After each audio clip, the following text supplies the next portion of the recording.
I'm not speaking. Great. That's so weird. Welcome, everybody. I feel like this is like Groundhog Day. Didn't we just do this last year?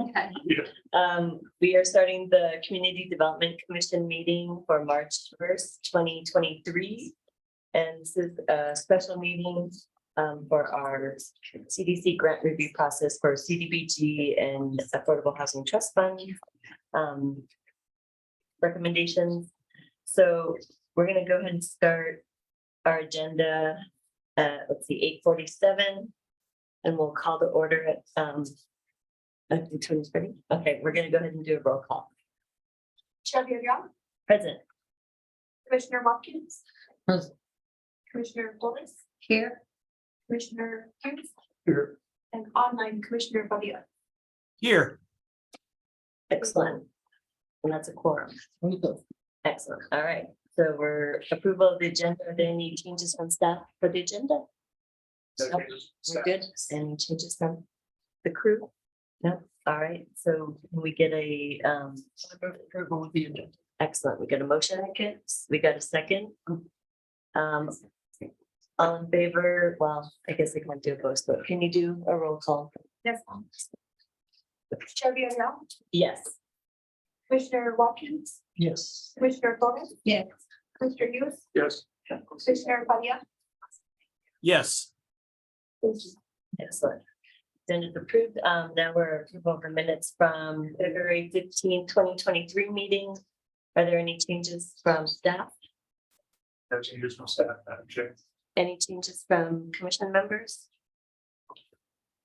Just tap me if I can't see you. No. Nope. Okay. Can I get a roll call? Oh, don't we have to? I'm sorry. Could I get a motion? I move to approve minutes. Thank you. Can we get a second? Commissioner Hughes. Can I get a roll call now too? Yes. Chair Young, Yes. Commissioner Watkins, Yes. Commissioner Flores, Yes. Commissioner Hughes, Yes. Commissioner Badia. Yes. All right. Minutes are approved and we're on to discussion agenda for 5A, the Affordable Housing Trust Fund. Affordable Housing Trust Fund, AHTF, and the Community Development Block Grant, CDBG, for the 2023-2024 funding proposals. And we're going to be starting presentations at 9. But if staff wants to just listen on anything procedurally or anything you should know that wasn't in the packet material. I can't think of anything. The other thing to add is I printed out the entirety of the packet, so it has like the audit and all that stuff. It's those big binders in case you want to reference them throughout the day.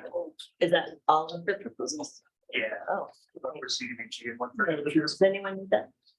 Now, I have a question. Commissioner Hughes? There was either public service or public facility set aside, and it was mentioned that because of that, there was only so much money. Could you explain that and which was that applied to?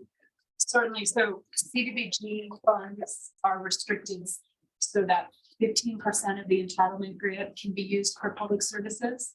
At maximum. Maximum, because it's not really a public services type source of funding. And I think you've all noticed that we have more applications than the 15%. And they knew I that, didn't right? know that.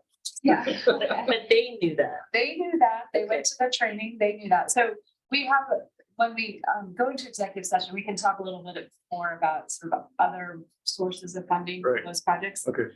We'll do that. We also, I think this is news. We know what our actual entitlement amount is. Yeah, Do you want to read it out? yeah, it's 627,175. We have about 100 grand of reprogrammable CDBG, so we're working with 727,175. And then minus the admin, we have about 607,000 to grant out. And the 600 what? 607,000. 607. 175, and then the public service gap would be 94,000. Oh, bummer. This is hard. There's a lot of those. So, So which, go ahead. sorry, Madam Chair. Which applications are under the public service rubric? You up here, maybe like a little bit. I can't read that far. Sorry, it's gonna be the community solutions, CDBG, supportive services at Santa Fe Suites, interfaith shelters, summer safe haven for all. The coalitions, as well as place shelters, Adelante, youth shelters. So, So those 5 of them. yeah, And so we have to choose among those for the 94,000. Is that the implications? yeah, but in executive session, we can explain, Right, but that helps a lot. I'll try to do that. Sources of funding, we might. Yeah. There's avenues. So community solutions, interfaith shelter, calls for homeless, Atalanta and youth shelters, is that right? Yes, sir. Thank you. And I believe that one of them put the wrong category on their application. Isn't that right? One of them said it was a housing, but it's really a public service. Wasn't that Consuelo's place? So, Yeah, that might be causing me a little confusion. So if you, so without giving specifics, can you just define for us what's considered a public service? Just so we all know. Yeah. I feel like, do you have that definition based on what Doug was saying? Cody, I mean, essentially, it's a little self-explanatory, but I think anytime a program's asking for staff costs, that's because they're providing services. So that's different than replacing heaters, that's different than paying utilities, that's different than more of a housing-based cost. So that's the general easy way. Is there anything else to add to that, Cody, based on, we had a whole conversation with Doug about it at one point, and I'm just not remembering beyond kind of the base. yeah, I'm trying to find just like a quick and easy definition.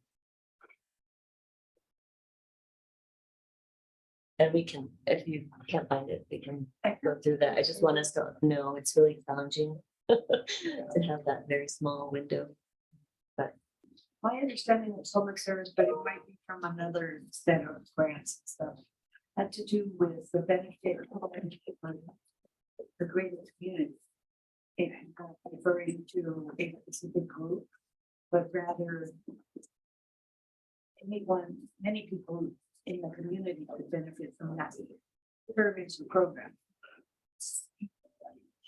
CDBG allows you to pick a group, Okay, so it's called a limited clientele, so you can say we're only serving homeless youth. yeah. Right, there's categories, you can't just randomly pick, we're only serving people with that hair, you know, that's something that. Question about the order of presentations. Is that following our summary? How do we know who's going first? Oh, I missed I don't that. know if there's a presentation schedule attached Oh, to I'm sorry. that. I don't know if everyone has that. Okay. Thank you for that. And if folks are doing 2 projects, They'll go back to back. they'll go back to it. Okay, good. So we'll be, Yeah, one instance where the coalition has 3 applications, so. Purple. so they get extra time. Everybody gets 15 minutes completely. Well, maybe a little bit less because we have to switch to the next one. So we'll try to be efficient. Any other questions before we start? Cody, was there any housekeeping from Kyle, like the bathrooms are over there, Cool. there's a water, refillable water thing over there through that door, is there anything else? He didn't mention that, but yeah, across the hall is the bathroom, there's refillable, and then we have refreshments. Great. Thank you for that. Thank you for putting this all together. It's a lot of work. Commissioner Padilla, you have a question? Madam Chair, thank you. Cody's voice through the speaker is a little muffled, but when you all speak, it's very clear. Could you name the 5 CDBG applications that were identified as public service? I have number one, Community Solutions, Adelante, number 6, and number 8, Youth Shelters. What were the other 2? Had you, Interfaith shelter. Habitat center, we're getting in. Interfaith Shelter is the other one. And So 4 or 5? Coalition to End Homelessness. Did you get that one? Got it. Thank you. Did you, and you got Adelante, right? Okay.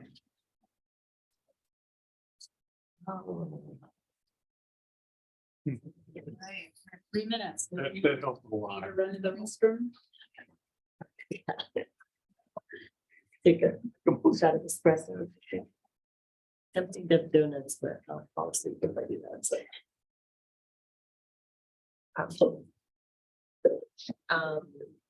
Does anyone need? Some of them don't get my. Commissioner Padilla, do you want a donut? Does everyone? Would you like a donut? What happened to our folders? Yeah, I had a granola bar. Okay, you're all set. Oh, it's great. Oh my gosh. I was in your shoes last year this time. I was calling in from 2 airports in Argentina. Remember that? That was fun. That was curious. I could hear you, but you couldn't hear me.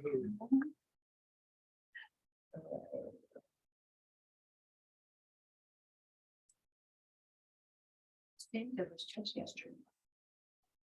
Do you have the schedule printed out of who's? Like the schedule of the nurses out in transit? Okay.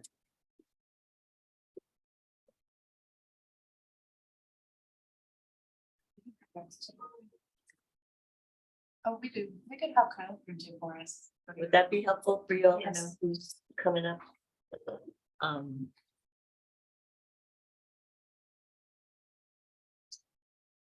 So right now we have Santa Fe, we'll try to get a printout in the last 20 or so. I think that will represent. Okay. We'll start at 9 with Santa Fe Habitat for Humanity. For CDBG. And then move on to the Santa Fe Housing Trust.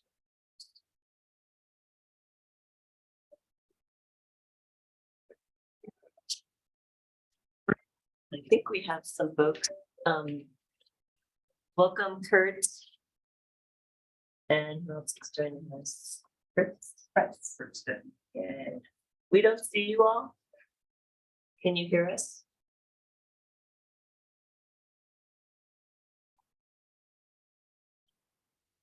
I love Zoom. No questions.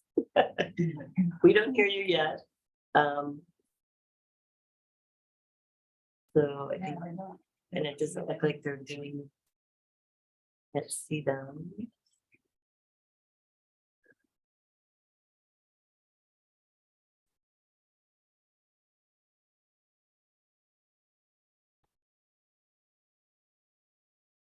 Hey, Kurt and Fritz, we're still trying to troubleshoot here. For Zoom because we can't hear or see you. Can we send the chat or something? I think it's our,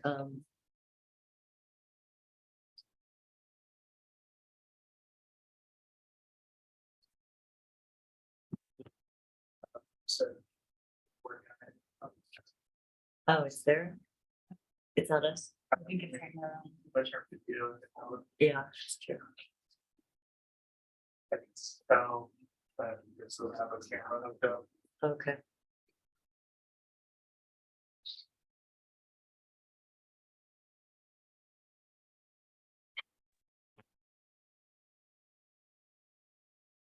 Oh, there's Kurt. We see you. Oh, Kurt. We can't hear you yet. Not yet.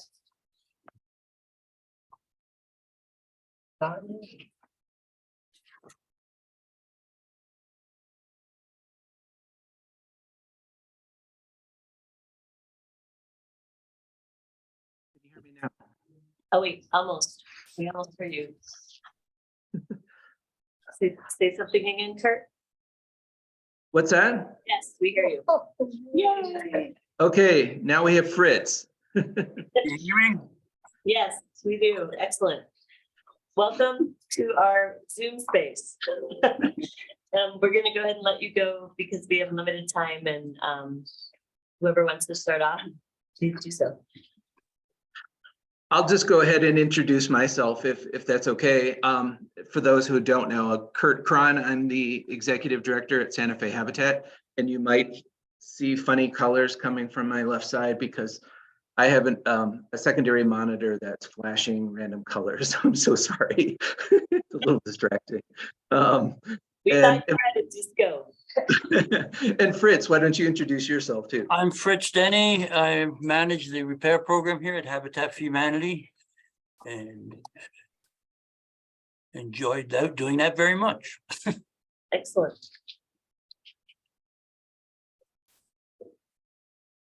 You want to go ahead and, Yeah, you want to go ahead and start, Fritz, and tell them a little bit about your program? Sure.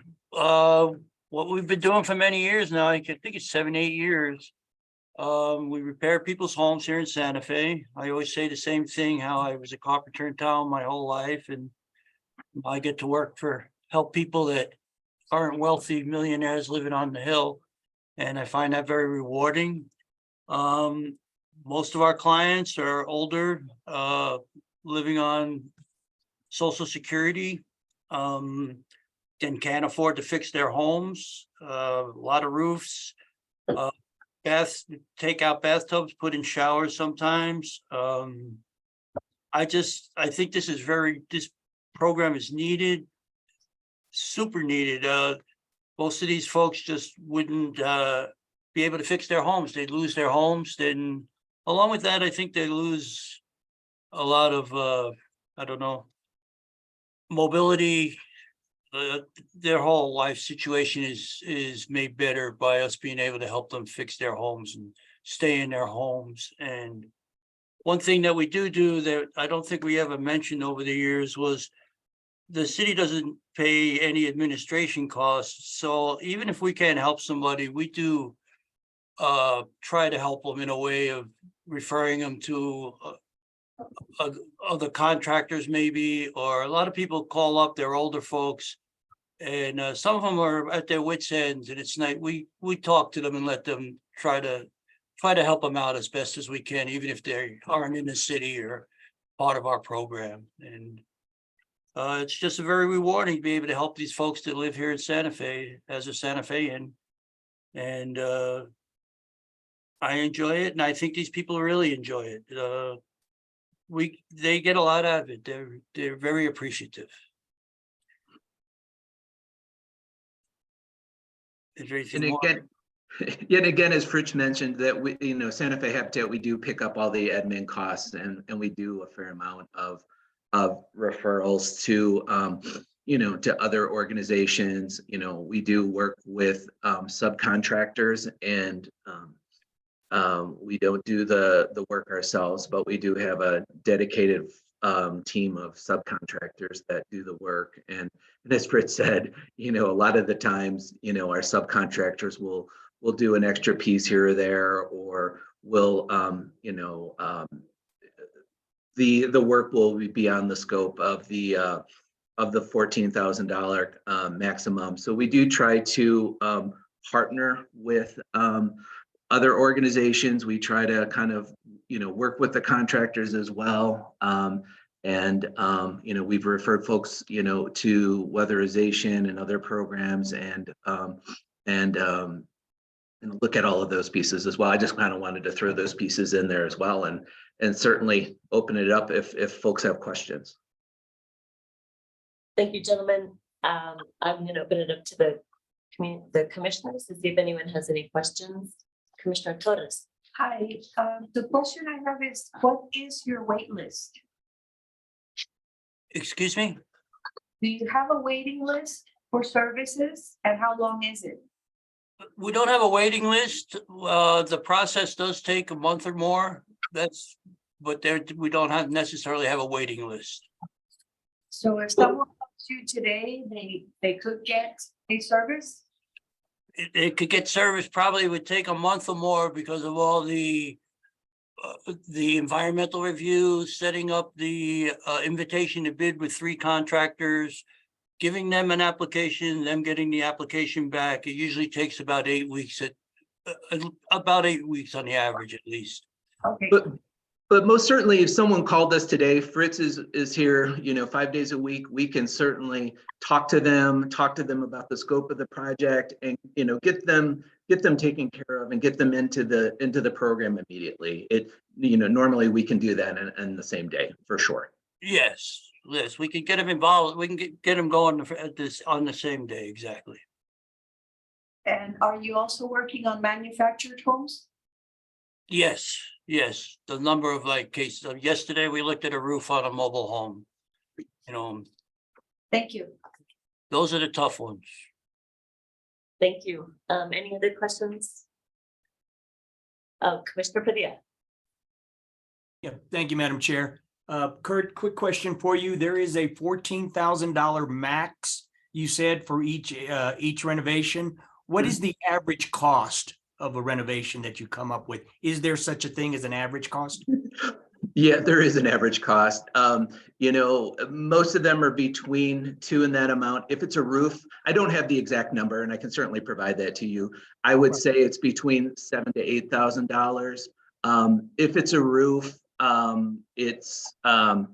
a roof, we almost always are at that maximum $14,000 amount. What is the average square footage of the house that you are coming to help people with? You know what? I don't think that we actually calculate that, do we, Fritz? Yeah, well, it's on the bid process. I'd have to look one up. They're all different as far as average goes. I'd be hard pressed to give you a number.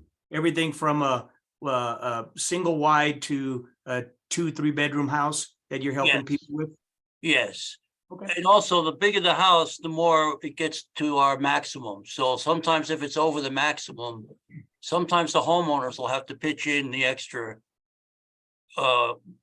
Say if it's $15,000-$16,000. I've got one here today I think it's $16,000 down in the historic district. And I've got to call them today and say, are you willing to put in the $2,000 extra, And to be honest with you, that's a pretty great deal to get a roof for. Yeah. And most of the time they'll come up with that $2,000 or so, but that does happen, So, and then your services are provided all over the city. You just mentioned the historic district, which is East Side. You Yes. go all the way down towards Tierra Contenta and so forth. As long as it's in, the contract is for the city proper. So if they're on Agua Fria Village, we can't help them, but I have to check that every time to make sure they're in the city. Roger that. Okay, thank you so much. That's all, Madam Chair. Thank you. Just a clarification from an earlier question. You have to make sure people qualify before you actually can assist them. So that's the beginning process, correct? Yes.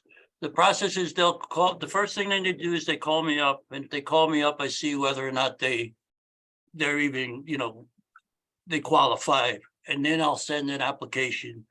And once they get an application, they get it back to me. See, sometimes that takes time. They don't get it back to me in a timely manner.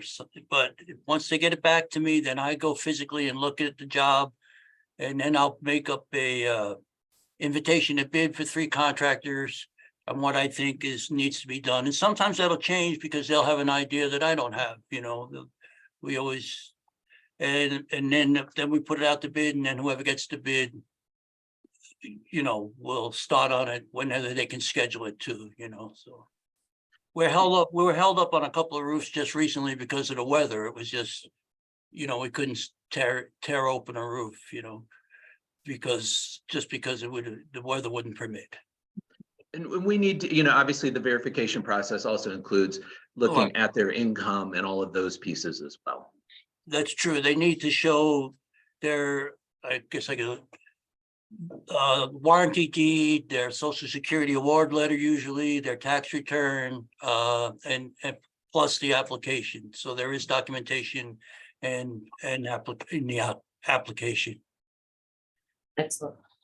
Thank you. And then just one other question we always ask about this for you. Why? So you usually ask for 100,000. Is there a reason why you don't ask for more? It's gone up over the years. We've keep adding and adding and adding. 100,000 at this point right now seems to be working okay. I don't want to not spend the money that we get, so. That's the reason, that's why we're at 100,000. Thank you. Any Kurt other- might want to, do you have anything to say about that, Kurt, or? No, I mean, obviously for us, we would ask for more, and I think it's been clearly made clear to us that we can certainly ask for more. But based on Fritz's capacity and also just getting the word out, we, one of the things that we do is we do our very best to kind of get the word out, and it's especially to the seniors.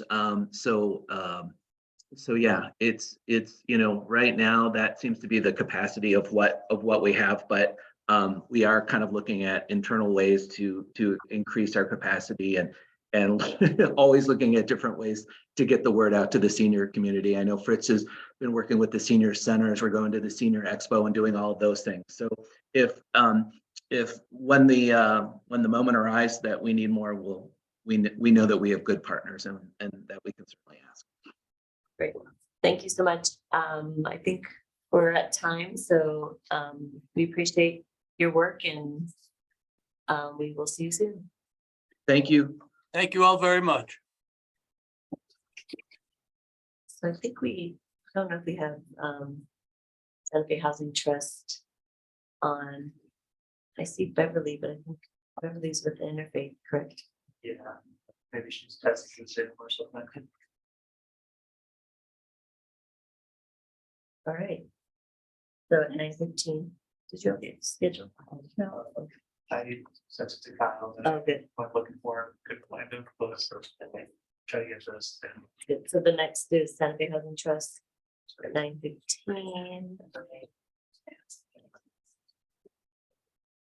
Mm.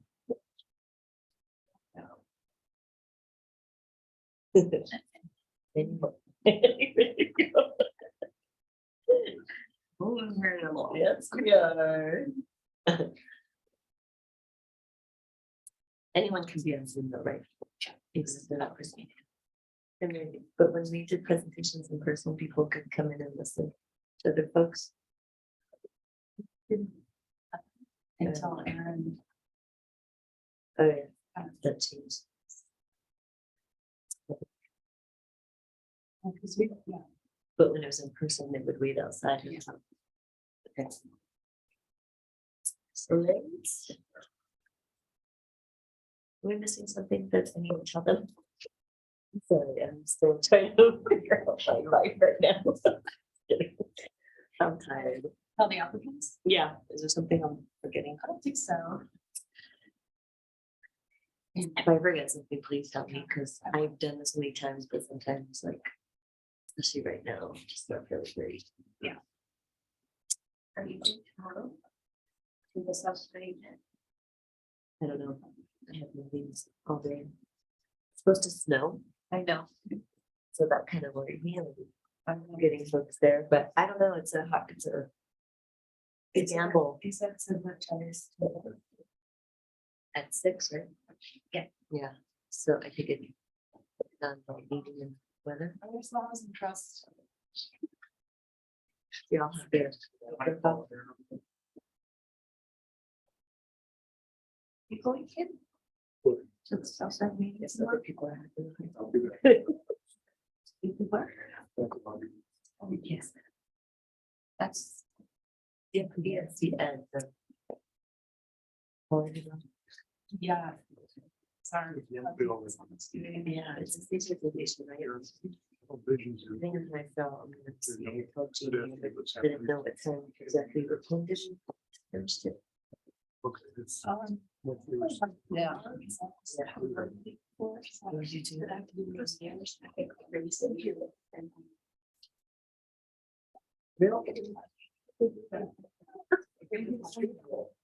It was scheduled to a regular meeting. Thank you. All right, well, Should I send them an email? I'm sending one right now, and they just been calling Molly. Did you try calling the main number? I can do it. Control. Did you want eggs? And you could do the interest phone numbers one does not.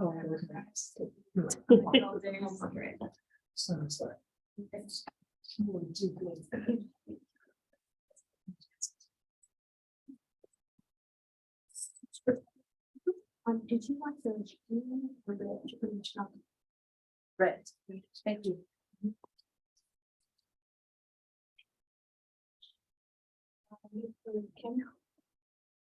Yeah, they're not answering that. On yours, there was a question. Yes, you wanted a breakfast burrito, right? Or no, it was the.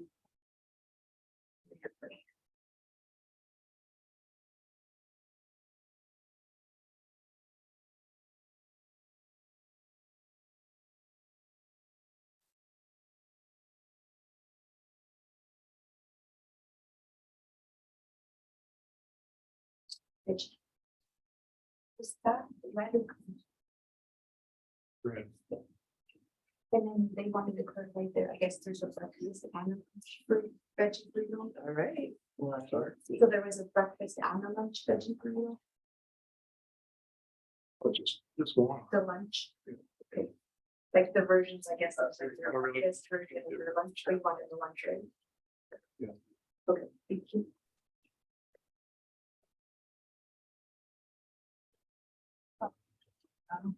Yeah. All right. I'm sorry. Can you hear us okay, Roman? I think you're on mute.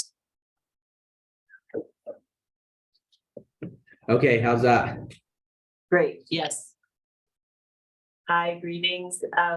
Good to see you on the screen. We actually were supposed to start with you at 9:15, so we have a little bit less time with you all, so about maybe 7 minutes for presenting so that we can make room for questionings or questions.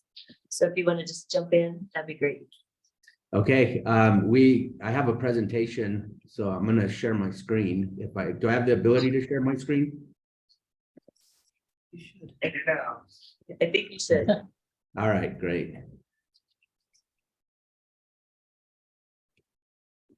Share this.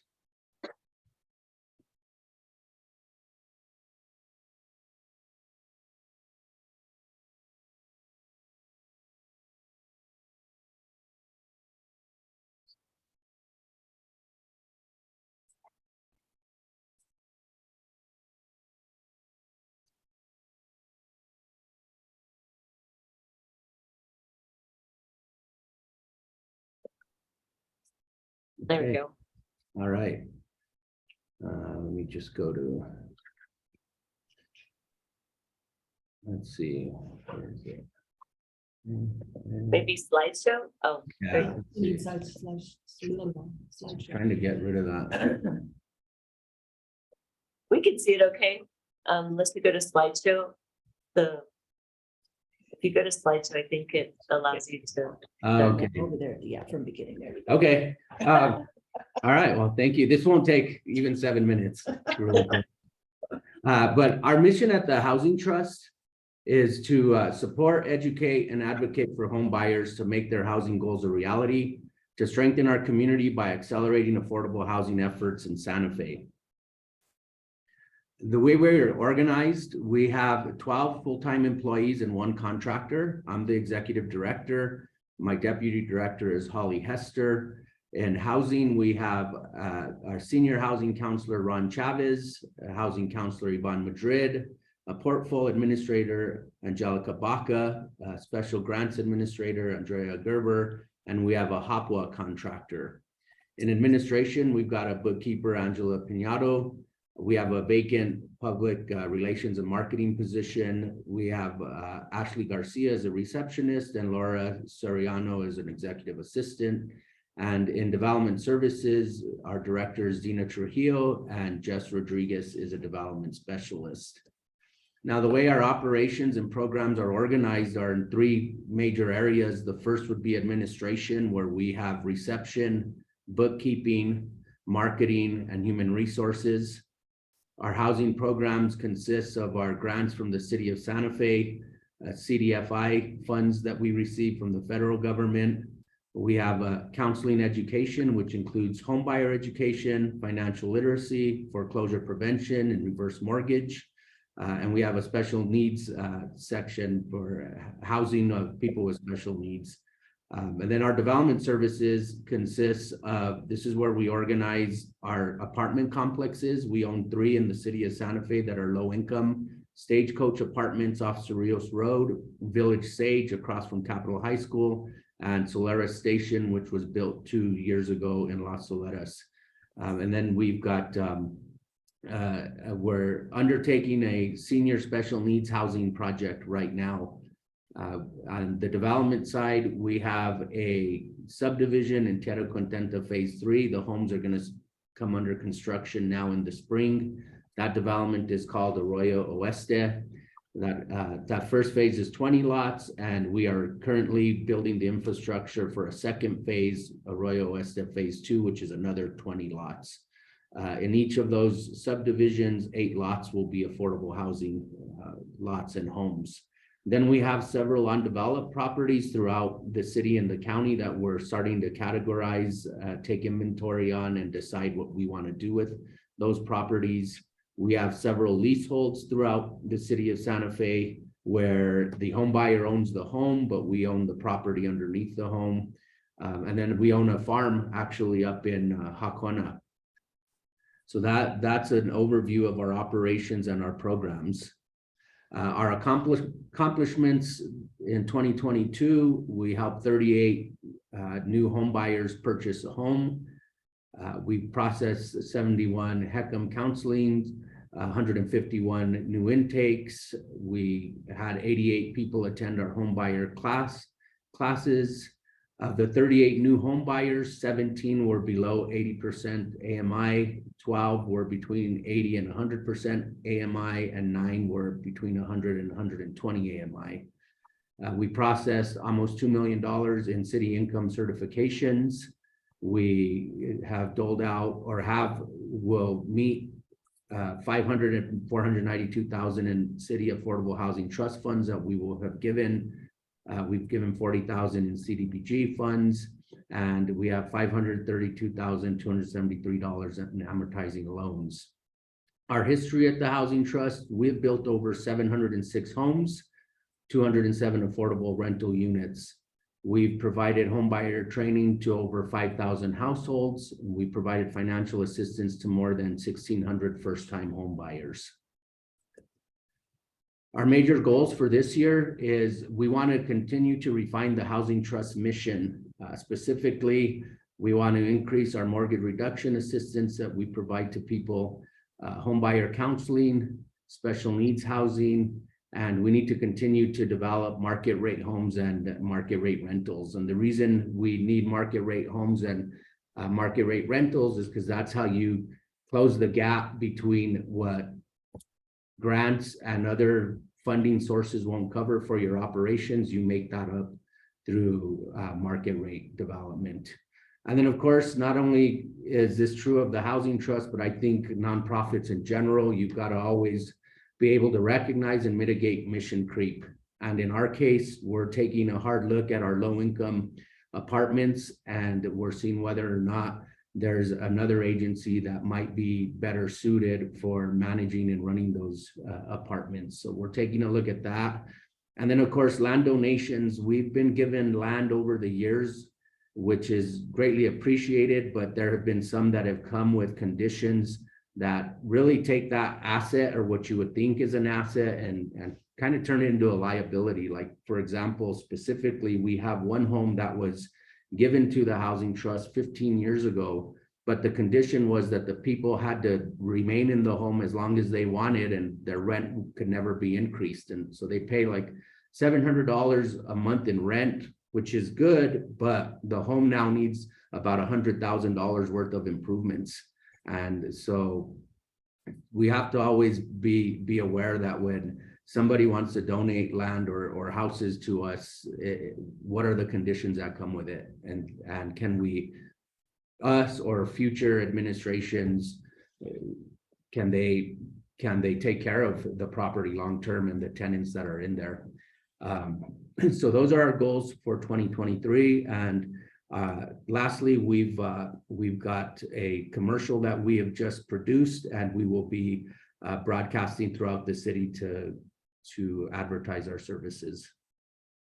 The Housing Trust has been helping people purchase homes in and around Santa Fe for over 25 years. We specialize in helping low and moderate income families and individuals. We are rooted in our community and fueled by our desire to support Santa Fe and its people. It doesn't matter how much money you make or what your financial position is. We will help you own a home in our community. We partner with the city, the county, and not-for-profit allies to provide the best opportunities and resources possible for our clients. The Community Housing Trust, our help, your home.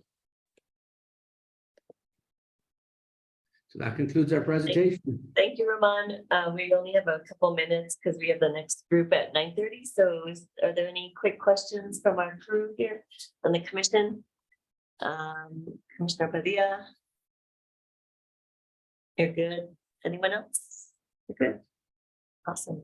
Good to see you on the other side, Ramon, in your new job. And I don't think we have any questions, so we appreciate your time and we're jumping on to the next. All right, well, next thank you. presentation. Thank you. Thank you for the work you all do. Have a good rest of your day. Thank you. You too.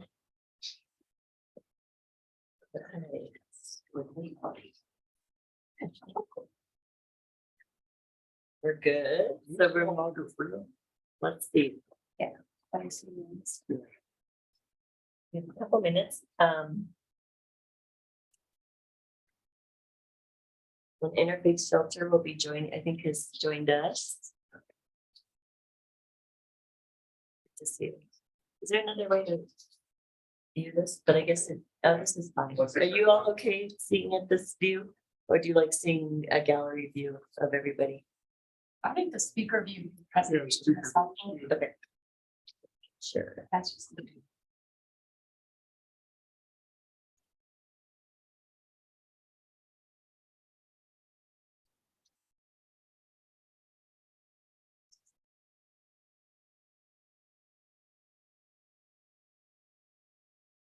So Interfaith, we have, this is for CDBG funds.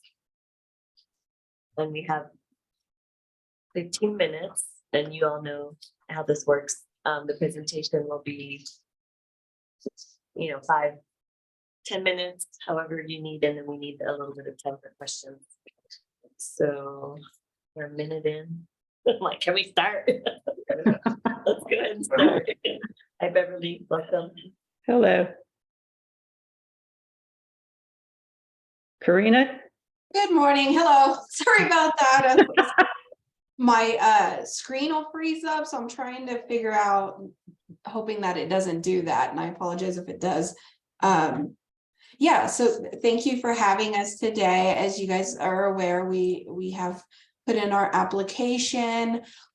Typically, we would apply for the Women's Summer Safe Haven, and in looking at how we could, do our part here at Pete's, continue providing life-saving services, but also addressing, people in camping out in the arroyos around town. So we decided back in September, we opened up our seasonal overnight shelter early for men and women, had really great success with that. And as the year rounded out, we had the conversation and determined that it was something we wanted to continue doing. So, with the board's approval, we are now transitioning from the Women's Summer Safe Haven to our Summer Safe Haven for All, which will provide a safe and hospitable shelter and meals to chronically homeless men and women, also transitional homeless people. We are an emergency shelter. So we recognize that not everybody's chronically homeless. Sometimes people just need a shelter stay, a couple nights, or even just a night to figure things out, get things together. And then we are working closely with our chronically homeless to get them connected to services and housing. So that is the request for us right now. The amount is $40,000, and that's really to go to this programming, because we, part of having the summer safe haven for all is also acknowledging we will be receiving more individuals by having men come in. And of course, that's gonna impact us with food costs, cleaning costs, those kind of things. So we're excited about it. And we're excited about having the CBDG to help us be able to provide those services, those meals, you know, a safe and stable place for people to be.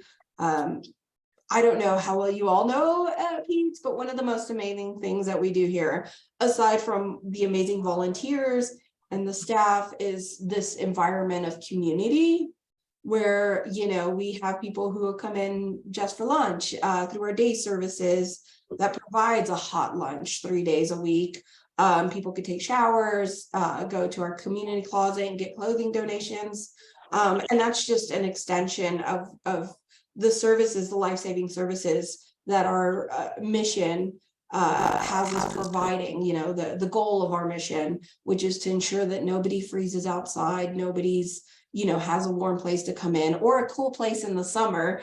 Because as you all are aware, the climate and our weather is just, it feels much more extreme. So we've been working with the city for our Code Blue nights and kind of also calling our own Code Blue nights, where we're just kind of laxing and letting people come in, understanding that, you know, Code Blue is very specific and that we can still provide those services even though the city's not calling Code Blue.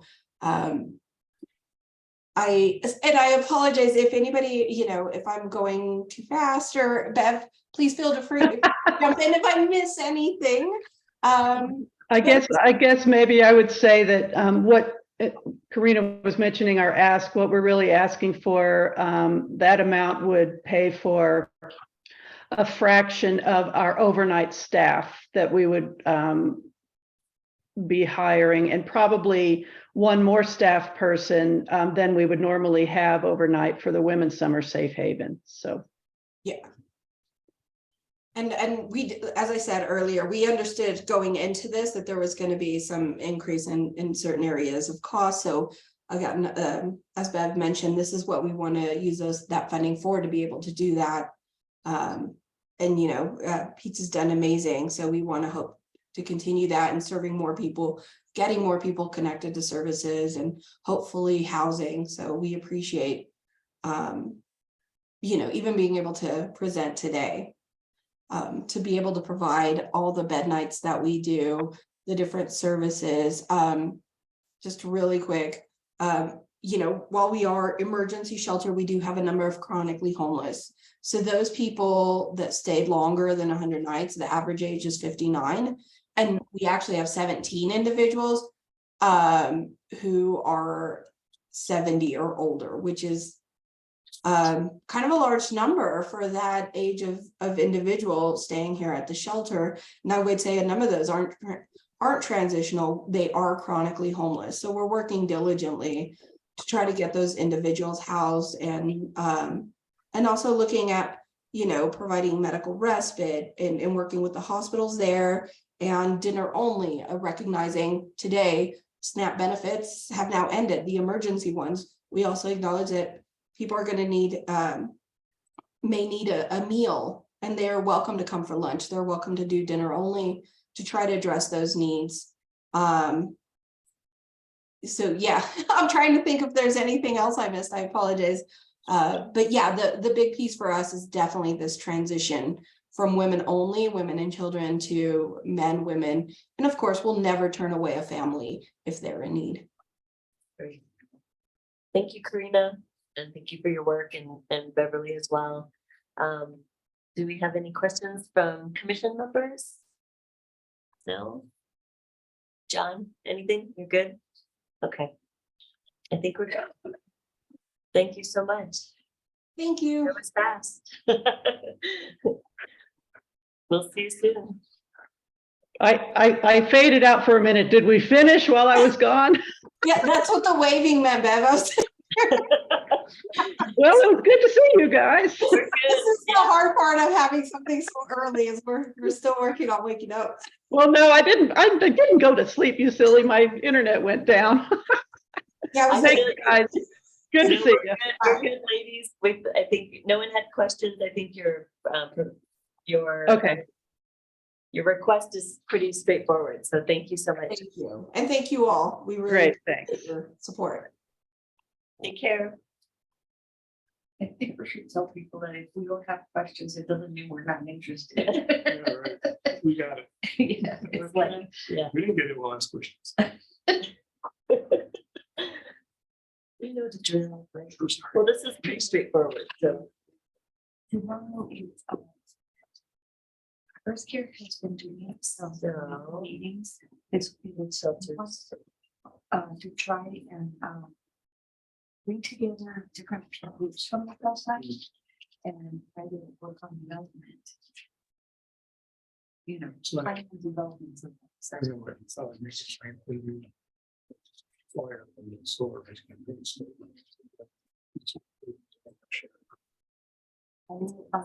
Can't do it on the phone. I might Yeah. have to run, but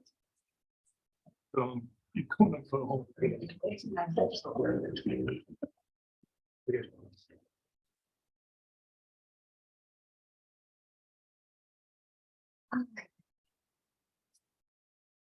Are there some funds? I guess what I'm wondering is. Why do folks apply for CDBG? And versus affordable housing trust funds? Especially knowing that there's, the restrictions we have in the cap for CDBG Trust funds can't pay for public at all. services. I don't always forget that. So What was the there- question? What was the that- question, Madam Chair? Oh, I was trying to recall why folks apply for the CDBG, especially with that limitation of public service and the cap. But Alex reminded me that the affordable housing trust funds are based on statute, based on our State law. state law. Okay. Yeah, and I think the rationale there is that the funds are intended to be used specifically for housing to alleviate the cost of housing. Not make sure you have good support services, or not to make sure that the organizations using the funds have great administrative capacity. I hear you. And on the flip side, I think about how you actually get people in support services, especially the ones that have integrated services in housing developments. And they need staff to make that work. So Absolutely, I'm not it's saying. just, I know it's just hard for me, like, this is so restrictive at times that. Yeah. And so then we have this like little pink pot of money. I think it goes to show that there's a big demand for those services and there's not a lot of funding. So, because why would you willingly take on CDBG? Right. That's a burden, right? But we would have to change something at the state level in order to have affordable housing trust funds have more And- fluidity or We wouldn't, no, it would never be changed. no. Because the whole point of the Affordable Housing Trust Fund is it provides an exception to the anti-donation clause so that public resources can be used to support affordable housing. It's not support services. It's not Which we social want. services, I was just trying it's to not- think of another any of pot of money that we could use that would be. Well, Medicaid money could be used, the opioid settlement money, all the emergency money. Is that gonna be applied then? So we got a pretty large settlement, across the country and New Mexico as well for opioid, the opioid. What do you call it? Say that again? The opioid epidemic. That, and then there was this lawsuit that was really, I don't know Oh, if you all know about this.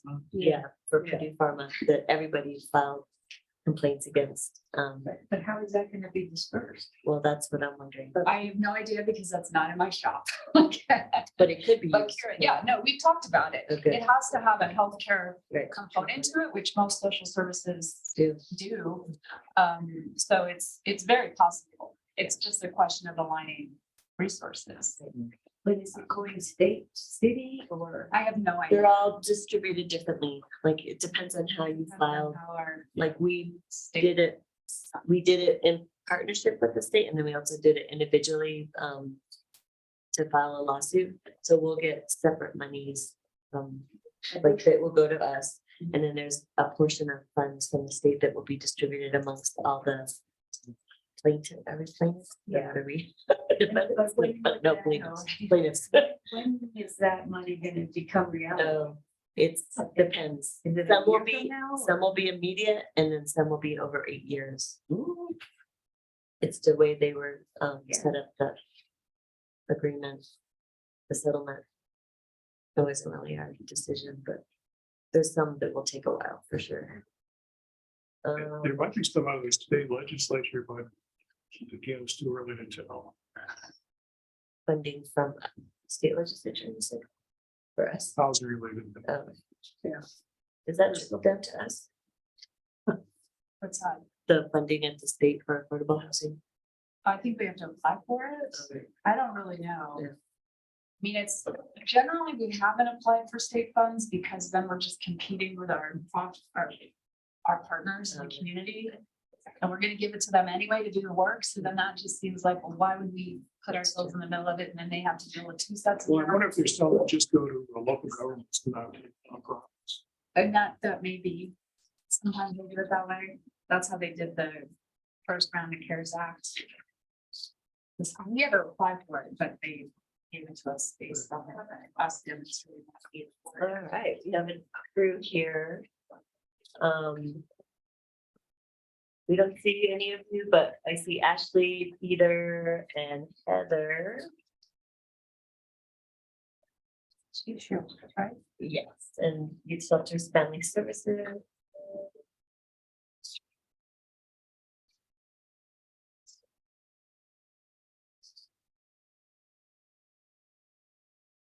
And we don't hear anyone yet, but we do have a couple more minutes. Yeah.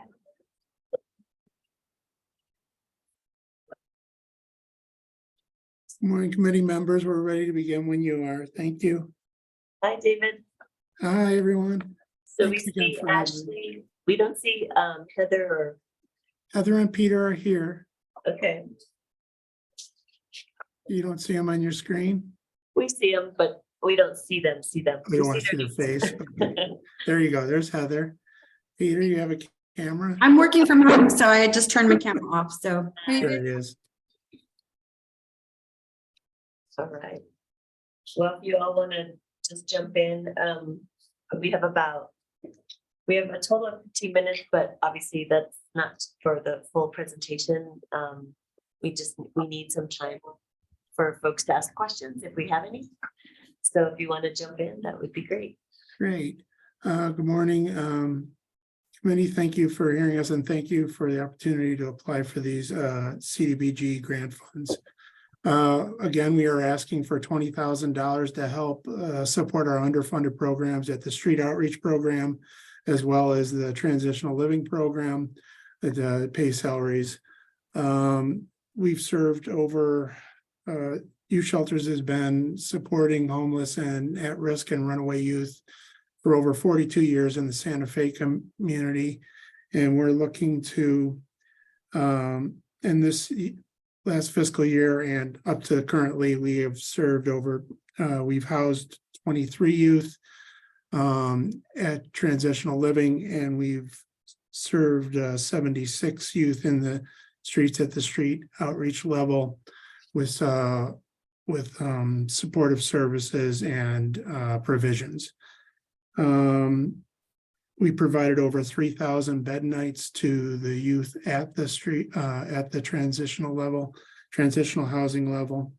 And we're looking to get this funding to help continue to support that mission. At this point, if anyone else on my team wants to add anything, or if you want to ask any questions. Anyone from the team first want to jump in? No pressure. Good on my end. I'll wait to see if you all have any questions. Excellent, thank you. I think your proposal is pretty straightforward, so I'll see if the commissioners have any questions. No, I don't see any questions. Commissioner Padilla, I think you have your hand up. Yeah, thank you, Madam Chair. I know we're here talking about paying salaries. Are we looking at one person, one staff, multiple staff? What are you looking for? So Peter, I'm not sure how that gets, I didn't, oh, go ahead, Heather. Or Sure, I Pete. can hop in and then our CFO can certainly add any detail as needed. So we, excellent question. So no, this is not for one particular staff person. We just use it to help supplement staffing. So while both of these programs are indeed underfunded, they do still both have other primary funding sources, but at the same time, every month, quite frankly, we lose funding on or lose money on those programs.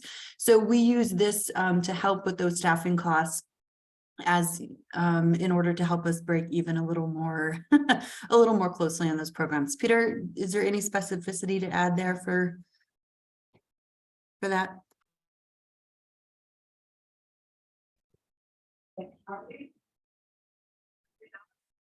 So as Peter gets his mic up, so it's to fill gaps in salaries is what you're doing. Honestly, I think that's a relatively fair way of saying it, but Peter, by all means, jump in. I feel like you had words you wanted to add there. Yeah, sorry about fat fingering my keyboard this morning. I couldn't hit the right buttons yet. No, it's just in the program. I mean, in the application, we showed partial salaries of two different positions, Right. and that's just kind of representative of what we're trying to do with the cash. Okay. That's all I have, Madam Chair. Thank you. Thank you, Commissioner Padilla. To follow up with that, and it does say that if even receiving this portion, if you don't receive it, it'll decrease the staffing levels for the programs and could potentially eliminate or decrease hours for some of your full-time outreach workers. Is that accurate? So I'm having a hard time hearing you terribly well. You're breaking up a little bit. I'm going to repeat the question to make sure I'm hearing you. Did you say that on our application, we stated that we would have to decrease staffing if we don't get this funding? Is that what, and you're asking if that's correct? Is that the question? Well, it was just a question if you would have to, if you didn't receive this portion of funds, it would decrease staffing levels potentially? Always potentially, but you know, so Peter and I, he's the CFO, I'm the director here. The two things that we're always looking at with our programs are kind of impact and expense. And so if we continue to feel that the impact is worth it, if we continue to look at the youth being served and it simply makes sense to continue to do that, then that's a conversation with our board. We've let the board know that this is going to be a program that's simply going to continue to lose money at the moment while we continue to do what we, continue to provide the services that we do. That said, it's not impossible that we absolutely might have to draw back some hours. It wouldn't be terribly dramatic. The way that, the way these particular funds are moving, it might be, a matter of a handful of hours a week if we had to. But frankly, there would be an assessment period first to determine what really made sense for the program. Because at the end of the day, we're here to provide services to our youth, and we would figure out the best way to continue doing that. Does that answer your question, ma'am? Yes, it does. Thank you very much. Thank you so much. And Peter, any specifics, CFO Peter? CFO Well, Peter? it's just that, as I believe Heather mentioned, a number of our programs are chronically underfunded. So we're always looking around for funds, and it's kind of a juggling act where, we always have to look at available resources versus the cost of services we'd like to provide. And if we can't find the cash to support those services somewhere, something has to give. That's just the nature of the business, unfortunately. Right. Thank you. Thank you for that. Comment. Hi. Commissioner everyone. Ladd. What Alex Ladd, sorry. For those of you who don't know me, I'm Alexandra Ladd. I'm the director for the city's Office of Affordable Housing. And one of the things that occurred to me as I was looking at the application was, oh my gosh, this is pennies. How can they possibly run these two highly functioning programs so well with so little? And I guess that I would challenge you guys, and it's not really a question, but I would say, like, what would it take, to Peter's point, like, what would it take how much money is that? So that you would never have to worry about squeaking by, like, what would it take to meet the need out there, like, to build the best program possible? I think we've gotten stuck a little bit in our, in New Mexico, in the nonprofit world, it's like the scarcity mentality, and people can squeeze blood out of rocks. Like, it is amazing. And I'm not saying that that's not a good thing, but I also feel like we need to start thinking bigger. Like, what does it take to change the world in this space where you guys are working? Absolutely. We appreciate that perspective, and we do think in those terms quite frequently, and we keep very close tabs on what the programs, of course, we keep very close tabs on what the programs, the actual cost is, so that we indeed are always aware of what it would take. And I actually have literal answers for some of that, for at least the majority of our programs, because that is something that we pay close attention to. So I appreciate the concept there. And if you're looking for any true responses, Peter and I are happy to jump in here and respond to that, but we do certainly think about that regularly.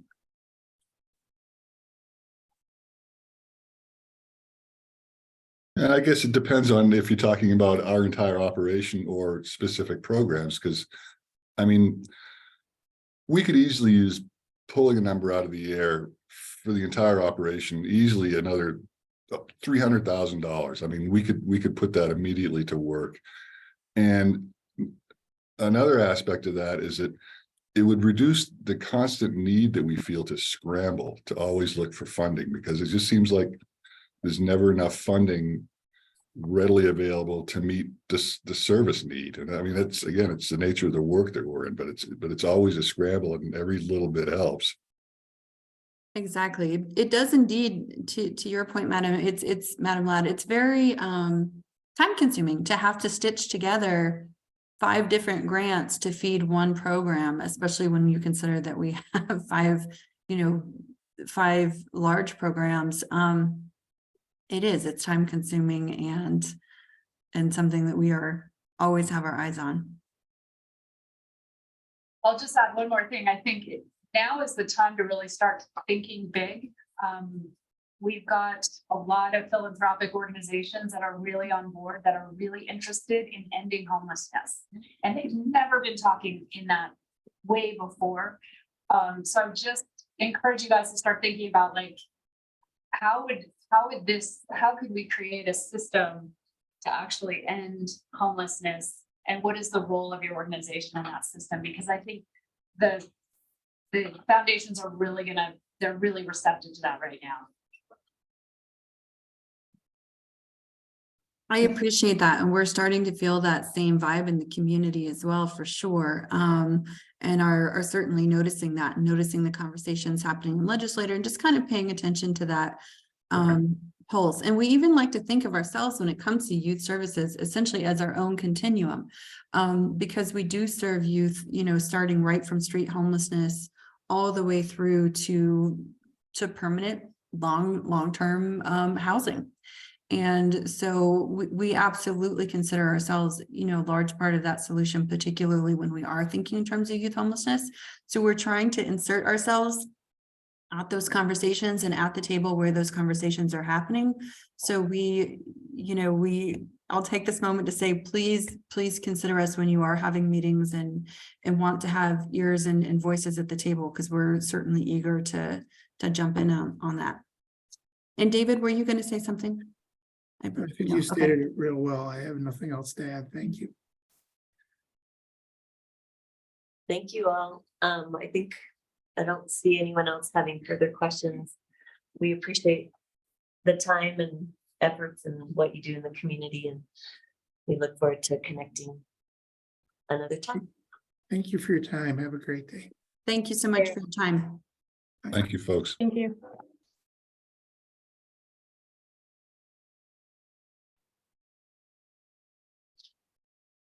So you're suggesting, Alexander, that these can be correlated to helping manage the philanthropic community with the ones where we were able to not fund, at least not fully fund. I think that's part of it. I think we have some other funds in play right now. We'll talk about that more in the Yeah, executive yeah. session. I just like, when I read their application and I just thought, Yeah, they want so much, I'm only asking 20 grand.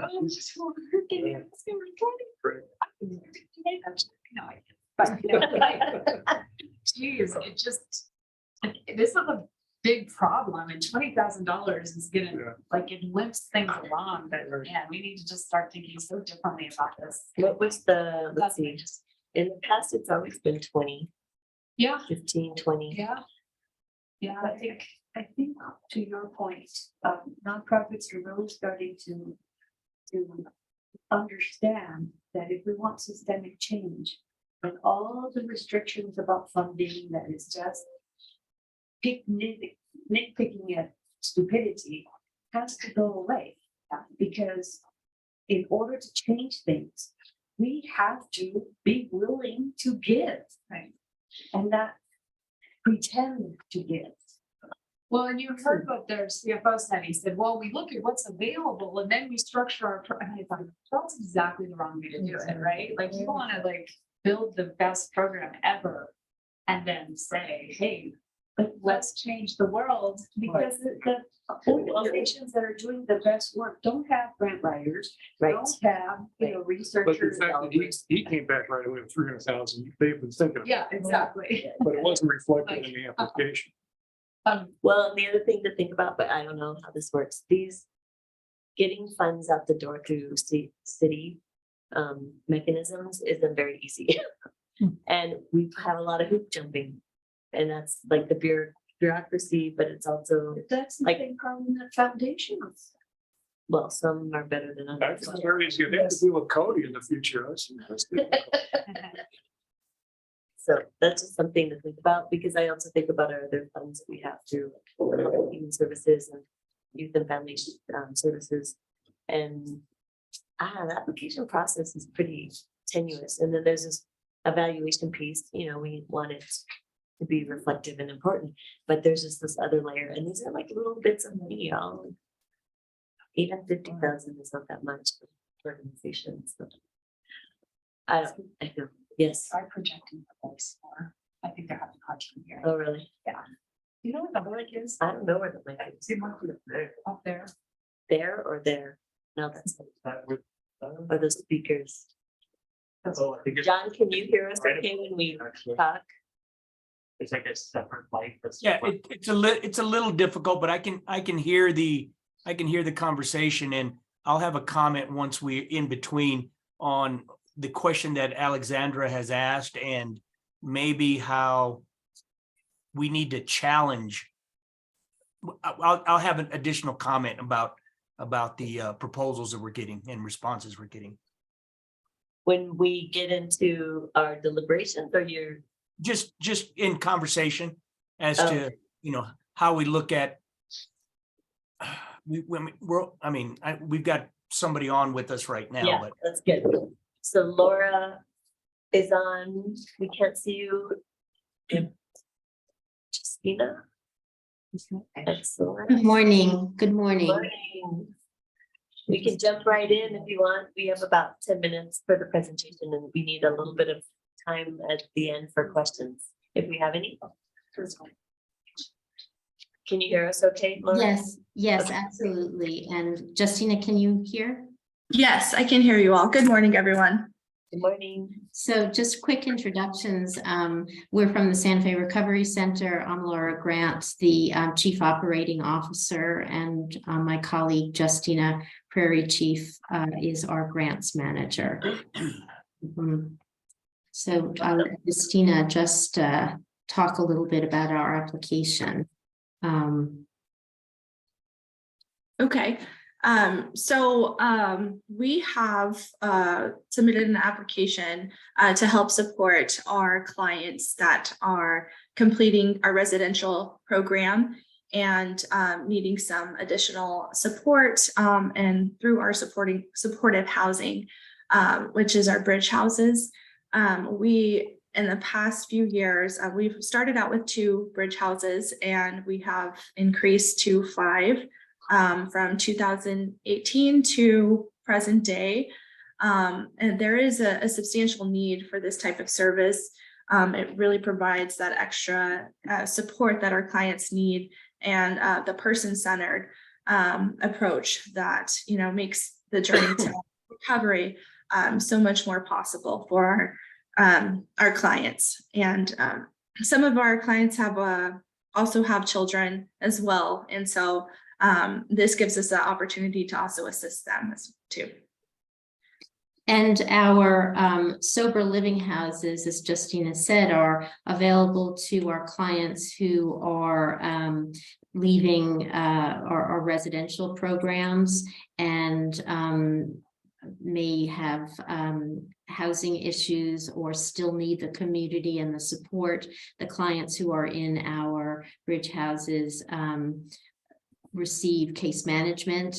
They're in outpatient services, treatment services, and there are just the checks that are required and the support that are required for people who maybe haven't lived on their own for a while and need to create community. And those individuals are entering back into the workforce, and starting, a number of them haven't had jobs, steady jobs for a while. So the financial support that is afforded by this funding to give them the ability to understand how they're responsible for rent, but giving them the leg up and giving them the support they need so they can save some money and learn how to budget and all the things that they need to operate in back in the community as they're continuing the recovery process. And we now, in our 5 houses, we have 29 beds. There are 2 houses devoted to men and 3 houses to women. And one of those houses is for women and their children. And they're all within the city of Santa Fe.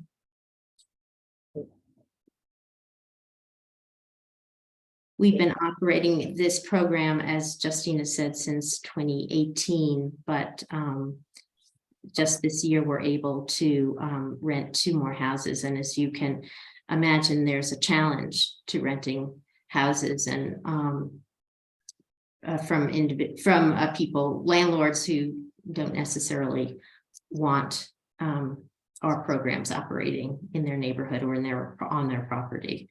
But we have found sympathetic and partners, and 3 of the houses have been rented by us for, I think, the last 2 or 3 years, and the landlord of the most recent houses is somebody who's has a son in recovery and understands the challenges, so is a sympathetic landlord. Thank you, Laura, and Justina. Is there anything else you wanted to add before we see if there's any questions from commissioners? Justina, missed anything? No. We're good. Okay. Are there any questions from commissioners? No. Commissioner Padilla. Yeah, thank you. Thank you so much. You mentioned, Madam Chair, thank you. You mentioned 5 houses, 2 for men, 3 for women, and 1 of those 3 are women with children. What is your typical term of your lease on the 5 houses that you have? And I'm just thinking for stability of the program, how many years are your leases usually tied to?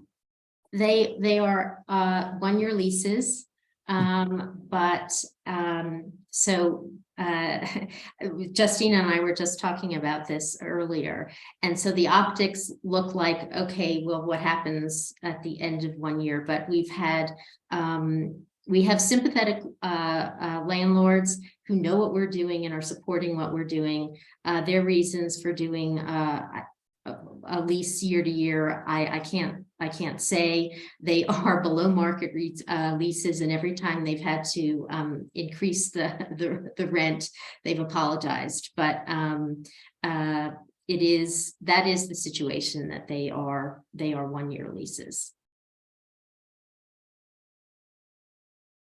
Commissioner Padilla, you're still muted. There you go. Thank you, Madam Chair. Your leases are throughout the city.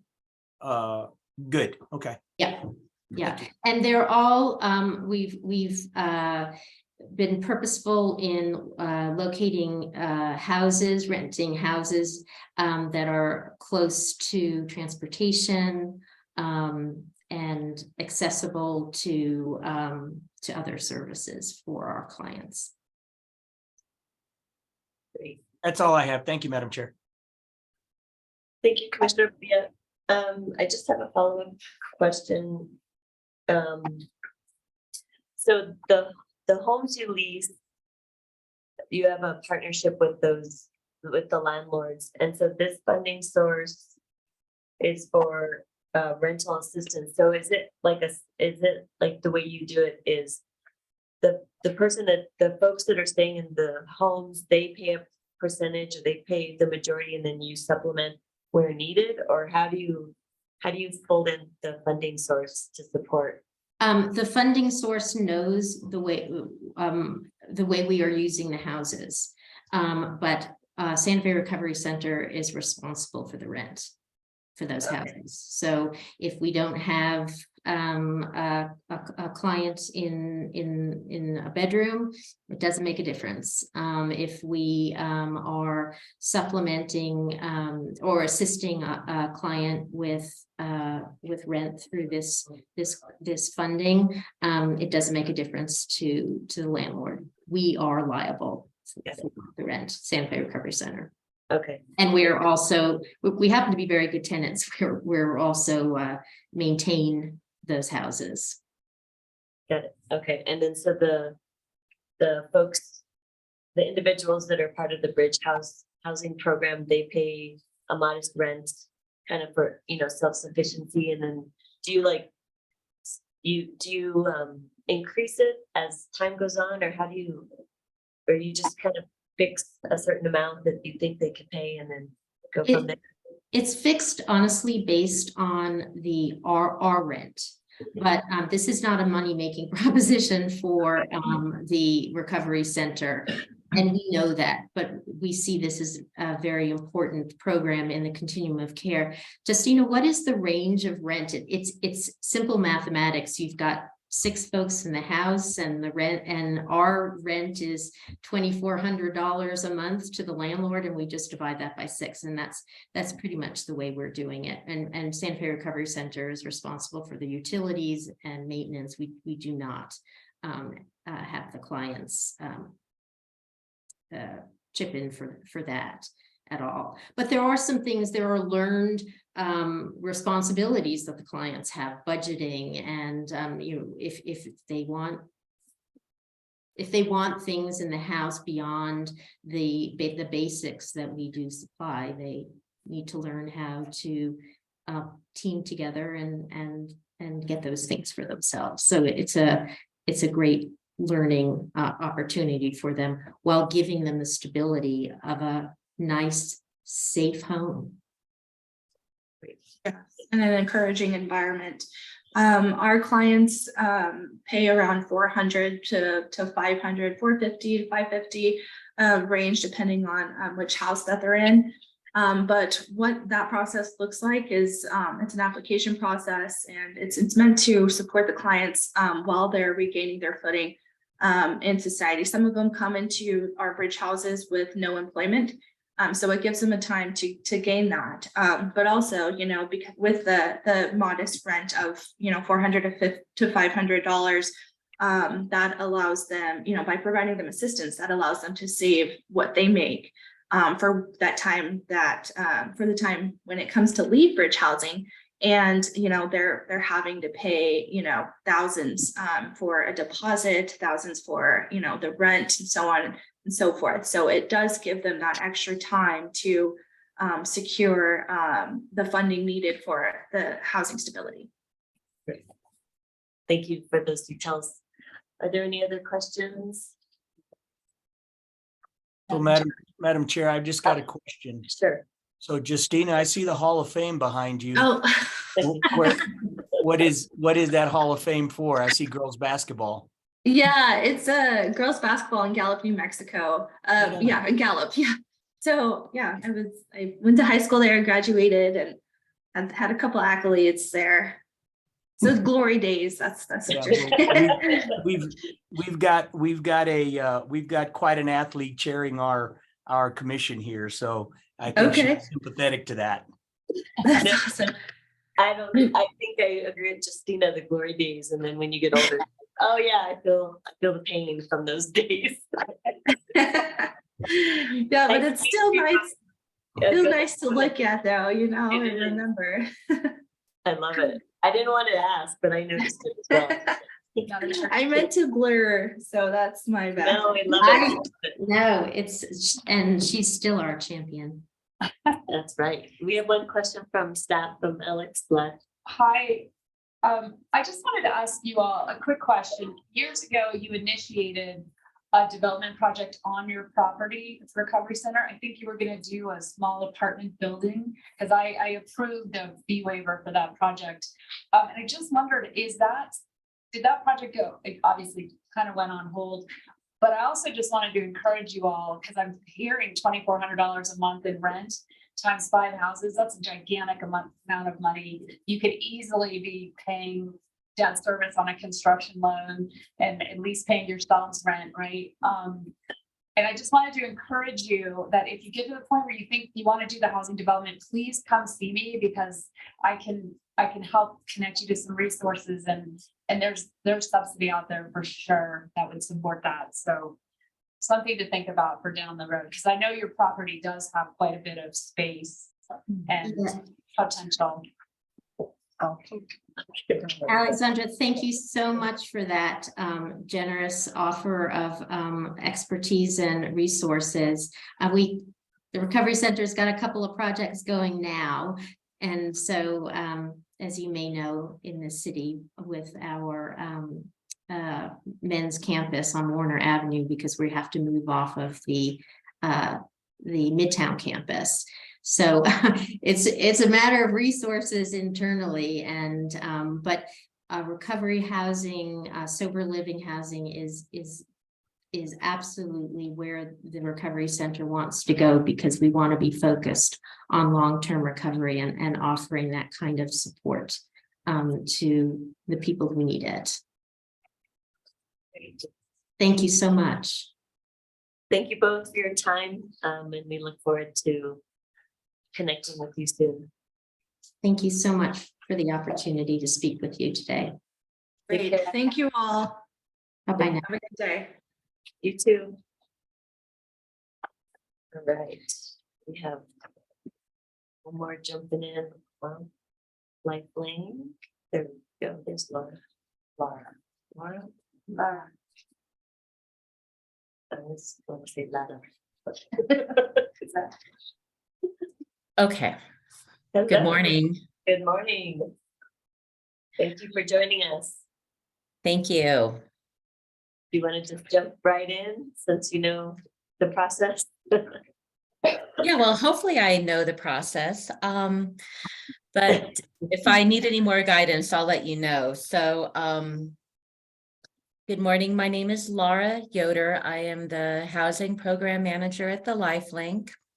I've been here since 2009, and we are requesting $250,000 for rental assistance, eviction prevention, and also to help people get into homes that are literally homeless. For the years that I've been here at the LifeLink, this funding has been one of the most, the best things that we could have, put it that way. We also get funding through the Mortgage Finance Authority, where You know, when we get a call from an applicant who is needing assistance, the paperwork takes about 5 hours. I mean, it's a really, really hard process. Being able to have access to funding that is easily attainable, not asking for all of these federal guidelines. You know, with our MFA funding, we have to do an inspection for every dollar we spend. It is, I mean, I can't tell you how valuable this funding is to us. We are able to assist the people that are coming in who are needing assistance with eviction prevention. We are able to assist people who are actually paying the rents that are within our community. Again, I'm going to go back to our MFA funding. We have to follow a fair market rent for every application we have. We cannot have a dollar over. And because of that, and because of the rent amounts in our community, it doesn't work for a lot of people. Also, to be able to assist people in our community who have a higher income other than 30% or 50% of the area median income is huge. So, you know, I think I was looking at our quarterly reports for our current funding that we have right now. We've already assisted 111 households. Our target goal was 80. I know we only have like $18,000 left, which my team is stressing out on because, you know, this funding again is able to serve our community in a very, you know, easy way for us, but also for them. It doesn't put up these barriers that are needed, you know, to be able to qualify for the program. So having that flexibility is huge. At the LifeLink, we have 2 ways of coming, or 3 ways to come to us for needing assistance. We use the Unitas platform, so that is one. We also take in walk-ins every day from 8 to 11, and we're seeing probably about 7 households a day coming in for that. We also get phone calls every day, and we're averaging about 15 phone calls a day. We're overwhelmed. And to be able to have funding that, again, is flexible, low barrier, not only to us, but to the people that we're trying to serve is huge. So, I mean, I just can't say, you know, enough about being able to have this funding available for the next year to be able to support our community, to help people, you know, stay in their homes. We've also used this funding, which is great, to kind of build a bridge between literally homeless and into a permanent supportive housing program. We only use this program if we are, you know, we have determined eligibility into a permanent supportive housing program. It can't be our HUD-funded permanent supportive housing programs. It does have to be our state-funded linkages program. But I think right now we have 4 households that we've been assisting with rent for a couple of months until we're able to you know, give them a voucher for our linkages program, which is homeless, precariously housed with a serious mental illness, 30% or below area median income. So these are really people at really high need. We've also seen an increase in people who are up there in age. I'm just going to say, you know, we have an 85-year-old who we deemed eligible for the linkages program. We have kind of a wait list for that, but we were able to get him into Via Alegre. And so we've been, you know, we helped him. He had to be out of his home in a certain time. We're able to make that transition into a new housing unit for him and be able to support him until that permanent voucher becomes available or another housing subsidy. Everybody who we have, or we try to, okay, it doesn't always happen. Everybody who we have contact with, we make sure that they have applied for other subsidized housing programs within our community. Santa Fe Apartment, Sangre de Cristo, public housing, you know, Section 8 county and civic. So we really want to make sure that we're linking them up to other resources when ours is gone. And it could take a while. If it does take a while, we do work on a housing stability plan with our people who kind of need a little bit more support in case management to kind of get to that point. But we do have, and we are able to serve people who are working, who just weren't able to work for 2 weeks. You know, they had a huge car repair, you know, something happened medically or within their home, trauma. We deal with a lot of people who've been victims of crime. and just helping them get to that next step so that they continue to pay their rent on their own without becoming homeless or having to go through the court process. Right now, and I shared the link that we had to one of my coworkers who's on the team. And I guess he just texted me, it didn't work. So he's not here. His name is Richard. He's one of the people in the housing department. I have two right now who are really committed to utilizing this fund and our MFA funds to assist people with homeless prevention and rapid rehousing. But he couldn't link on, so that's fine. If we're having an influx of people, we also have a team of 6 now in the housing department who we all kind of work together. If people call up, and they're about ready to be evicted or going to be, disconnected for their utilities, we try to get them as soon as we can, but we're doing our best for that. It is difficult. We make referrals to other partners within our community who actually have access to funding and who may have funding available. We've also worked together with some of our other teams to see how we can put together the amount needed because we are kind of low on funding right now. And, to say that we only have 18,000 left. We're being very particular now as to who we're able to work with. And if we aren't able to do something, we make those referrals. I base a lot of the work we do on the collaboration that we have with other partners in our community, with the homeless providers and any other provider, nonprofit or city or county, to be able to work with to keep people in their homes or get those who are homeless who can pay for rent on their own to help them get into a home and get them off the street and get them out of the shelter so that somebody who needs that space can be there. So I think that's pretty much all I have to say. Thank you, Laura. That was very thorough in all the work that you all do. And the connector you are, I know you're really good at trying to make connections with other service providers. So we appreciate that. I'm going to open up to our commission members to see if there's any questions. I just have a couple. Okay. Sorry. Okay. Related to the request, I was just curious for you, how do you see your rent? So the request for rental assistance, how is your request different or unique from, say, other nonprofits requesting the same kind of assistance? Yeah, so at the LifeLink, our goal is housing stability. We are not looking only at the need that the family has at this time, but working on a plan for long-term housing stability. We've been doing this a long time and we know, just paying your rent is not going to be a quick fix. We work with identifying other barriers that the household may have to look to see if any of our other programs may be more supportive of them and their need. But, we don't do a quick fix. Again, we look at their budget. We look and see why this happened, prove to us why it, to a point. Okay. But, show us why this happened and what is your plan to go forward? So again, we're looking at long-term goals. We are not only here to fix the here and now, but what is the plan to go forward? Excellent. Thank you. And I guess what I'm wondering, I guess for everybody, service providers asking for rental assistance is, what are you seeing out there? Your funding is preventing people from being evicted. So it's providing that supplemental support where for folks that are already in places. But I'm curious about the folks that are looking for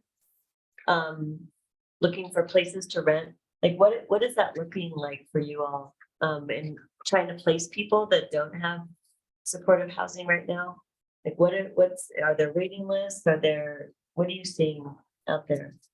Yeah, so, it's really hard because if you have a family who is a working class, they're not going to, qualify for any of the lower income or decent rent amount places to live. They're having to go to the market rate properties where they're having to spend, $1,500 for a 1-bedroom. I mean, how many families can do a 1-bedroom? We're looking at probably the one that I had the most of was a $2,100 for a 3-bedroom unit. because they had tried all the other properties and they were over income, you know, for those properties. So, you know, those people who are in our community and working, they don't have a very big choice. And so they are not only paying 30% of our income, which would be great. They're paying close to 70% of their income on their housing. For people who are lower income, there's nothing, you know, unless they have a voucher.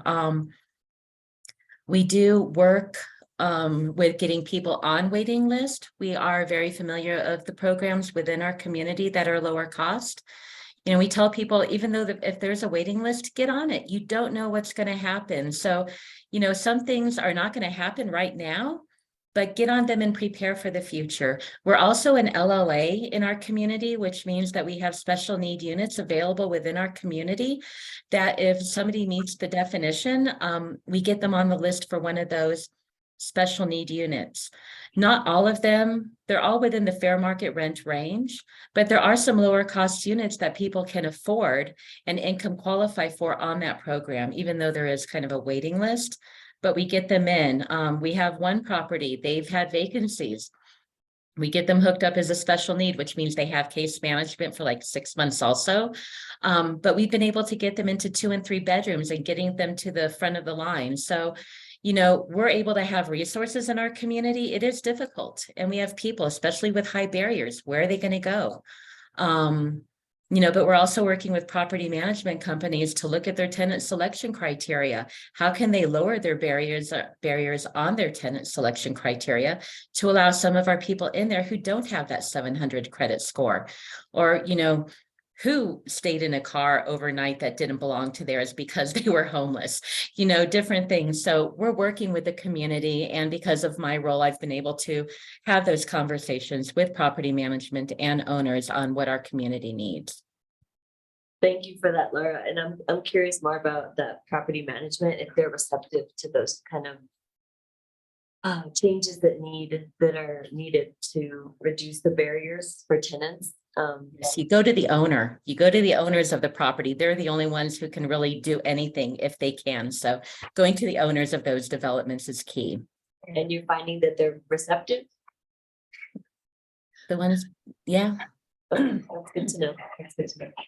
Thank you for sharing the realities. Are there any other questions that folks have? All right. Thanks for your work, Laura. Yay, thank you. I appreciate all of you, and I really hope that our request gets approved. And any other monies that are out there, we'll take them. So. We love it. Thank you so much. All right. Take Have a care. great day. You too. Bye-bye. Bye. Please. Been at this a long time. Geez. YOT. That's a career. It's a draining career. Yeah. Emotionally draining. But yeah, 15-minute break.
Yes. You're unmuted. We're here, John. Decor.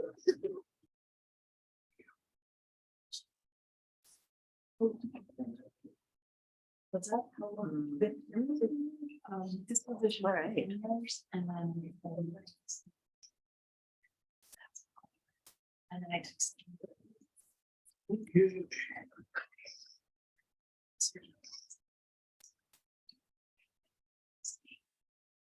Across the country.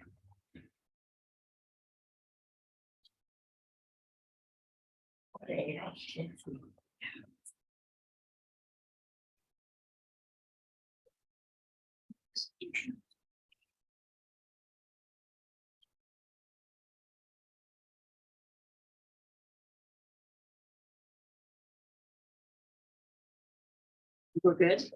We're good. All right. I think that's Ms. Patel, is that correct? Yes, Awesome. Did I get that right?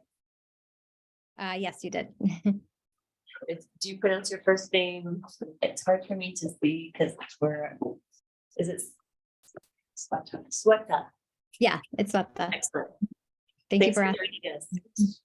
Is there anyone else from your team that also will be joining? Yes, my colleague Sarai she's getting an invalid error. Let me forward her Cody's. Huh, okay, My colleague Ellie is on. great. We have Ellie Kendall. So maybe if you want to just start off with maybe some introductions. I know you have two proposals for CDBG and Affordable Housing Trust Fund. So we have about 8 minutes for each of those presentations. And then we need a little bit of room after for question answer. So if you want to just jump in, that would be great. Sure. I'm Sweta Patel. I'm Chief Impact Officer of BDP Impact Real Estate, and we manage the real estate portfolio on behalf of Community Solutions, who is our project partner, and many of you know is a national nonprofit working with communities across the country to end chronic and veteran homelessness. My colleague Sarai is not on yet, but I'm joined by my colleague Ellie from BDP, who can introduce herself as well. Hi, nice to meet everybody. My name is Ellie Kendall. I work under Sweta at BDP Impact, and I handle investor relations and fundraising for all of our real estate projects. Yeah. And while Sarai gets situated, I'll just say that Sarai works very closely with me and has been on the project. Oh, there you are, at Santa Fe Suites from the start. We're just doing introductions, Sarai, if you want to introduce yourself. Sure. Sarai Williams here. I work in close partnership with Sweta and Ellie from BDP Impact in partnership with Community Solution.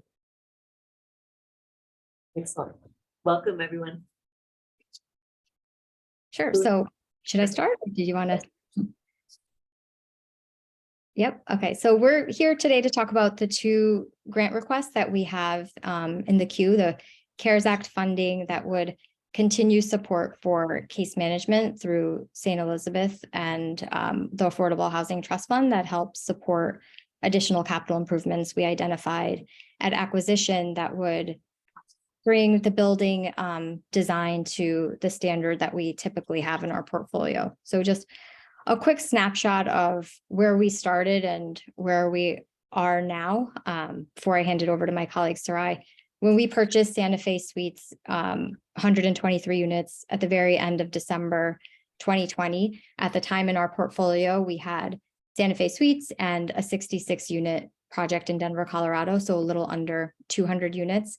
We've scaled our social impact model now to 6 other cities with over 800 units and another 300 closing and coming online in a matter of weeks. So we've gone from 200 units to 1,100 units in 2 years in Santa Fe, both as a city with innovative thinking and as a project has contributed a lot to that learning and scaling. And so for us, good property management and some of the learning is hard to find, but can be replicated once you have a collection of training documents that align with our mission and guide our property management plus model. that centers tenant outcomes. I think what's been much harder to scale is finding a high quality services partner like St. who is proactive and engaged and actively works to keep tenants stably housed. And so Sarai can talk a little bit about the success of the various programs and partnerships that we've had on the ground. Thanks, Sweta. Yes, St. has been an extreme partner, extremely great partner for us, and been able to make it possible for us to maintain tenancy and keep our most vulnerable parts of society well taken care of. We've been able to, with their help, we have on-site case management. We've been able to enlist a housing navigator, a therapist to help with weekly activities.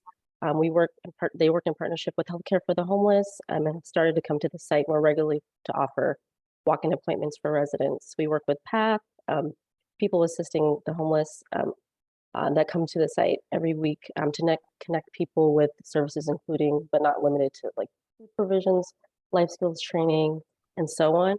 One of the great things that St. has been able to do with their case management has helped over 10 residents navigate from moving from St. support to civic housing vouchers, which not only increases those tenants' access to other housing should they want to leave Santa Fe suites, but also freeing up other funding so that we can support other individuals who are in need of assistance. We've also been able to help several residents move into senior care facilities to receive more of the appropriate intensive care that they need. And some of the other things that have happened recently have been holiday community events that have been well attended by residents, and we do have some wellness outings. And in November, we had one where we took some of the residents who wanted to visit some horses on a ranch and just, be able to spend time with animals. And I think that a lot of this is just examples of a lot of the programs that are ongoing and have increased, and we can hope to continue to be able to do that moving forward with your support.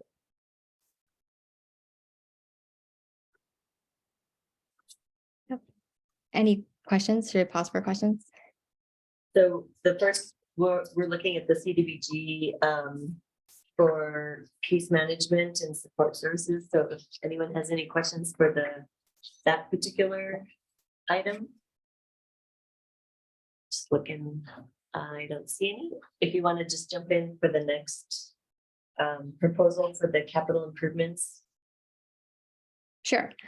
So for Affordable Housing Trust Fund, we have an existing $910,000 grant that we're currently working on for various capital improvements, and we're applying for additional money to support more capital improvements that both increase the aesthetics and curb appeal to reduce the stigma as a former transient motel and temporary shelter.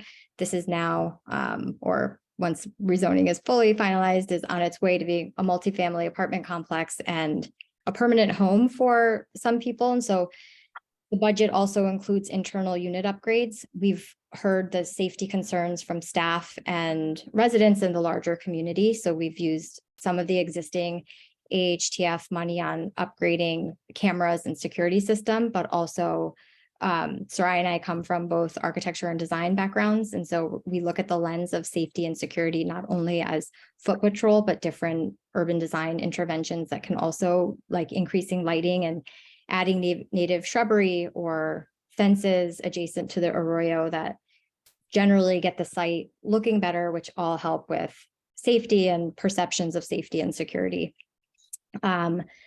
We've, in terms of like other physical space, potential other physical spaces we're looking at is, as a former hotel, there's some industrial sized laundry room spaces that we could potentially add for additional counseling rooms and meeting spaces. Right now, we are looking at the possibility of taking a unit offline to provide more private therapy rooms, but we would much prefer to not take a unit offline and be able to repurpose some of these like back end rooms that we don't need, like industrial machine laundry rooms anymore.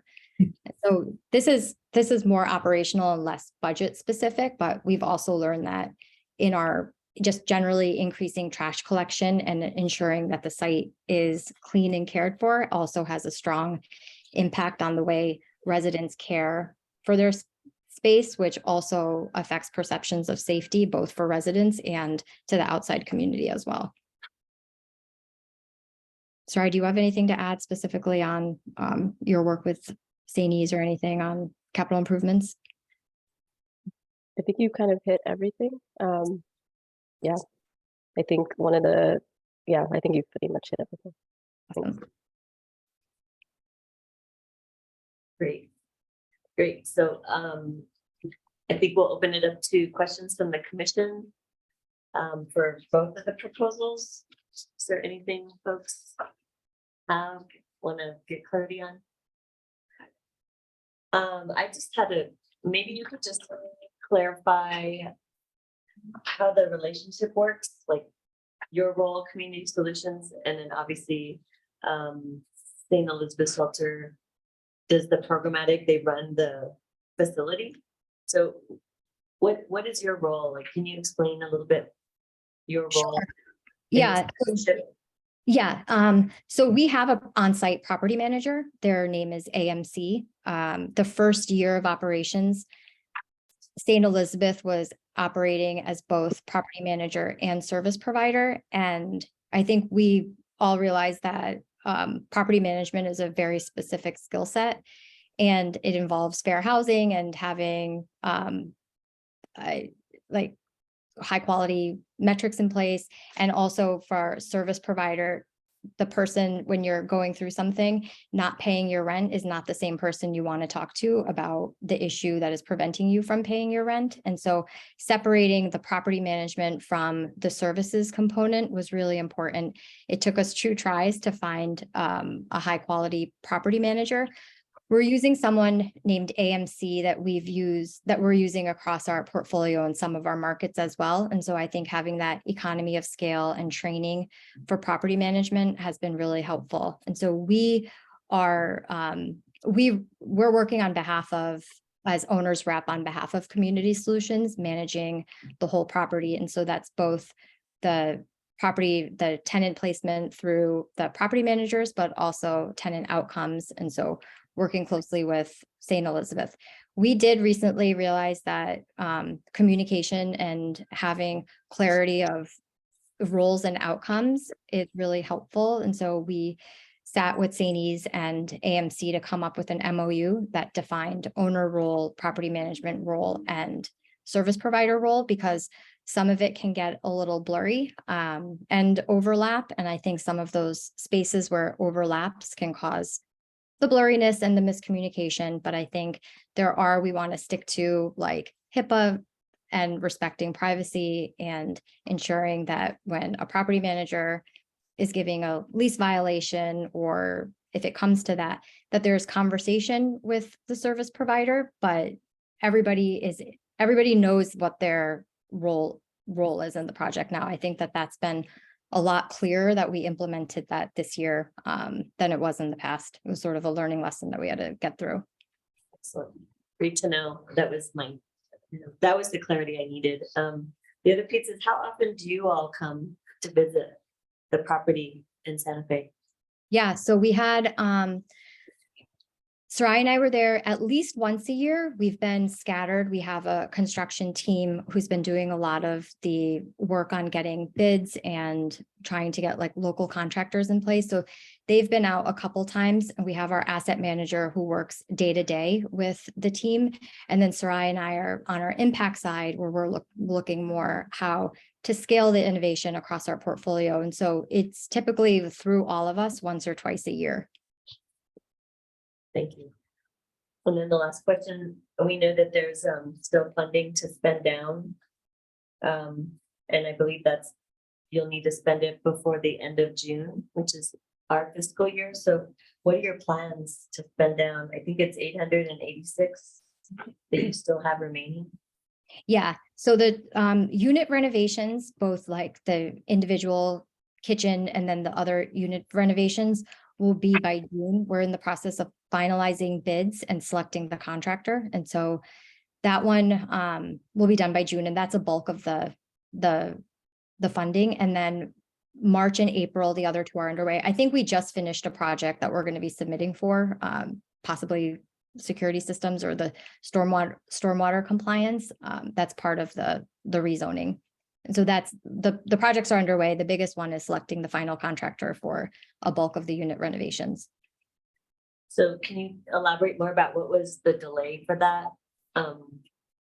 Because this funding was given in July of 2022. So if you could just elaborate on some of the delays that you encountered. Yeah, property management. I think when we switched from St. Elizabeth to another local property manager, I think this was the first priority on our list. And we realized that there's more to property management outside of housing placement, and capital improvements and just general unit upgrades are part of a property manager's scope of work. And it's not something that they could deliver on it at the scale that we needed. And so we brought in AMC, who started at the end of this year, and it's been priority of collecting bids and getting 3 bids and ensuring that we have 3 bids. We also internally allocated a resource of someone on our construction side to be able to help the property manager, because I think that there's been not a lot of response, and just trying to get our reach of contractors to be a little bit higher so we can get at least 3 bids. Thank you. Are there any other follow-up questions from folks?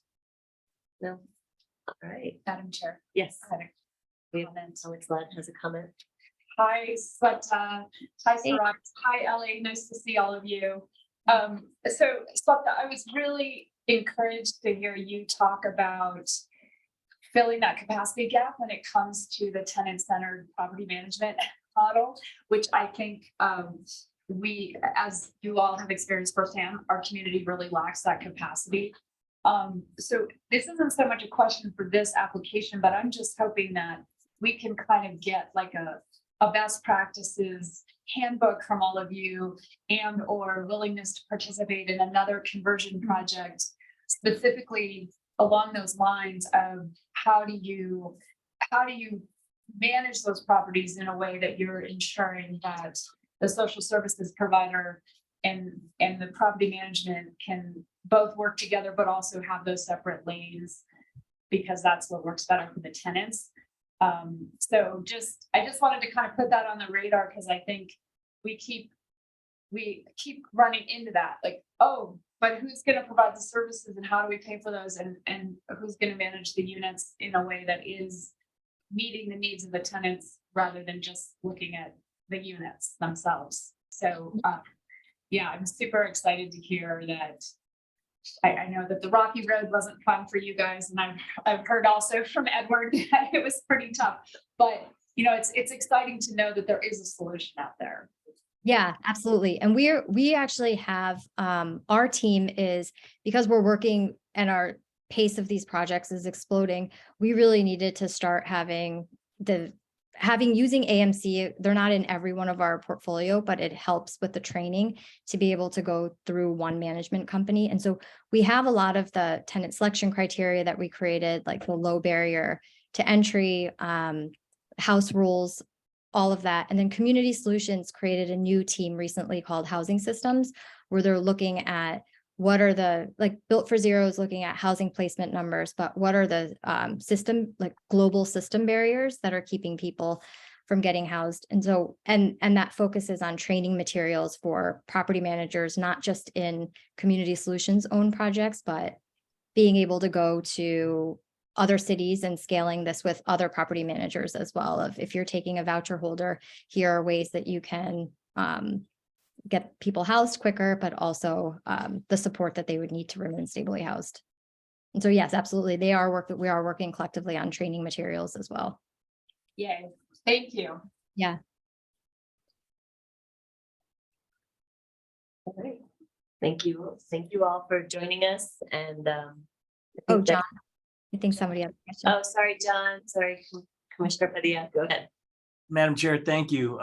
Sweeta, great presentation. Got a question for you. Your property management team, AMC, who do they have on site representing Community Solutions for this property. Yeah, they, sorry, you know her name. I'm sorry. I don't know. There's a her woman name. named Donna. She's on site there on a daily basis, and then we work closely with her regional manager, who's Matt Hijar. So I check in with them on a weekly basis. So there is a presence by AMC on site, not, Yes. I know you're using them on multiple projects. It's, the issue is always, well, it's great that we've got a management team, but there's no one on site representing them. So Yeah. Yeah, that's imperative at this project. We've found out through trial and error that it's very much, and the tenants are a lot more receptive to be able to talk to somebody on a face to face. And so we made sure that was highlighted to AMC before hiring them.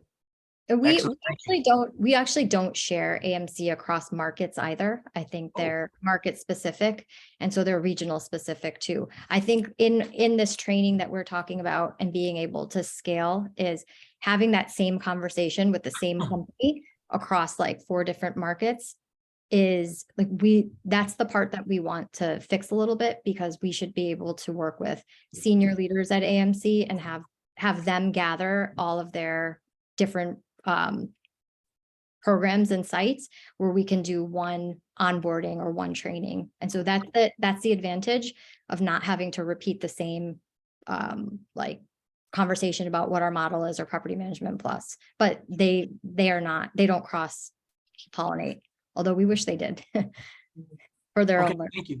That's all I have, Madam Chair. Thank you. Thank you, Commissioner Padilla. Commissioner Hughes. For your CDBG request of supportive services, could you give us an example of service and what difference that might make in one person's life? I didn't hear the question. We have a big room here. You want to try to repeat it? Could you? Sorry. He's like, can you repeat it? I'm like, what was the question? I think it was something about how your does a support service make an impact in somebody's life? Yes, thank you. Yes. Okay, I think it's a great question. There are numerous ways, but I can give you one example. We used to have the Cancer Foundation, and we still have the Cancer Foundation units. There were some some of the patients who came there who also were experiencing precarious housing situations. By having our case management on site, they have been able to work with that person, securing them, housing provisions so that once they weren't in treatment anymore, that they could have a place to live. And sometimes that would be in one of our available units. And that those support services, a lot of them, were terminally ill and were in need of hospice care, and you wouldn't be able to obviously get that if you were in a shelter or something. So being able to have a unit to then also have our case management secure hospice care and ensure that the last days of their lives were something that, were comfortable. That happened on several occasions at our properties. So that's just one of the examples that come to mind. Thank you. And hi, Edward. Thanks for joining us. So in terms of that support services, you had indicated this would cover program coordinator and social worker positions? Yes, that, and then the volunteer program, the money that goes into helping support that program, the substance abuse counselor, peer support specialist, the housing specialist. They're wanting to bring on a bilingual outreach therapist as well to engage with the Spanish speaking population, and then as well as additional case management. Thank you. All right, I think we're good. Thank you all for your time and for joining us, and we look forward to connecting again. Thank you. Thanks, Thank you. everyone. Hi, Edward. Hi, Michael. Bye. Good Hi. morning. You can stay on if you want. Hi, Edward. Hello. There we go. Hi, Edward. Let's see. We can start 4 minutes. Michael just disappeared.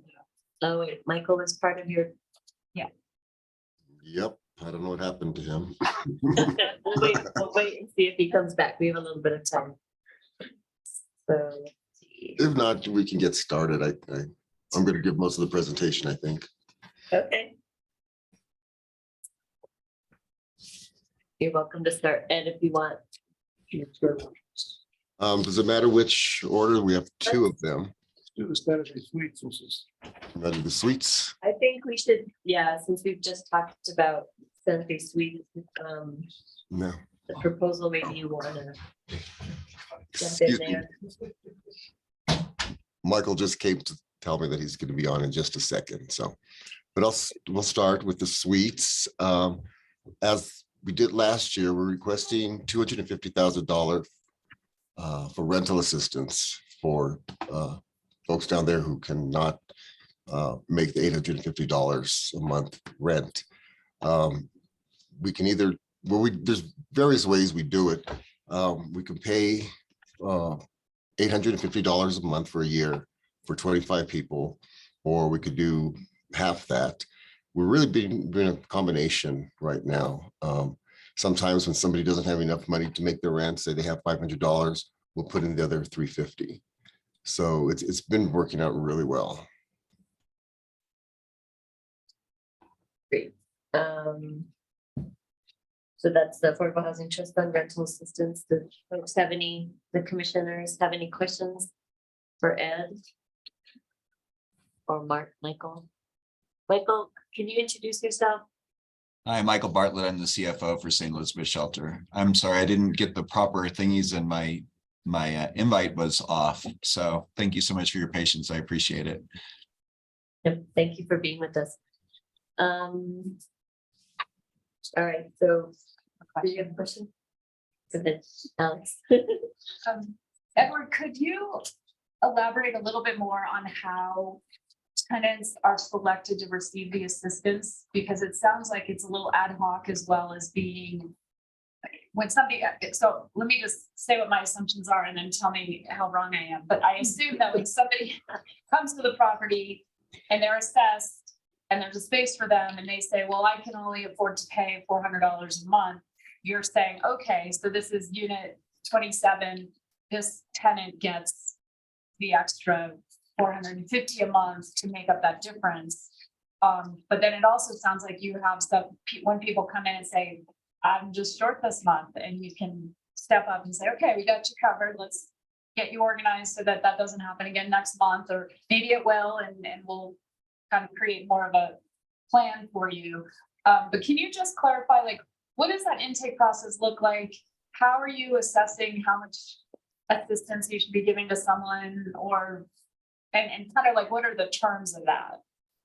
Okay, well, the staff, our staff, and as well as the leasing agents will meet with somebody, they see how much see what their income is and base it on that. If they can pay the full amount, they pay the full amount. If they can't, then we chip in whatever is needed. Do you have anything to add on that, Michael? Since you're the one who handles. No, I'm wondering, Alex, are you talking, I know, are you saying some, because we've been doing some arrears where we've been having some people where we found that they're really having a hardship. And so we've gone through and looking at viable tenants and clients who will actually work out better. Because the goal is, we've kind of been in this interesting thing where our staff is really wanting to do where we're getting the clients to be really self-sustaining, but we're also, since we have these funds available, we're wanting to make sure that they're not, that they're being supported in their process of being self-sustaining. I guess that's probably the way. No, Michael, I think that's exactly right. You framed it out in terms of kind of what we're really wanting here is that we are documenting how interventions work, as well as just, hey, there's somebody in front of me with need and I'm going to help them, right? So just kind of looking at, is it how many people are staying housed because of this assistance, and at another property without the assistance, say they would be on the streets again. And sort of just looking at what are the longer term impacts for the folks being assisted. Is it, and I imagine for some people, it's just like the financial assistance is all they need. Other people are going to need more hand holding. They're going to need more connection to more support. So I want to make sure that we're not just looking at this as the city slush fund, okay, community. Santa Fe Suites, do whatever you want. Like, I really want to make sure that we're collecting data, that we're going to use this experience here. I think Sweto was just talking about the experience with learning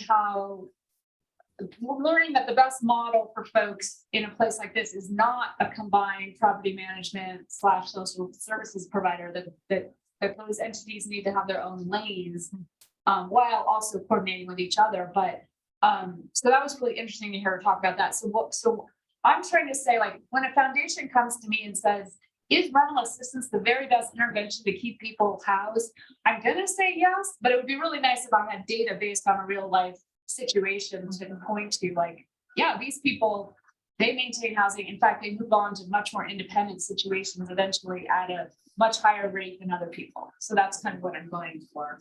Yeah, and we even sat down this, our staff was a little bit bugged with us, which is kind of funny because we had so much money this last year, but then we saw the opportunities that we could do with it. And then when we asked them, you know, how do we want to go forward moving with it this year? They came up with these funds again, but with the idea that they really want to have more people who are self-supporting, and we do not want to look at this as being an ongoing support from the city for these individuals ad nauseum. That is not the intention for these funds. I know that isn't the city's intention, and that isn't our intention. Right, and just to add something else, every tenant who comes out of homelessness into the suites are required to also apply for Section 8 housing through the city and the county, the Civic Housing Authority and the County Housing Authority. And if they get called, hopefully they'll move on and be able to vacate their apartment for somebody else who's coming out of homelessness. So we just don't want to have it stagnant with the same people there, you know, forever. We're trying to move folks on to other housing too.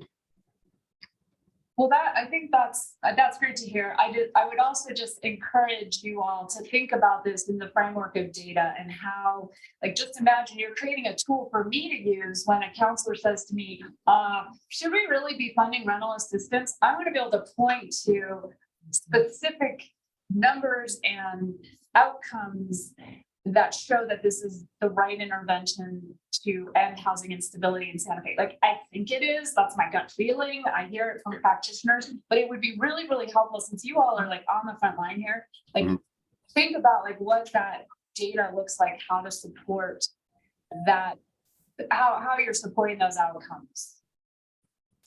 Sure, we have plenty of data if you guys want to see anything. So I'd be more than happy to forward it to you. Yeah, and also, would you guys like something more, a little more narrative, or maybe like what, you know, like when we do this each year, like kind of a summary of success stories of like what, I mean, this might be a thing going forward, you know, that maybe we start putting some results to this. So you would like to see X number of people in this program in the beginning of the year move into being fully self-supported, or some, you know, some sort of a results driven. Yes, please. Yeah. And it doesn't have to wait for the end of the year either. Like, we are Okay. be much more proactive in telling the community about all the good work that all of our partners are doing and how the city funds support that. Because I can't even tell you how often I hear, nobody's doing anything for affordable housing in Santa Fe. And it makes me scream and Okay, fall on my case in ground. point, last year, Commissioner Watkins and I visited Santa Fe Suites and got a tour by Edward and others. And we met one of your clients who recently lost a dog, and he thought he was going to die because he felt so lonely. And the fact that the suites stepped in made all the difference. Yeah. Go, okay. Commissioner Padilla? Yeah, thank you, Madam Chair. I just wanted to support Alexandra's request for information. I think it's so important to have metrics, and even more so to have testimonials, and not testimonials from the program or the program directors, et cetera, but actual individuals that are impacted, that are impacted by the funds that we have provided for those programs to do what they do to support, in this case, homelessness, et cetera. So I think it's very important, and we need to require that from all of our request that from all of our grant people that receive funding from us, just because that gives our commission as well as the Affordable Housing Trust staff, the city staff, to really get out there and sell the project. So, I would definitely second that. Metrics and testimonials go a long, long way. I agree. Sure, we can do that. One thing I wanted to add is that the staff down there has really turned the suites into a community. They had a barbecue last summer. I know some of you were there. It was a huge turnout. They also have a Thanksgiving dinner for everybody and a Christmas dinner for everybody. And last week or week before, they had a Super Bowl party. Every Friday morning, they have coffee and donuts for anybody to come and just socialize, get to know their neighbors. It really is turning into a community. We got off to a rough start, needless to say, but things have really turned around. I'm very proud of it. And Community Solutions is using it as a model, as a national model for other places to, other cities to look at and how to do it right. So. Thank you, Ed. Were there any follow-up questions? I think it would be helpful to have that information, and I'm wondering if our application lends to providing that information. When I go through the proposals, it's like there's so much stuff that's I think is required of us. I'm not sure, but it doesn't get to like, what do I want to hear about? And it's this kind of information, because you all have to fill out the metrics and how it's leveraging and the match, et cetera. So I'm just wondering if there's a way with the way our applications are set up, if there's a way to share that data, or if that's something. We could add that in there. It doesn't ask for that specifically in here, so obviously we didn't provide it. But in the future, we could, provide the metrics and our goals and successes and all the demographics, data, all that stuff that like to It see. might be a great idea moving forward that the city say, like, if you're, if you've had these funds in the past, what are the results that you've had in order that we want to give it to you this year again? Maybe something, I think it'd be helpful. Thanks. Commissioner Torres. I am wondering if you have considered asking Little Globe to help you film some of these special events or the success stories of some of your clients that then you could use to present to private foundations or even for community solutions for the future. But Little Globe could be a source of these kinds of concrete stories about your successes. Sure, that's a great idea. I know the staff down there takes a lot of photographs of the events and stuff, but to get it on video would be even better. I'm not sure if any of you saw that article that came out a couple of months ago in the New Mexican. It was entitled "The Santa Fe Suite Saved My Life." It was an incredible article. It was the story of one woman who had been homeless for years and finally got a place at the suites, and her whole life has turned around. It was a real sweet story. do you have that to forward to them maybe, Edward, so they can put it in their Sure. file? Sure, I can forward to you. That'd be great. Thank you. I like the idea of documentation. I don't know how much Little Globe would cost, but there's other like videographers maybe that could document some of the stuff that you're doing. Or maybe Community Solutions has funding sources. I don't know how that works, but maybe there's some way to connect you all. I just had one more question about the remaining balance. There's about 100,000 left from last year's commitment for rental assistance. So I'm wondering about how that would be executed or how that would be distributed before the end of the fiscal year. We've been very, as kind of like what we were talking about a little bit and what Alex alluded to earlier on and with her question is, we realized that the funds were pretty high. And so we were able to go in and take care of like people who had arrears and people who were having to possibly get evicted. We've got a really pretty good amount. In fact, the one that I just did for March is $18,000. So I don't think we're averaging around 18, $18,000 to $20,000 per month. So I don't think we're gonna have any problem going through that in the next few months Okay, and get it done.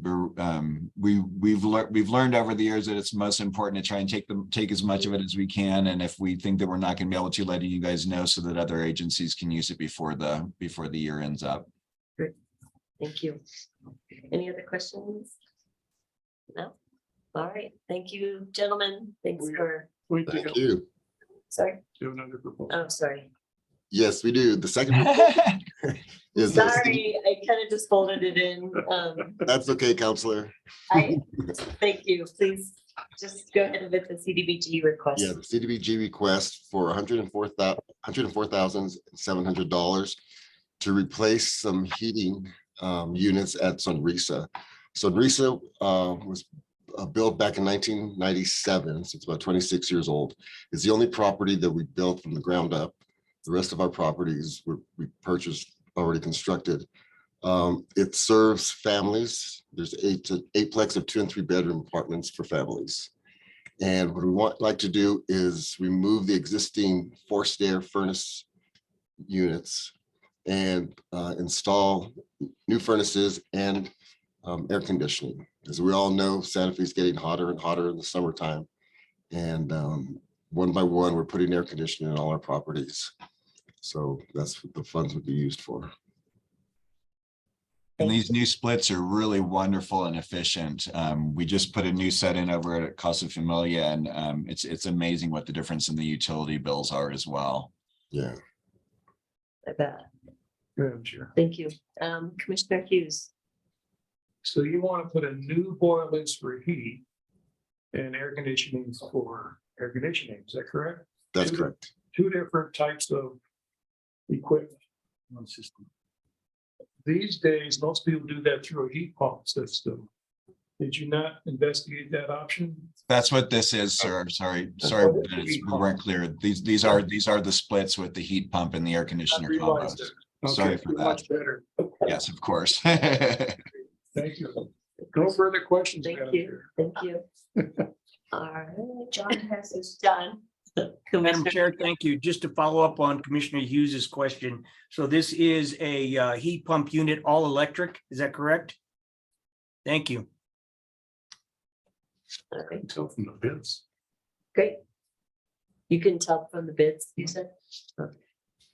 As long as the contractors know that that's what you all are seeking. Yeah. Great. I think that's it, right? Thank you both for joining us. Sure. Thank you both thank you all for your wonderful and ongoing support. We love our relationship with the city and the wonderful support you give us. Thank you so much and have a great day.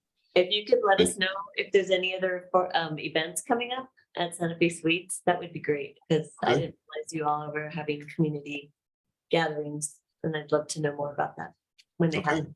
Will do. Thank you. Thank you, folks. Take care. Bye. Bye-bye. Yes. Had reading those bids, I just didn't think that heat pumps, but as long as they know that's. I know. Commissioner Hughes, those the mini splits that they're using, either mini split unit or mini split cassettes are all anymore predominantly heat pump systems. Yeah. Yeah, and all electric systems, which is great. I've been using it when it gets down to like 20, they turn it on a few hours and boy, it makes a big difference. Really, really efficient also. Yeah. So, Madam Chair, I was gonna make a comment, and I think this was a perfect example of we need information from these providers that we fund. You know, the idea of metrics and testimonials go such a long way, especially being able to arm Alexandra with the information that she needs for our continued support of some of these programs. I think it's vital for the program. And the other thing that I mean, Alexandra, you've come up with some questions, not so much challenging the providers, but, you know, asking them to be a little innovative, you know, think outside the box or in other boxes for possible ways that their projects could be funded. I had forgotten about the recovery center's apartment project that they had developed. And, you know, I mean, why is that stalled? I mean, there's funding out there, whether it's through us or other sources that you have a knowledge about to be able to fund these individuals rather than paying rent on however many houses they have. You're absolutely right. They could take down a construction mortgage really easy. So I think we need to continue to challenge the applicants to be innovative and creative and thinking outside the box with other programs and sources. Now, I understand they're busy. They're running their programs and they're busy and they're probably stretched to the limits, but it's a great opportunity to see some innovation come back at us. Yeah, I agree. I think it would be helpful to explain why rental assistance and those supportive systems are working. I mean, Alex always talks about how it's harder to be able to house somebody once they are they don't have a place versus keeping them into their current location. But I didn't realize there were some counselors that they didn't understand rental assistance. Well, I could think of one person that might say something. Anyway. Erase. It's okay. All right, so we have HomeWise next, and then we'll have our lunch break. So Cody, I keep getting messages that the people are having problems with the link. Yeah, I'm getting those as well. I don't. There's Joanna. Most people are getting in, so I'm not sure. Hello. Am I supposed to be here or not yet? You're good. Not crashing the party. No, we were just waiting. You technically started 11:35, but if there's other folks that will be joining you, we can wait for them. Did you have any problems with the link by chance, Joanna? No. No, okay. Johanna, sorry, I have a friend named Joanna, so. All right. Is there any other staff that might be joining you? Yeah, I might have my colleagues Darcy and Jess join, but not to give the presentation, just to be a part of it, like to see it. So we can go ahead and get started if you'd like. You want to start? Yes. Okay. Yeah, you're right before our lunch break. Yeah, so- okay. Let me not stand in between anyone and lunch. So we're good to go. So if you want to just start, I know both are similar requests, but if you just want to start with CDBG or just distinguish the difference between the CDBG request and the Affordable Housing Trust request. Absolutely. Thank you, council member.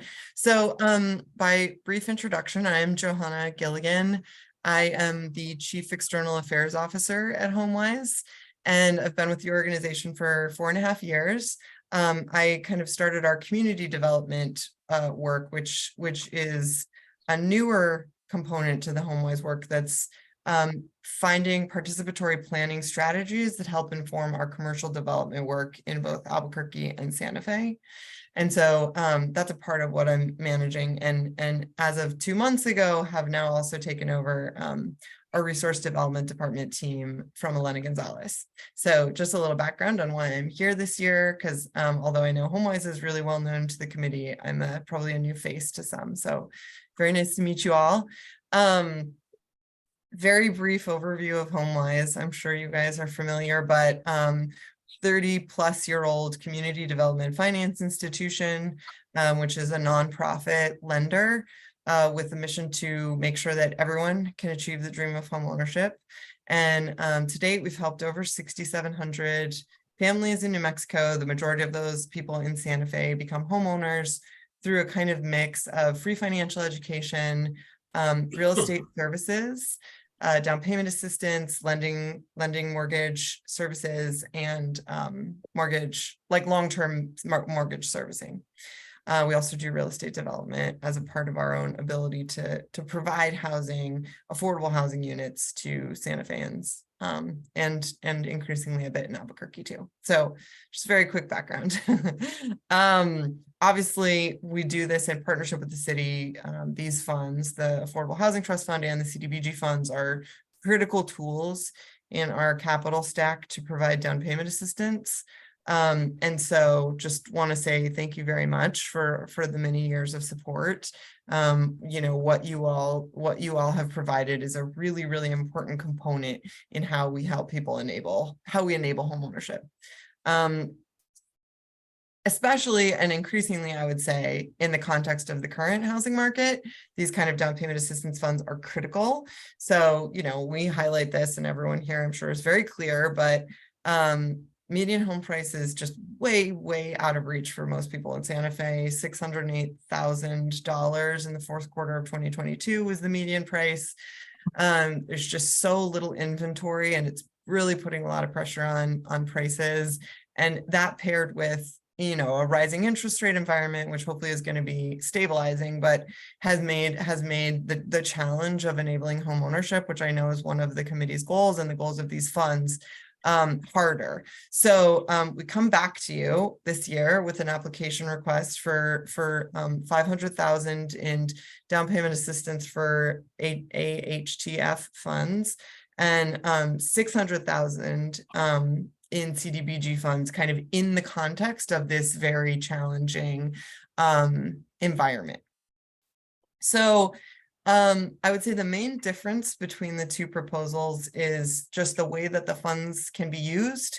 So CDBG, we have a long history of securing CDBG dollars from the city and deploying them. Historically, I think we've been able to deploy about $13 million in CDBG funds.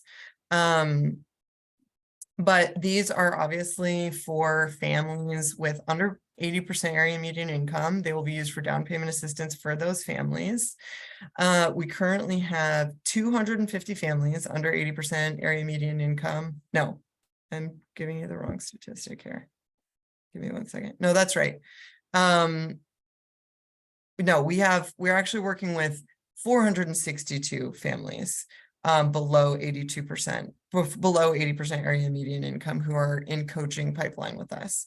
That means that they're in the process of becoming, you know, maybe raising their credit scores or getting savings sufficient to be able to become home buyers. So 462 families under 80% area median income. And then 93 additional families who are buyer ready and are searching to find a home that they can afford. So, you know, large number of people to be able to support with these funds. Obviously, this is a small portion of that, but we blend funds with other funding sources like CDFI funds and our own capital to be able to provide that down payment assistance. Let's see, what else can I tell you about this? You know, with CDBG funds, we expect to leverage each dollar with nearly an additional $5. These additional funds will mostly come from the secondary market, either Fannie Mae or other secondary market partners. And the leverage will come from amortizing permanent financing, the borrower's cash contribution, and other sources of deferred purchase assistance that we layer into the transaction to achieve affordability. Such sources could include Federal Home Loan Bank, Project Reinvest, and our other partnerships with the CDFI fund, as well as local partners like Christus St. Vincent Medical Center, and all of those funds have been secured. So yeah, that's a bit on the CDBG. I could pause there if you all have questions on that, or I could tell you a little bit about our AHTF application. Why don't you jump in and tell us about the, oh, sorry, did you have a question on that specific application? So Commissioner Hughes, go ahead. Is it $60,000 per home? Why is that amount of money? Is it below that? It's not gonna work to pan out, or why 60,000? Yeah, great question. I mean, historically, I think we've worked with the city to extend the limit per borrower, and the city's been great to allow for that as we've seen home prices go up and up. And so, I wouldn't say it's an exact science of knowing per borrower it's exactly this amount that we need, but what we know is that when we're trying to close the gap between people below 80% AMI, and sometimes that's significantly below 65%, 50%, and the market price, even the lower end of the market, it's a considerable gap. So we're just trying to make sure we have sufficient flexibility in order to achieve the gap, meet the gap. So am I hearing that if you did 40,000 or 30,000, that wouldn't be enough? That's correct. Sometimes even 60,000 is not enough, and we're layering that with other subsidy sources. But what we are doing is with CDBG, it's a little bit more challenging there are certain funds we cannot use with CDBG. So part of the challenge for us is sometimes we need to be able to have sufficient CDBG funds alone to be able to meet that gap. But with median home price at 600,000, and purchasing power for people under 80% AMI, there's a really, really big gap there. Median home price is obviously not the price of the home, but it just shows you that there's been a very aggressive uptick in the market. So those subsidy sources are really important, and extending them to a level that is, fairly a comfortable amount, like $60,000, is important. Thank you. Thank you. Any other questions before they move on? No. Go ahead, Johanna. Great, thank you. So as you could see in our applications are very similar in terms of how we're going to be deploying these funds. The Affordable Housing Trust Funds are a really important subsidy source for us because they provide additional flexibility that's really important in a housing market like this one. It is true that people, particularly on the lower end of the income spectrum, we know those folks are being left behind, but so are a lot of people where you have two professionals in the home. And so being able to have subsidy that goes up to 120% area median income is great. It's really an important tool for us in our toolbox. Also, being able to have this subsidy source that we can use with ITIN borrowers is critical. So that, I would say, is one really important distinction between these two applications, is, the borrowers that we can provide these down payment assistance funds to. As you can see, we're requesting $500,000 for 12 households. So that does mean a slightly lower amount per household. But and that's a minimum. Potentially we could provide these funds to more than 12 should we be able to spread the subsidy a bit further, but just giving ourselves the flexibility to max out the down payment assistance if needed is important. So for this group of folks, 80 to 120% area median income, we have 250 families in Santa Fe who are currently buyer ready. And additionally, we're working with 109 families who have qualified for financing and are searching for a home that they can afford. So lots of need, lots of demand, and a very, very important and critical subsidy source for us. Again, same structure. The funds will be deployed in the form of down payment assistance with 0% interest loans that are due upon sale, refinance, or failure to occupy the home. Because no monthly payments are required on the deferred loan assistance, the homeowner's overall monthly mortgage payment is significantly reduced. And then when the loan is repaid, the funds are revolved to assist future borrowers. So it's just a great evergreen fund for us to be able to continue to use these monies to help enable homeownership for people who maybe, don't have access to generational wealth, or it's just obviously a big gap these days. Our leverage is $7 per dollar on the Affordable Housing Trust Fund, coming from similar sources as to CDBG. And historically, we have been able to deploy about $1.4 million in affordable housing trust funds. So I think, you know, we have a strong track record of organizational capacity and have proven our model is feasible, even under these challenging circumstances we're in today. We don't take that as we are not deterred from our goals. It becomes more challenging, but we remain, you know, actively pursuing this dream of homeownership with our client partners. Great. Thank you, Johanna. Any questions on this application? No. All right. I think that's it. That's it. I think so. Okay. Well, I hope you all have a wonderful lunch. Thank you. Thank you. Appreciate you. Take care. See you later. Thanks, Bye-bye.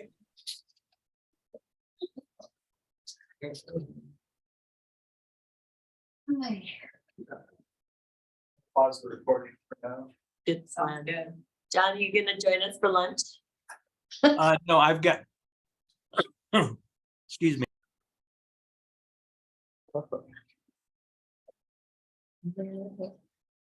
Michelle, how do you say your last name? It's vigneray. It's French. It's like vineyard. So that's what it stems from, is the word vineyard. Say it again. Vigneray. Vigneray? Mm-hmm. Nice. Yes. Thank you. All right. We don't see Noemi. There's no Noemi. I'm here, sorry. I couldn't hear you guys, so I'm like trying to turn on my headphones. Good to see you. Nice to meet you too. We have our team, I think. Oh, wait. Let me see one person. I'm gonna be right here. Oh, shit. Okay. Maybe we'll just wait 1 minute. And we know you have two proposals, so if you want to start with either the CDBG request or the Affordable Housing Fund request. Yeah, I was hoping we could start with CDBG and then move on to HTF. Excellent, excellent. And we do have about like 15 minutes for the presentation, and we'll need just a little bit of time for any question and answer. Sure. Okay, and if it's okay, I've kind of worked it in to have questions throughout. Okay, that works. Okay. I think we're ready to go when you are. Okay, all right, wonderful. So first off, a big thank you to the Community Development Commission and the Office of Affordable Housing for inviting Adelante to further explain our CDBG and HTF applications, and of course have the opportunity to answer any clarifying questions. So just to start with introductions, I'm Michelle Vigneray. I'm the development specialist with Adelante. And I worked with Adelante during the 2018-2019 school year. And then I moved back home to Kansas. I helped out with family for about 2 years and then came back. And I'm happy to be back and officially working with Adelante again since February of 2022. Oh. And my name is Noemi Sanchez, and I've been working for Adelante. I was a case manager for 7 years, and I recently I was promoted to coordinator. So I'm really excited about it. Great. Great. All right, and Adelante as a program, we were founded 20 years ago, back in 2003, and it was formed as a community-based organization that partnered directly with the school district to provide services for students and their families who are experiencing homelessness. And now, 20 years later, it's 2023, and we're still holding an extremely important partnership with the school district. And our services have continued to evolve based on best practices that have been developed by our organization over the last 2 decades. So now moving on to the application, we'd like to cover CDBG first, and we'll have the opportunity to work in questions then, and then we'll also then move on to HTF. So to starting with CDBG, just to kind of summarize the application that we submitted, the project outlined in that application is called the Liaison Project. And if it's successfully awarded funding, then the CDBG dollars would help pay for a portion of the salary and the benefits for one of the 4 liaisons who provide services within the Liaison Project. And the funding would specifically help cover that cost for liaison compensation, because really the heart of the Liaison Project is all about the direct support that the 4 Adelante liaisons provide. So each of the 4 liaisons are assigned to different schools throughout the Santa Fe Public School District. There are 2 liaisons who work with elementary school students and families, And then the other two liaisons work with middle and high school students and their families.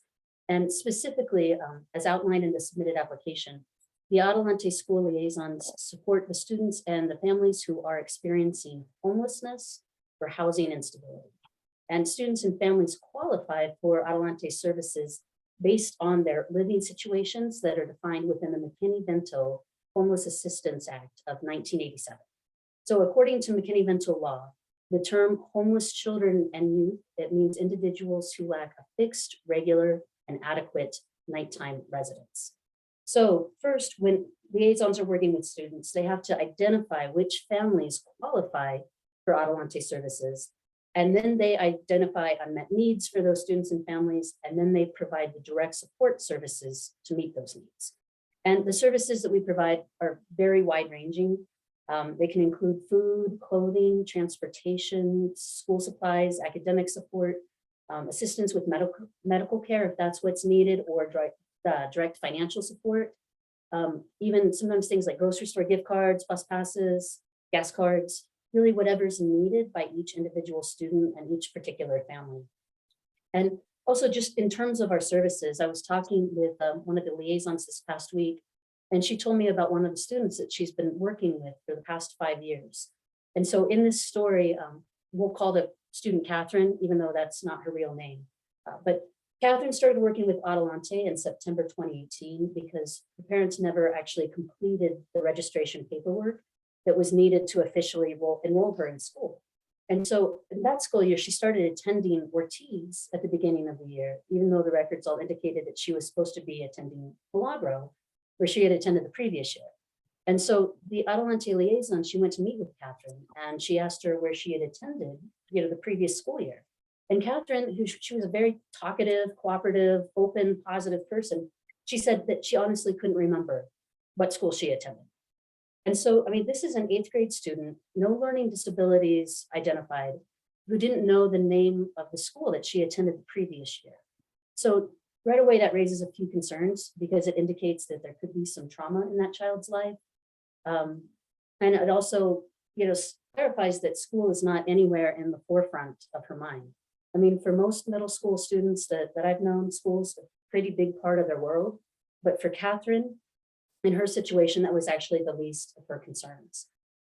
So the liaison continued this conversation with Catherine, and she learned that Catherine didn't even really know where she lived. For the past week, she'd been staying at the Warren Inn with her mom and her older sister over on Cerrillos, and I think the Warren Inn is now called Casitas de Bellas.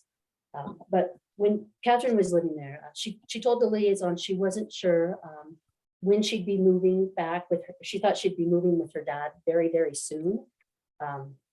She thought that probably within the next few days, she would move in with her dad. They were just waiting for him to get approved for Section 8. But we'll flash forward. Catherine continued to live at the Warren Inn with her mom and her older sister for the next 6 months, which, I mean, that's wonderful. It provides some stability, but it's not ideal for a family of 3 to live in a 300 square foot efficiency apartment while still believing that it's like the short-term situation that's only going to last for the next few days. But actually, in reality, Adelante works with a wide variety of different organizations through the community.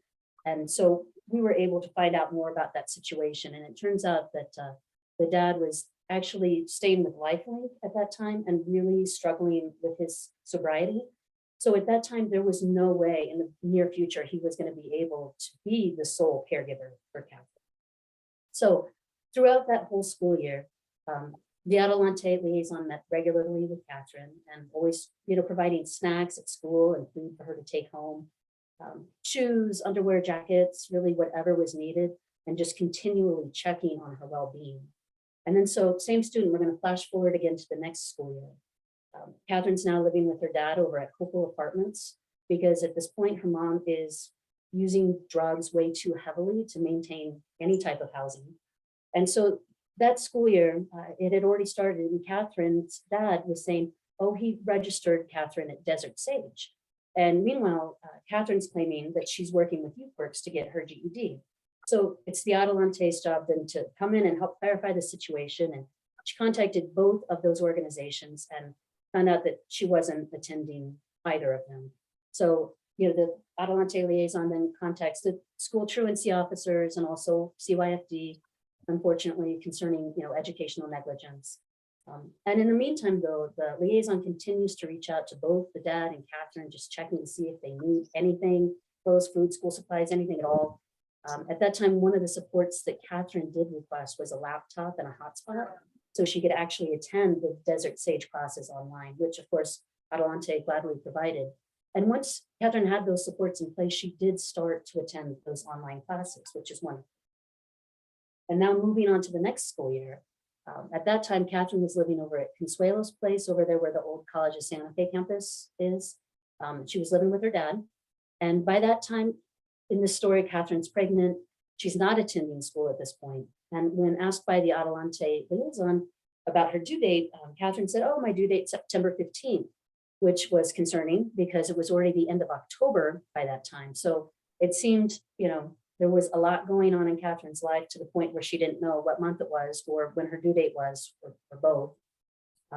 So Adelante again continues working with Catherine. She is connected then with the teen parent coordinator through the school district, the grads program. She was provided with assistance for her WIC application.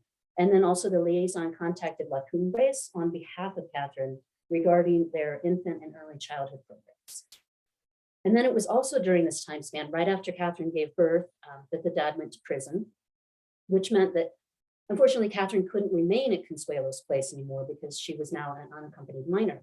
So it was then that the Adelante liaison, along with the Consuelo's place team member, reached out to Youth Shelters and Family Services, and they were able to secure Catherine a spot in the transitional living program through that organization. So throughout that whole first year of Catherine's new daughter's life, she had a girl, by the way. Her dad was mostly in prison except for the first couple of weeks, and her mom was still out on the streets, sort of trapped under a barrier of drug addiction that she couldn't reach through. So it was at that time that the liaison, she would check in with Catherine consistently, assisted with any household needs, infant needs, provided blankets, baby formula, diapers as needed. And Adelante was able to provide a connection as well with the Food Depot's Kitchenality store, so that Catherine was able to get some much needed kitchen items. And it was also during that time that the Adelante liaison assisted Catherine with applications for childcare and early Head Start. And thankfully, Catherine also agreed for some assistance to fill out her own application to continue her education through a GED program. So, I mean, that's just 5 years into a very, very short summary, but it was throughout those 5 years that Catherine had a constant in her life. And that constant was Adelante. And so by providing those early interventions, community connections, and continued support, all with that focus on student well-being and that end trajectory of educational achievement, Adelante was able to assist Catherine. And so that's really the end goal of all of the liaisons' work.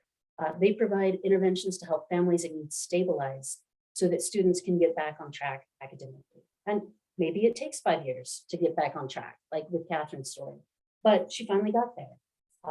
And so Adelante provides this positive impact consistently for all of our students.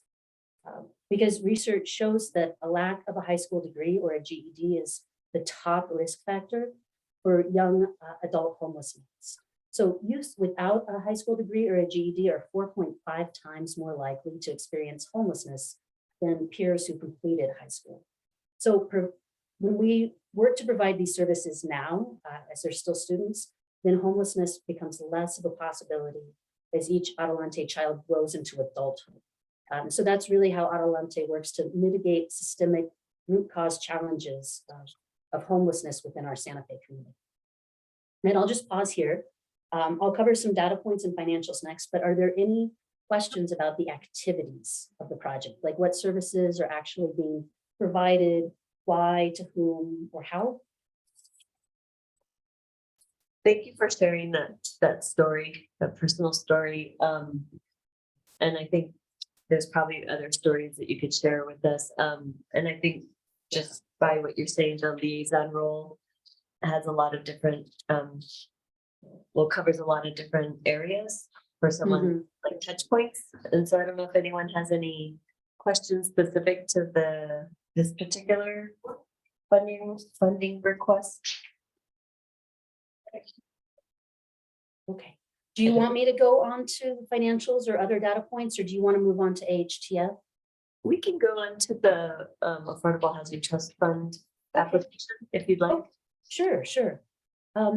Okay, so for AHTF, in our application, the request is for $60,000. And that is specifically to help fund the Adelante Family Housing Assistance Project. So the AHTF funds would provide assistance with rental units for at minimum 32 families that are experiencing homelessness or housing instability. And the rental unit assistance would include monthly rent, rental arrears, security deposits, late fees, or even if need be a fee for breaking a lease if safer housing for a family is needed. And then also utilities would be included in that rental assistance. And luckily, Adelante is in a very unique position within the Santa Fe community to identify the children and the families that are really in need of these funds. The Adelante school liaisons, they work directly with school personnel to identify which students are maybe living without utilities like electricity or heat or water, or which students are living without a permanent residence even. Most of the time, teachers are the first to know, and then they can communicate directly with those Adelante liaisons. So because of that direct partnership with the school district, we're often the first organization to know about which families need these support services. And then once the situation's been identified, we work towards rapid reconnection and rapid rehousing just to try and mitigate trauma to the child and trauma to her or his family as well. And so again, just to paint a clearer picture of our work, it's always good to share a story. And so at this time, I'm going to go ahead and turn it over to Noemi. Hello. So, just a quick story since we're running out of time. So just the difference that the fund makes to our families. We had a child who was referred through Unitas. The family was referred through Unitas. The student was in a coma. So somehow the school reached out and they were like, he needs rental assistance because he had an eviction notice. So they were referred to our program since they're in the schools. So the family came in with the 3-day notice. The dad mentioned that, due to his son's health, he was at UNM and he couldn't work full time because he was a single dad with 2 boys driving back and forth from Albuquerque, from UNM to Santa Fe. He was working nights and, he was trying to make it work, but obviously it was very difficult. And then, this dad was still like, I know I need to provide for my son. I know it's my responsibility, but right now I just couldn't because that just has happened. The mom was in and out of the picture. Anyway, to fast forward, the case manager went ahead and assisted the family with the rental assistance, and the child was still in a coma. Dad was trying to work more hours. Mom came in the picture after that happened, more time with the kids, and he was able to work a little more. Then 2 months, almost 2 months after he was in a coma, he woke up, and Dad, Dad mentioned like, he's getting better, but he still has to stay at UNM. Meanwhile, Mom was in and out still again, and more out than in. And then finally, the dad, working more hours at night, he was able to provide for the family, but still he was struggling. The family was referred to other resources out in the community. Like I said, the child by that time was already woken up from the coma. Not that long ago, just to make it quick, the father came and brought the child to us so he could introduce him to the agency that helped him to, with the rent.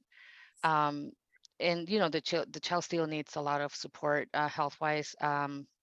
He's gonna need support for a while. He's in a wheelchair now. But just the difference that that AHTF did for his family is amazing. Because now they are actually able to pay their rent, and they're doing well. They call the case manager weekly to give updates on how the family's doing. And so far, things are going well. Thank you, Noemi. Yeah, you're welcome. So are there any other questions then about the activities that are associated with the AHTF funds that are channeled through Adelante? And if there aren't, I can talk about some financial points, average cost per child. We can go into some of those other details if you'd like to. Let's move to questions to see if there's any questions about the housing assistance request for the AHTF. I don't think Commissioner Padilla has his hand up. I think the only question I was curious about is if you could just share with us how rental assistance is unique or different from other nonprofits that are also requesting this similar assistance funding. So I kind of touched on it, but I guess just to circle back and then move on to other points as well. But teachers play such a huge role in children's lives.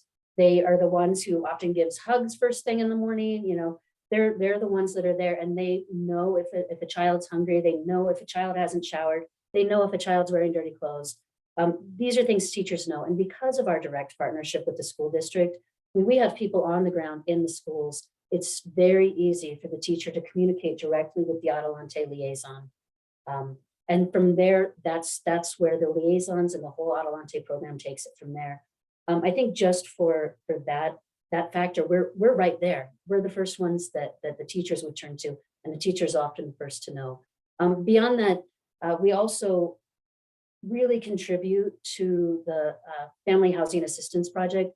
Like, for example, we have about $25,000 that we contribute in matching funds, and that would be funds that go directly to assist the families with costs of housing and other activities. Like, for example, we have funds that can help with, the car insurance even, or medical costs. And sometimes it's those other costs that get in the way of families being able to pay their rent.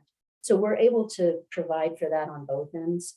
And then the rest of the funds, I mean, overall, the housing assistance project that we provide, the request for $60,000, it's about 21% of the total funding. And the rest of the funds that go towards this project, we are leveraging them from federal, county, and private funding sources to cover the remaining costs, which mostly consist of the case manager's salaries and benefits. And so while 60,000 is a big request, it's 21% of the overall project, and the rest of the support we're leveraging or matching from other sources. So it's an even bigger project that can really impact even more students and families. And I can add something really quick with the case management. I mean, we follow through with the families. So they're in our program, like if they come at the beginning of the year, throughout the year, we check on them and see how they're doing. Case management, intense case management, where we see like where they're at and try to gain resources. And, sometimes they feel like there's no way out. And, once they see like, okay, you know what, I'm meeting with the case manager, sometimes weekly or depending on what the needs are, makes difference. And, we work with the family throughout the school year. Thank you, Noemi. And then the other question is just, what are you seeing generally with rental assistance? And are you finding avenues to be able to apply the rental assistance for folks that aren't housed currently? And I guess I just wanted to know more about the reality you're seeing out there, like wait lists, and if there's availability to actually utilize rental assistance for folks that aren't necessarily finding housing. Noemi, do you want to speak to that first, or do you want me to? Go ahead. I can talk about it from a data standpoint, but I can say that I was just looking at the numbers in FY22. Adelante contributed about $53,000 to help families establish housing. So that wasn't to maintain housing. It was to actually help get families out of motels, out of a camper, or if they were in a substandard living situation that was not safe for anybody in that home, to help them get out of that situation, break the lease, and start a new home for them and their families. And so I know that, yeah, so 53,000, and right now I can't remember the exact numbers of families that impacted, but I want to say about 27 families. So that's me and my world of data, but Noemi can speak to it, I think, on a more personal level. So you're asking about more the, sorry, my, I think more just what barriers you're seeing when you're trying to apply rental assistance, and I'm just assuming that there's not as many units for people to actually get into to apply their rental assistance. not many units, and also the price. I mean, it's ridiculous now, like trying to get families in a 1-bedroom. You know, they're actually, we are seeing more overcrowded families because of the rent so high. It's really difficult to find housing nowadays. And, you know, we provided the families with a list of resources here in the community, but, you know, most of the time there's a long wait list now, and the ones that are lower. And then with the rent going up, it's difficult to have one family and just one apartment. I have a question. Thank you. We have a couple minutes. Go ahead, Commissioner Torres. Since COVID, has the number of grandparents raising kids increased? And do you have a number more or less? I mean, because I will say that it has increased, but that you have the data, Michelle. So have you Oh, seen that? That's a good question, and I haven't actually pulled that specific data to look at the increase of grandparents raising grandkids between FY22 and FY23. That's not data that I've pulled yet, but I can gladly pull it and then send the information to Cody, who could then disseminate it to all of you. And in regards to grandparents raising grandkids, are you aware it's a very, very tiny fund, but are you aware that through senior services, there is a program that can provide a one-time annual assistance to grandparents raising grandkids? Are you familiar with that? I wasn't, so that's good to know. Okay, I can send the information later. Yes. Okay, but it's through the Meg Center. And it's a one-time assistance for grandparents annually raising grandkids. Great. Great, thank you. Thank you for that resource. Thank you. Unfortunately, our time is up. We have the next presentation waiting for us. And so we appreciate both of your time, and we hope you have a great day. Thank you. Yeah, and just on behalf of Adelante team members and the students and families we serve, thank you all so much for your time spent reviewing all of these applications and for your time spent today to consider these requests. And hope you all have a great rest of your day too. Thank you. Thank you. Sure. Bye. Bye. Let's see. So I think we have Malin, are you with us? Hi, yes, I am. Hello, hello. You guys don't even get 1 minute to breathe in between. Let's fix the volume here. Is there a way to maybe raise the volume? Kind of hard to hear, Malin. My volume's not very great, sorry. I think ours can be raised a little bit. Can you say something again, Malin? Yes, I just hope that we can all hear each other. I can hear you. Okay, we're raising it up just a little bit. Can you hear? Yeah. Does this sound okay? We just have this interesting room sound across the room. It's our on our end. So let me get to my info here, but Lila, did you want to do introductions and then we can jump in? Well, okay. Project. Sure. Hi, everybody. I'm Malin Schuyler. I'm the director of YouthWorks, and we've been a previous recipient of Affordable Housing Trust Fund dollars, and we're applying again. And I have one of my 3 case managers here, Cecilia Rodriguez. You can see her kind of in the back. She's here if you have any questions for her. I don't personally process, clients that come in, but I see paperwork and watch the team working. And so she's here to tell you anything that I don't know about. And I can have her pull up because we're in odd configuration here. So I'm just going to launch in. Is that how you want this to go? Okay, I see a nod, a tiny nod. Okay, so YouthWorks is applying for $210,000 for our Housing First assistance program that provides rental assistance through vouchers and utilities assistance and rental arrears for eviction prevention. In the past years, and especially during COVID, we became one of the community's more flexible organizations to walk into to ask for assistance. And so we get referrals from some of the other agencies that have stricter funding guidelines. We work mostly, as you know, with young people up to age 25. And our focus is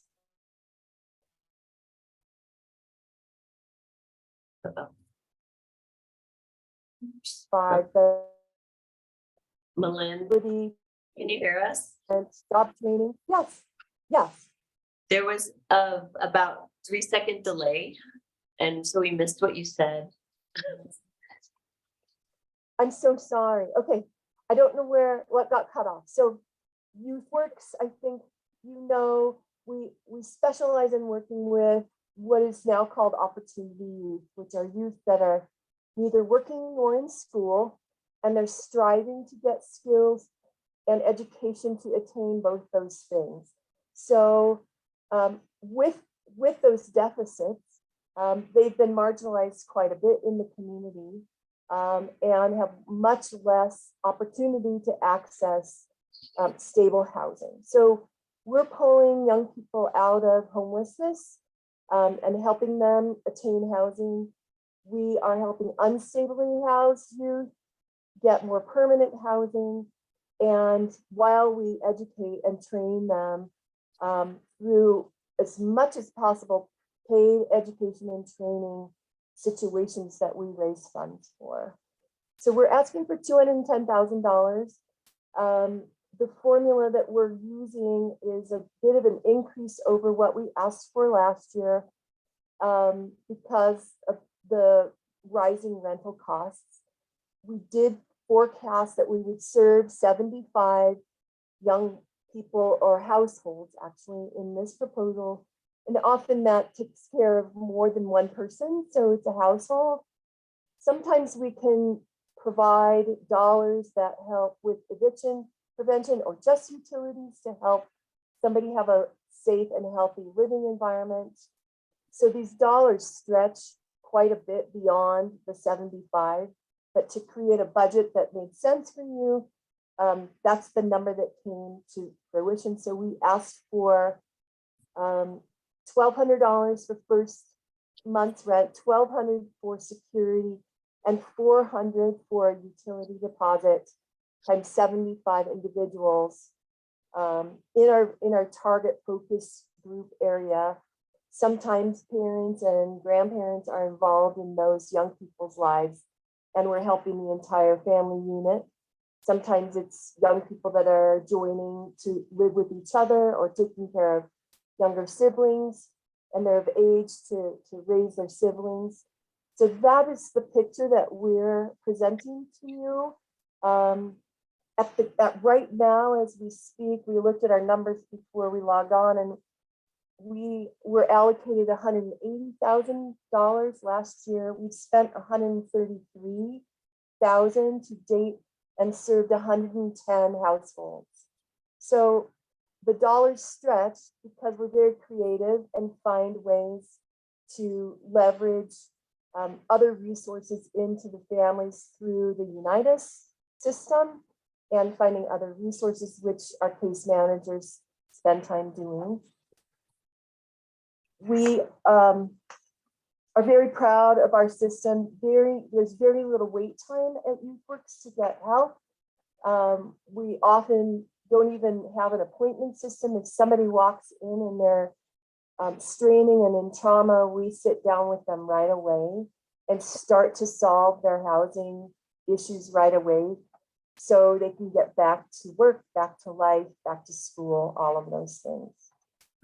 YouthWorks has funding from various city departments that we leverage here. We also leverage dollars from our Department of Labor funding and the county, and some from the state. We work quite a bit with families that have young people involved in the juvenile justice system. And they also receive help, and we have salary and wages and bits and pieces from all of those sources. So we feel very well equipped to deliver this set of dollars, and really would be very happy if we could see this allocation come through, because we literally have 2 and 3 people coming in every day seeking assistance. Thank you, Malin. Yes. So I'm just gonna pause and see if there's any questions for the particular request for the Housing First program. If there's anything the commissioners have questions on? I think the only thing, and I've been asking this of other folks, is just kind of like what your rental assistance, how is it unique or different from other nonprofits that are actually requesting similar assistance? And I know you said one, like you're mostly working with youth, or they say opportunity youth. I don't love that term, but if you wanted to elaborate on any more about that. Well, in particular, you know, there's thousands of young people in this age range that are not connected to job skills or education or higher education. And the trouble these days now is after the COVID shutdowns and young people trying to finish high school online, many have opted out. So YouthWorks is a key resource in Santa Fe to help those young people continue their education and move on in the workforce with skills, credentials, and lots of support and supervision. And we create a new family for our young people so they can come and go as they need for other resources. But without housing dollars to assist them, it's hard to continue work or education if you're unstably housed and you can't report on a regular basis to your employer or to class to find success and move forward. So that's what we find that is different about our work.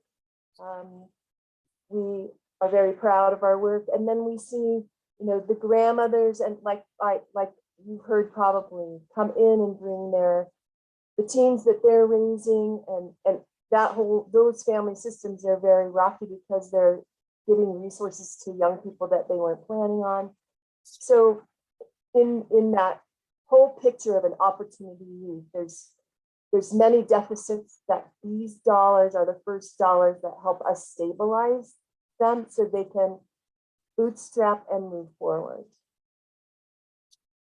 Thank you. And I had asked this earlier, you might have heard, but just like what the barriers you're experiencing to be able to have young people utilize rental assistance if there aren't units out there. So if you could just share like how you're dealing with that situation, getting youth into places, secure housing places. Sure, and I think one of the things that we're very keyed into is putting young people together so they can share rent, and we look for matches here, and we see about 1,000 to 1,200 youth per year, so those matches start to make sense. This community, obviously, there's quite a lack of available resources for housing. We do maintain relationships with apartment complex management teams, especially in the subsidized affordable housing apartment situations. And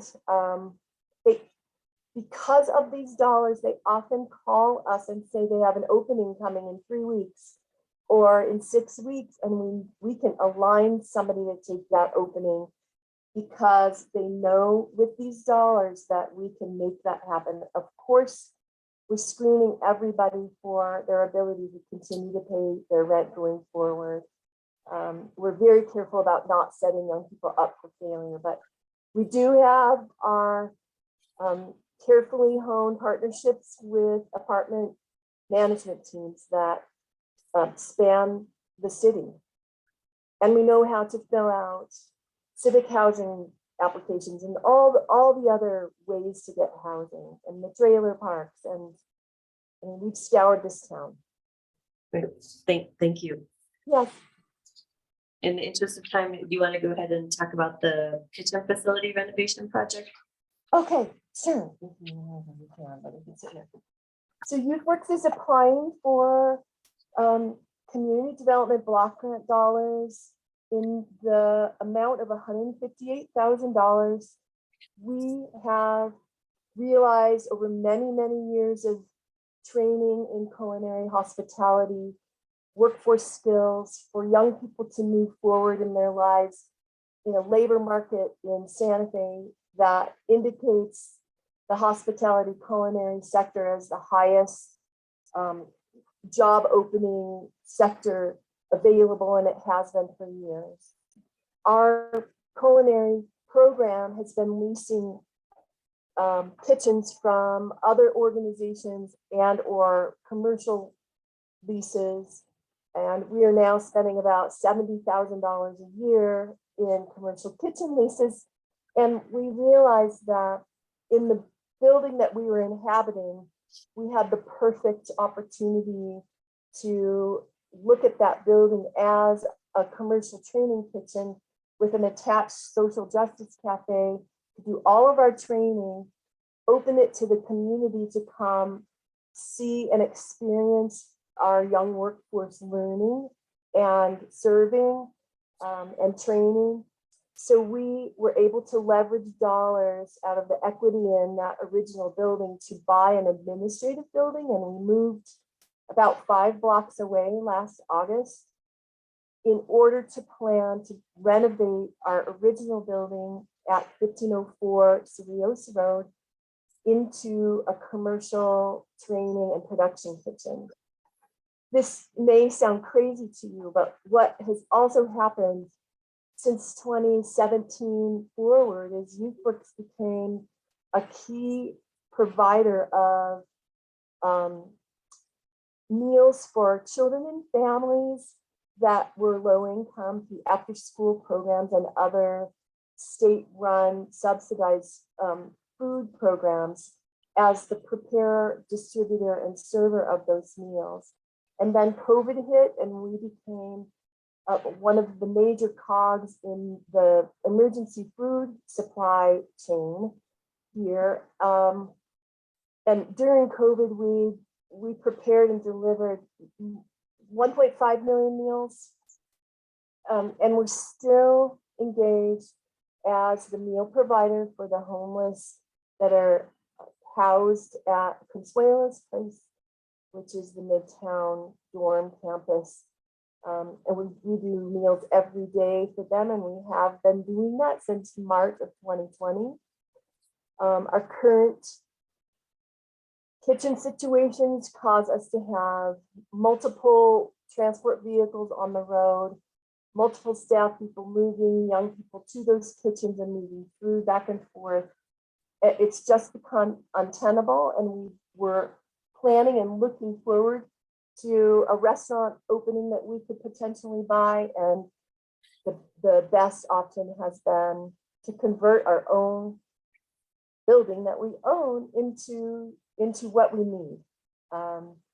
And so what we're seeking in this proposal are some of the key pieces to help us launch, and that is to perform the deconstruction of the guts, the internal guts of the building, with commercial contractors, and engage the services and pay for the services of an architect and the mechanical, engineering, plumbing costs that will come along with setting the stage up for the installation and conversion of the interior of that building to become our commercial kitchen. Thank you. I think we have some questions for you. Do you want to start? Mr. Matthews? Lynn, what's the address of this facility that you're proposing? So it's the Youth Works facility you can see on Cerritos Road, which is 1504, 1506 Cerritos Road. It's across from the Indian School, where you see the big gears on the front of the building. So the idea is to make that into a restaurant that is open to the public? It will be, but that's just for the purposes of training. So only about 1,800 square feet of the 4,400 square feet will become a cafe storefront with meeting space for community meetings, where we can put young people on the floor to learn how to do the hospitality and service end of a culinary training program that makes you more equipped to work in the field and the industry than just being what's called back of the house, just preparing and learning the backside of meal preparation. Thank you. Yes. Commissioner Todes. This request is what proportion of the overall budget that you need for this? So I'm getting bids, projected estimates that it's going to cost us between 1.1 and 1.3 million dollars to deliver this entire renovation. We have raised at this point $200,000 for commercial kitchen equipment. That doesn't cover everything we need, but it's a huge portion of it. And we raised that through the governor's office for food security and their support for this program. And we have raised in cash, and so far kind of private foundation reaches without having yet launched a capital campaign, $170,000 in cash. So we have the match for this front end of the project to apply to this request. So we're at about, with this funding, if this funding can come in from CDBG and assist us, we will be about halfway there. Thank you. Let's see. I know there's some questions from staff, maybe. No, yeah. Cody, do you want to? I'm coming to camera view. Still can't see you. There you go. What? Yes, you guys look like stick people. I'm just curious, in the application, you qualified it for the national objective under area benefit, but I think since it's a program serving youth, we'd have to qualify it under limited clientele. So I was just wondering what your timeline or estimated timeline would be from using these funds for this like beginning part of the renovation to actually starting the training program, because we would have to report a timeline when we could expect the report on those youth. So the contractors that have come through with the architect that we're right now still, engaging, they believe that if these funds arrive, they can have the renovation, the deconstruction done, which we will also engage our construction training youth to help in the deconstruction so they can learn from professionals by the end of September, early October. And then all the other installations will come into play. And we're hoping that we will have at least part of that facility, the kitchen product backside, put together by June of 24. Yeah, that's great. Thank you. Yes, and we specifically are asking for the front pieces in this proposal. So we can see the staging, like these are the first things that we need. And we thought we would come ask you for this public facilities conversion assistance that helps us with workforce training as well. Two questions now. Melinda, can you remind me, so you said the older facility or where your office used to be, that's gonna be converted into the commercial kitchen / restaurant, like front of the house. And then your new, I didn't realize you moved, but the new facility, is that where the old pack mill used to be? Is that what it's called? Pack Mill? No, where we are now, our Yeah. administrative offices, so we Yeah. moved down onto Llano Street behind the Toyota dealership. Oh, So it was at like a health treatment center, and we're planning a grand opening this spring. We're still jostling around trying to get really settled. Okay. We have full-blown programs going. I was here, looking at your address. It said Cordoba. No, oh, that's our mailbox. So the current address. It was like Pack Mill. They're cute. I'm like, what is she referring to? 1505 Llano Street. Got it. Okay, So that's we're helpful. I was between St. Mike's and Cerritos in that section.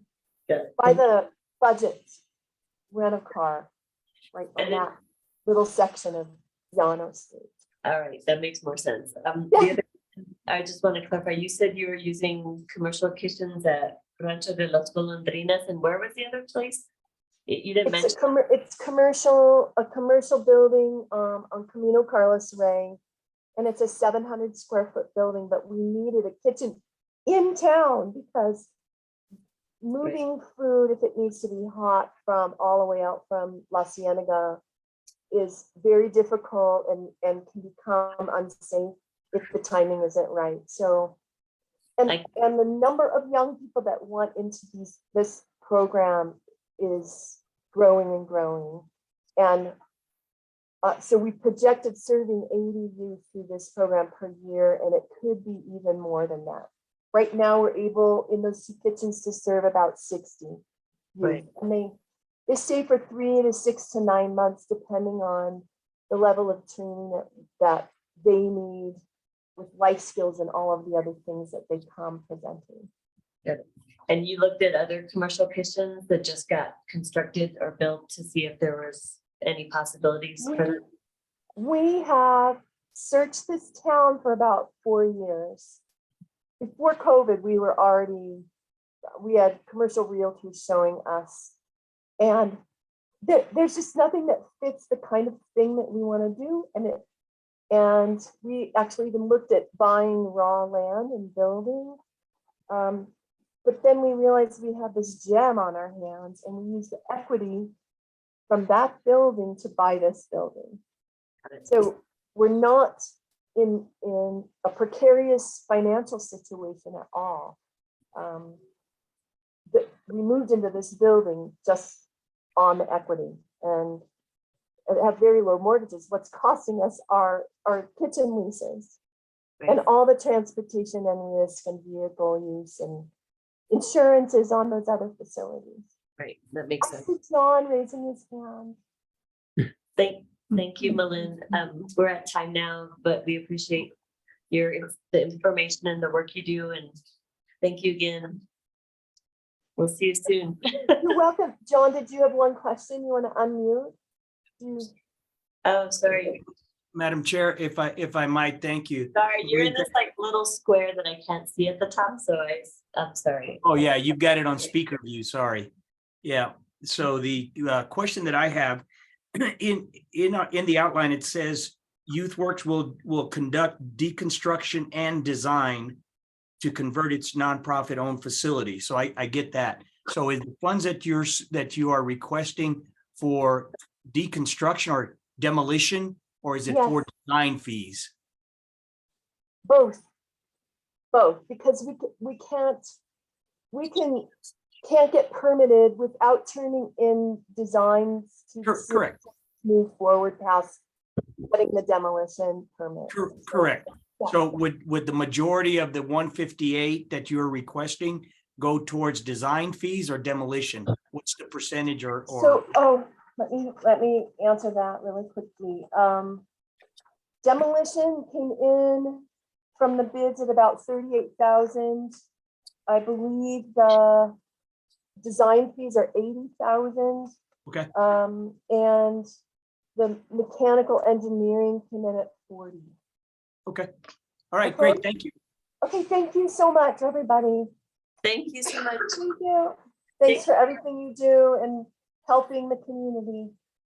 We appreciate you. Thank you. You too. Bye, Malin. Bye. Sorry, we're 1 minute behind, 2 minutes behind, but we're good. I think we have Jen, there you go. We see you now. Jen. Hi, yes, I was expecting a waiting room, so then I first entered, I didn't want to, I don't know that these are private meetings, but. They're not anymore. Okay. I'm Jen Boylan. I'm the Development Associate of the New Mexico Coalition to End Homelessness. I have a PowerPoint. Can I share my screen or should I have emailed that to somebody? Sure. You should be able to share. Okay, all right. Let me get. Jen, I'm sorry, what did you say your title is? Development Associate. Great, thank you. All right, let me get this in presentation mode. We have an office manager position that interviews were scheduled for today. So that's why I'm the only one here. No problem. But I should be able to answer all the questions that you all would have. Okay, anything else you need from me before I begin? Just go for it. You're good. Okay. So some background of New Mexico Coalition to End Homelessness. It's a coalition of over 70 member organizations founded in 2000. There are 3 overarching programs that NMCH oversees. This is the COC process for Albuquerque and the balance of state. The HMIS system governing homelessness services as connected to the federal government for the entire state, and the coordinated entry system. The annual budget last year was about $2.7 million. Santa Fe assistance needs, how it looks from our point of view. The 2021 Santa Fe housing report noted a shortage of about 7,000 rental units in the Santa Fe area. Our HMIS team established about 1,500 individuals who in 2022 who experienced homelessness and were served by a government funded homelessness agency. So that number will be low in the sense that not every person experiencing homelessness reaches out to an agency or is contacted by an agency. The presentations I will be talking about today, we have 3 that we applied for. The first I'll go over is NMCH's Homeless Early Intervention Project, which we applied for AHTF funding for. The second and third are related to Consuelos Place Shelter, and we requested AHTF and CDBG funding for those projects. Okay, so NMCH's Homeless Early Intervention Program has been in operation since 2020. 336 households have received assistance in total. In the past year, 186 households were either prevented from being evicted or having their utilities turned off, or were aided in acquiring housing via sort of utility deposits or rent deposits paid.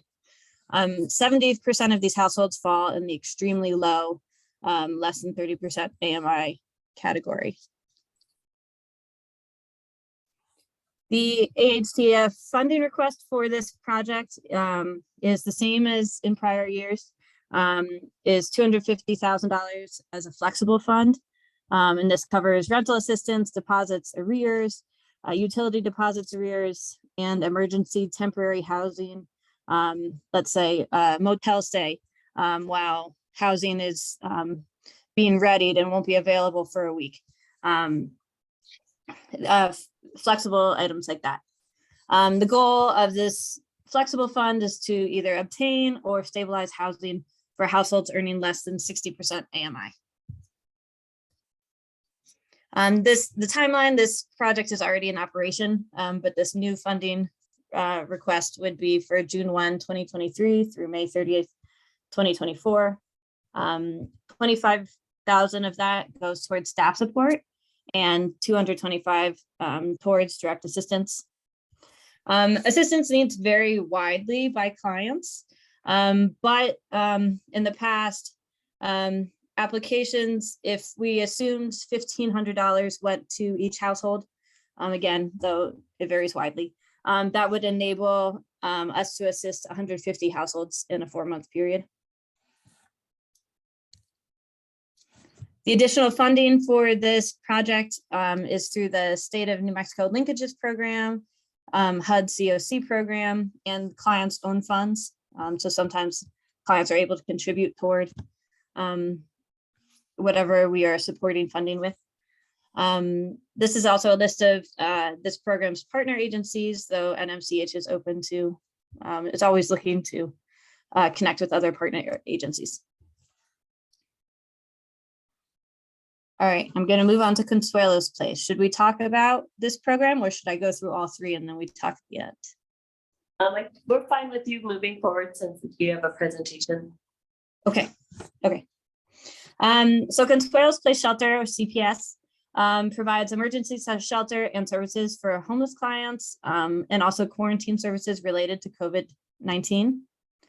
The total budget for CPS in 1 year is about $1.6 million. And I'll show you where that comes from. Yearly budget for upkeep and maintenance to keep the shelter running. The cost is $713,000. And the building is donated by the city. And the value of that building for 1 year rent is $615,600. And the director and case manager salaries and benefits plus 10% of 4 NMCH staff members who support this Consuelos is another $281,700. And that's where the 1.6 roughly $1 million number comes from. Clients served, Consuelos has 52 beds for homeless services and 24 beds for quarantine services. In the past fiscal year, which is still ongoing, 150 individuals were provided shelter stays, including 20 families with kids, and 74 individuals were provided COVID-19 quarantine stays.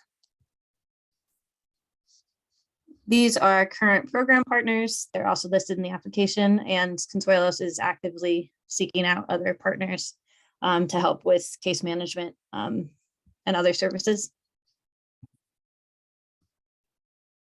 Okay, so the funding requests. So we submitted a $713,000 funding request from AHTF. And that number is the same as in my prior slide to keep the shelter up and running. So this would cover emergency shelter stays, case management, formal and informal skill building for clients, quarantine services, general upkeep, security services, and front desk staff salaries. The leveraged funds that we identified in the application are roughly $2.2 million, leaving a funding ratio of 1 to about $3.15.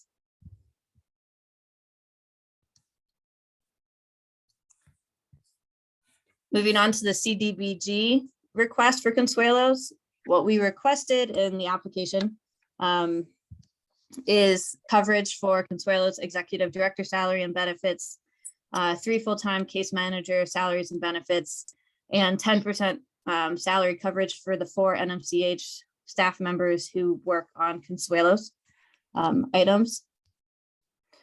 The breakdown of those numbers, executive director's salary and benefits is $77,000. 3 case manager salaries and benefits is $176,000, and 10% of the 4 NMCH staff salaries is $28,700. The leverage funds we identified in the application were amounted to $438,000 and change, and the funding ratio is $1 to $1.56.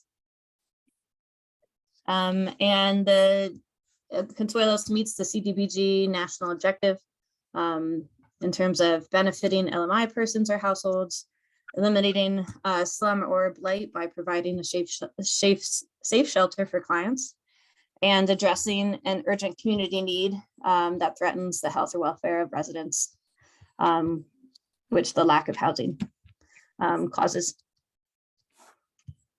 And that is it. Thank you.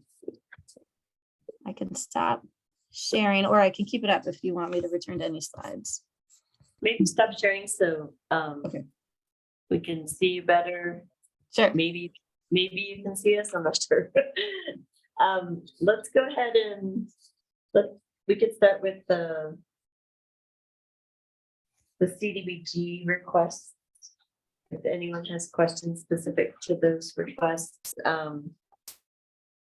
one for the shelter, specifically for staff, salaries and benefits, and then the other one is the intervention program for rental assistance and other support. Is there any questions from Yes, Madam Chair. folks? Commissioner Hughes? Madam Chair, Jan,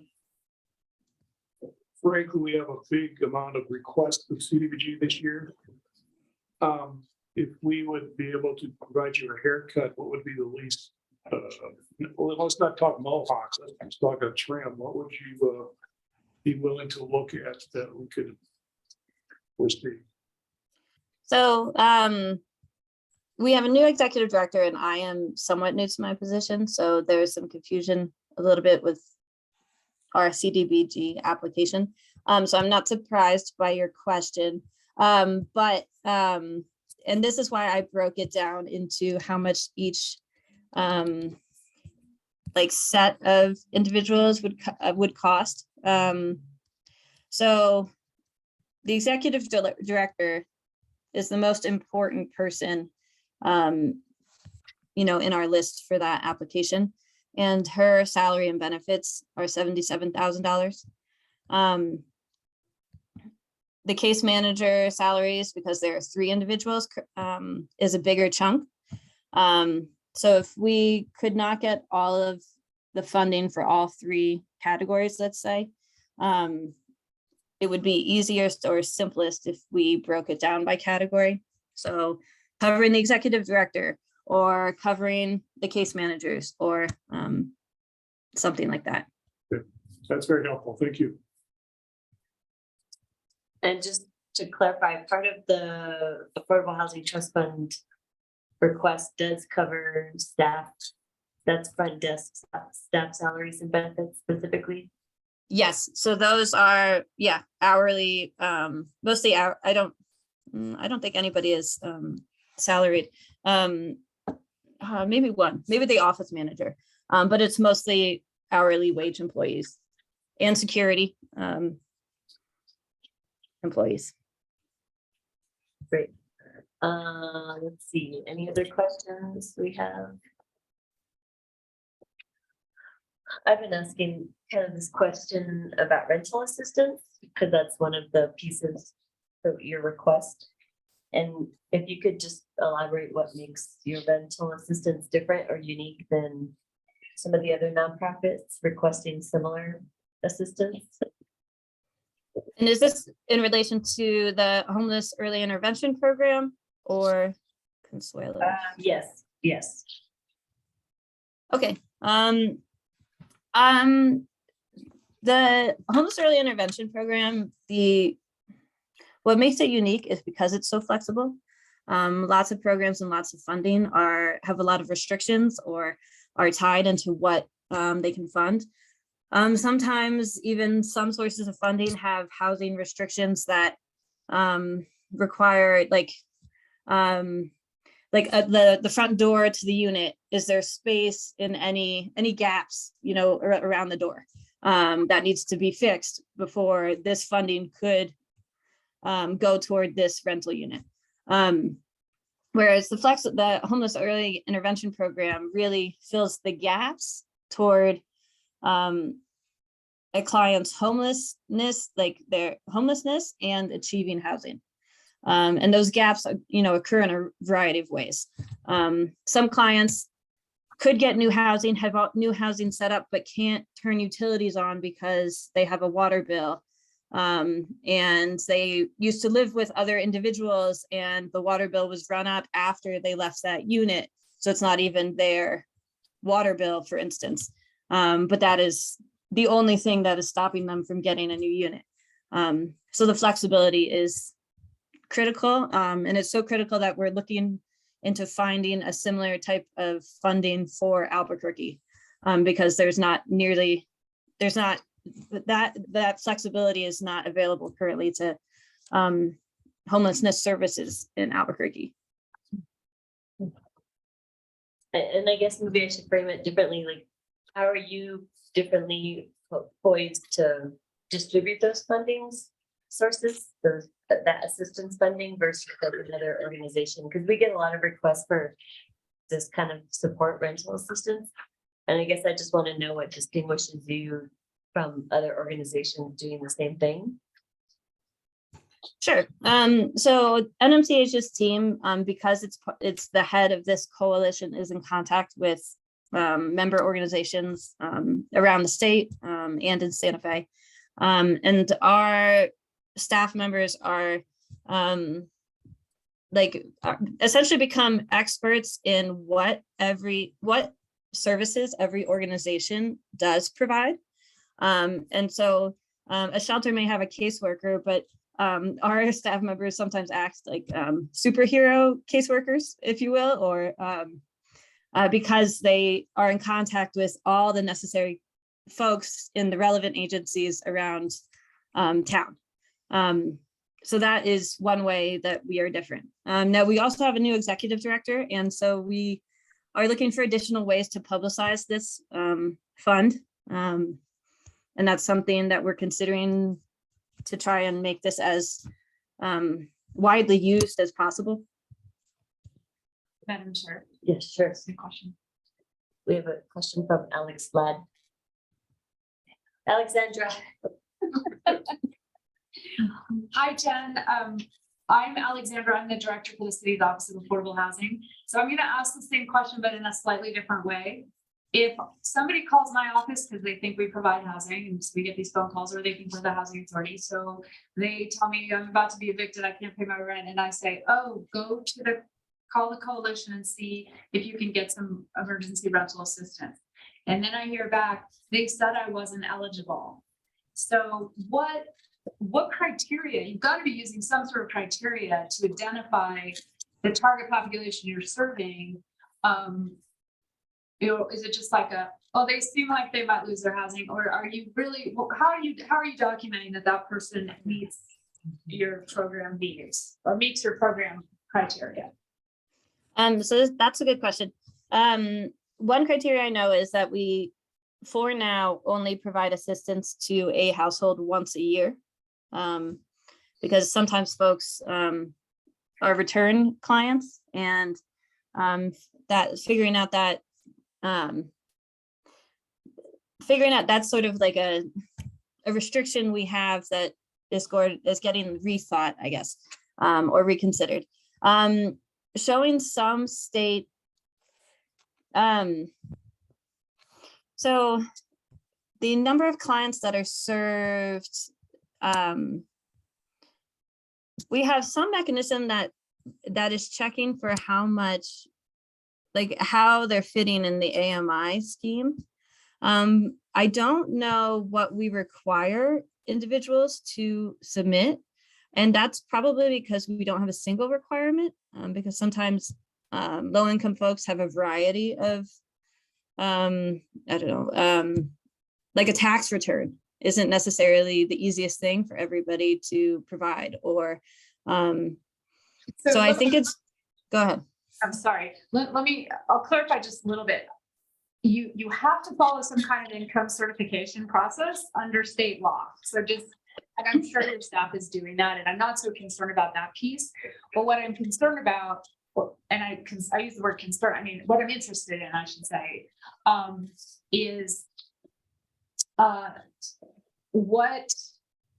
do you determine the extent of the need? So are you documenting somebody has an eviction notice, somebody has a utility turnoff notice, somebody has, they've been staying in a motel and they've just run out of money and they show you the motel bill, like, you have to be showing something, or you have to be documenting something. So I'm just curious, and maybe this is like, you're new and you're one step removed and you're not really sure, but we are gonna have this conversation with you guys to make sure that those details are nailed down, just to put that on your radar. Sure. Yeah. So that is part of it that I'm somewhat new. I've been with the coalition in another position since 2020. But the other extent of it is I have seen the note taking for what is being recorded by clients, and because it's done anonymously, it doesn't have information that I can see. Our general manager at the office, Raquel, is the one who's handling these requests. And yeah, I would have to check with her to see what exactly she's checking for, or receiving, or yeah, so my apologies. So I think one way to address this would be to create specific policies and procedures around this program. Because what we're seeing when we get the invoices, we see that the expense was incurred and that it was paid. And I think we see that the person's income was verified. So that's great. So I think all of that's great. But I think just put it on your radar, you probably want to start working on some specific policies and procedures around how this assistance is documented in terms of need, and also to the first point you made, which is it's only one-time assistance, which I think I did not realize that.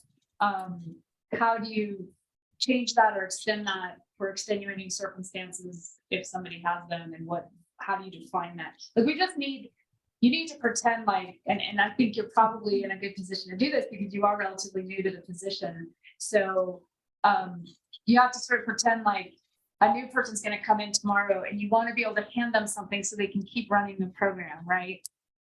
So you want to document, you want it written down. Sure. Yeah. I'm with you. And it's also very possible that there are policies and procedures that are very specific, and I just have not been privy to them. No worries. But the other question too, in the application, there was reference to housing expenses and other needs, but those other needs may not be eligible under state law. So this isn't the city's rules. We can be flexible about a lot of things, but if we cannot cover a non-housing expense, and I think there was a reference to like food and okay, personal hygiene products or whatever, like, I get that those are big needs, but they cannot be covered with housing funds. understood. Okay, so that was in our application last year, so we just assumed it was in last year that it was good this year. Okay, but that's contract. So so that's where the rubber meets the road in the actual language in the contract. But I think also just one more quick point, which I would say, I think we did fund some of the hotel stays, sort of emergency bridge, couple nights here and there. And that's fine because that is related to the person's housing need.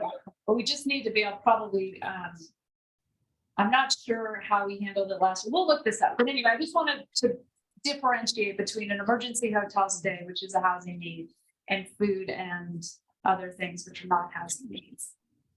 okay. I hear you loud and clear. Thank you. Thanks, Alexandra. Anyone else have a question? I just want to note there is funding or a balance left from last year's funding source that covered the homeless early intervention. I think there's still like 142,000. So do you all have a plan to spend that down before the end of the fiscal year? So with our new executive director, things are changing internally, in good ways. A new individual, new energy. We have been talking about, our biggest source of clients using that fund at this point are folks who are calling in. or coming to the office. And that's because they're getting referred from our member agencies. And that's a problem because we're talking about individuals who are already receiving or who are already sort of talking with officials in homelessness like scene. But one thing that we have plans for is to reach out to the food banks because this is a tricky thing, especially getting access to folks who are at risk of becoming homeless. That's much more difficult to identify. Whereas food banks are supporting families or households that are not necessarily homeless, but could have significant, I don't know, utility, back paid utility, or they're late on rent or something like that, that our fund could help. So reaching out to the food banks is our immediate next step, but we're considering other next steps. Great. Okay, thank you so much.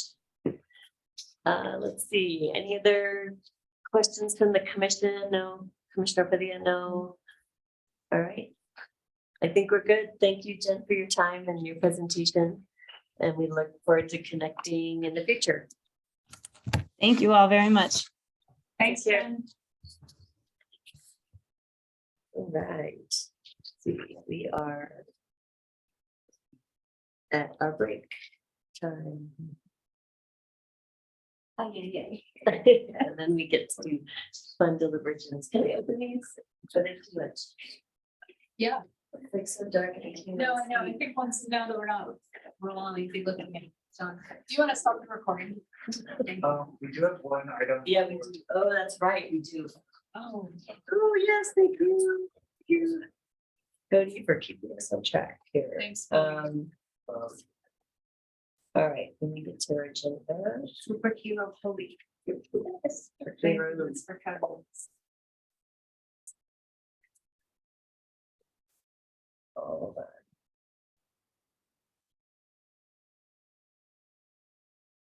We're still gonna break y'all, but we do have an item that is. It's something we need to do before we go into executive session for deliberations.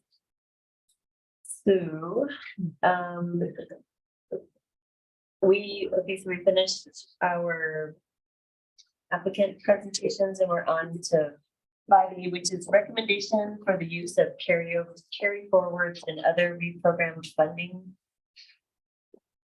And who wanted to take this first? I could take a stab at it and Director Lai could fill in the gaps. Was there an attachment at all? There was not. Okay. So the situation is for today, as far as the trust funds go, we have about 3.6 million. 3 million is how much is being budgeted. And that points there, the 660,000 is the leftover from last year's 3 million. I don't know if you all recall, but you only recommended funding for a portion of that 3 million. So we have about 3.6 million to work with today.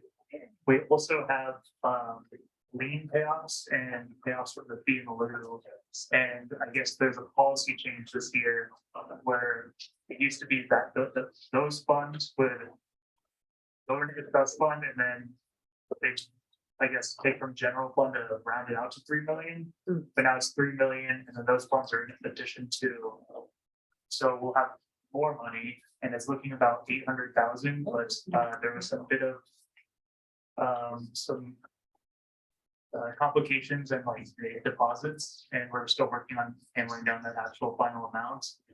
And what we want to bring to you today is how you would want to go about that. You want to do something similar to this RFA cycle and re-grant that out, or maybe work as the Community Development Commission to come up with another plan, like a specific RFA, like the very specific stuff work or Another cycle, you mean, for use of this? it could be, yeah, like essentially this varies almost the exact same RFA, or if you thought that it'd be a specific project that we could put it out in like an RFP. Is that pretty much it? Yeah, I think what we were hearing from finance was, we know you've collected that much, but we can't really give you that number until we finish the audit. And that seemed fair enough. Okay, whatever. And is but the then- audit gonna be Well, completed they, in this they decade? seem to be on track. But so we thought, okay, so that's kind of tomorrow's funding source, and we can do a mid-year funding process just like this. We can set it aside and wait to see if we have an opportunity to buy another motel, and then it's all ready to go. So that would be more of a specific, wait for a specific project, and then the Community Development Commission could decide to fund it. Or we could say, well, we know we'll have it at some point. Is there an underfunded project today that we would fund what we know we have in hand today, but then we would apply these extra funds to that project down the road? So there's sort of three options. Well, the 800,000 that from lien payoffs and fee in lieu, fees in lieu. And if that's 800,000, you said, we don't know yet until we finish the audit, so that probably has to wait anyway. Right. We do have 4.39 million in requests for Affordable Housing Trust Fund. And so the 3.6 that will help. I don't know if all of them need to be fully funded either, so we could talk about that. So it's, and I guess the other thing is, are there projects that we don't know about that are coming down the pike that 800,000 could potentially be used for? Yeah, Madam Chair, I think definitely. And I think at this point, we probably can't even really apply those 800 funds to a specific project. So we're just really asking you guys to decide what kind of process do you want to use for those 800 funds, $800,000. The points, the extra $600,000 is left over from last year. And correct me if I'm wrong, but I'm remembering that the conversation, I believe that we got to a funding decision where it felt more beneficial to hold back the 600,000 because I think we were looking at that Arbor Lodging project that was clearly not ready for funding. But then we were also negotiating with Game and Fish to put money toward that. So we had sort of said, well, we don't want to actually fund this whole project, so we'll hold this back and then we'll have it in our pocket for Game and Fish, which You all know about the Game and Fish project. Are we talking to Richards? yeah. Yeah, so that fell through. So that was sort of why we ended up with the 600,000. So today we can apply it to the funding source. We can add it to the $800,000 pot and do something with it in 4 or 6 months, depending on if there's a project that comes down the pipe. We can do another RFA just like this one, just the general call for applications. We can say, hey, we want to find an operator to provide housing for people like that. You know, we can be very specific and do more of an RFP. What are thoughts? Why don't you go first? No, I'll wrap up. Go ahead. You'll wrap up. Okay. No, just pass. I'll wait for the next. Do you have any other suggestions? Well, I'd like to know, first of all, do we think there are any motels that are gonna come available? Because I think that is just the best use for all that stuff last year. That is one right next to Youth Works. Yeah, the yellow little houses, like, yeah, it's been boarded up for a while. Yeah, I thought that went under The contract. Western Steam. Yeah. Didn't that, I think Youth Works was trying to buy it and then they went under contract. Can you hear, John, can you hear Cody when he speaks? We can't hear you. It's a little, it's a little difficult, but I think I heard him. Okay. He's gonna move so he can join us over here. Then I have a second, part two of my question. The Richards Avenue project, is the city not going to pursue that? To wait on Game and Fish to do something or to. Game and Fish failed. Yeah, They they said backed no. out. They closed the doors, slammed them shut. They don't have a plan. They may try to sell it. Yeah. But we don't know yet what they're, they own it, it's in there. The Oh, I development understand that. yeah. I just. The debate was the final price, and I assume there would be some negotiation and the city would end up with it, but is that not going to be the case? It's not likely the case. Okay. They were not willing to do any kind of negotiating and we were pretty far apart. Yeah. Price wise. The price wise is way off, but know, it I was wasn't just that piece of land, it was also the access Yeah. point, which we'll be able to get Yeah. for the Okay. road. So the road's gonna move forward. Okay, We don't need their permission to do that part, so. okay. Well, Kim, are you gonna wrap us Well, up? I would like to Sorry. use the 600 grand today. Yeah. And go to 3.6. There's a lot of good proposals. I hate to not follow stuff that's already vetted. Yes, that 3.6 is on the table for today, but there's an additional 800,000. Oh, I see. I always thought it was 3 million that was on the It table. was three, but he said the 600,000 from Yeah, last year. I think 3.6 is great, then 800,000 later on when the audits. Yeah, and I may have Makes misrepresented sense. that. Sorry, because I was saying like we know. Bishop, that- is that okay with you? 3.6? Yeah, I understood it as 3.6 being available today with the $800,000. Not really sure yet. So yes, I'm good with that. Great. Pending the audit, yeah, okay, so. We can decide at a later time if you want to put it in an RFA similar to this one, or like an RFP with a more specific scope of work, or allocate it to some project that comes out of the woodwork. Or maybe something that comes out of the Las Estrellas property.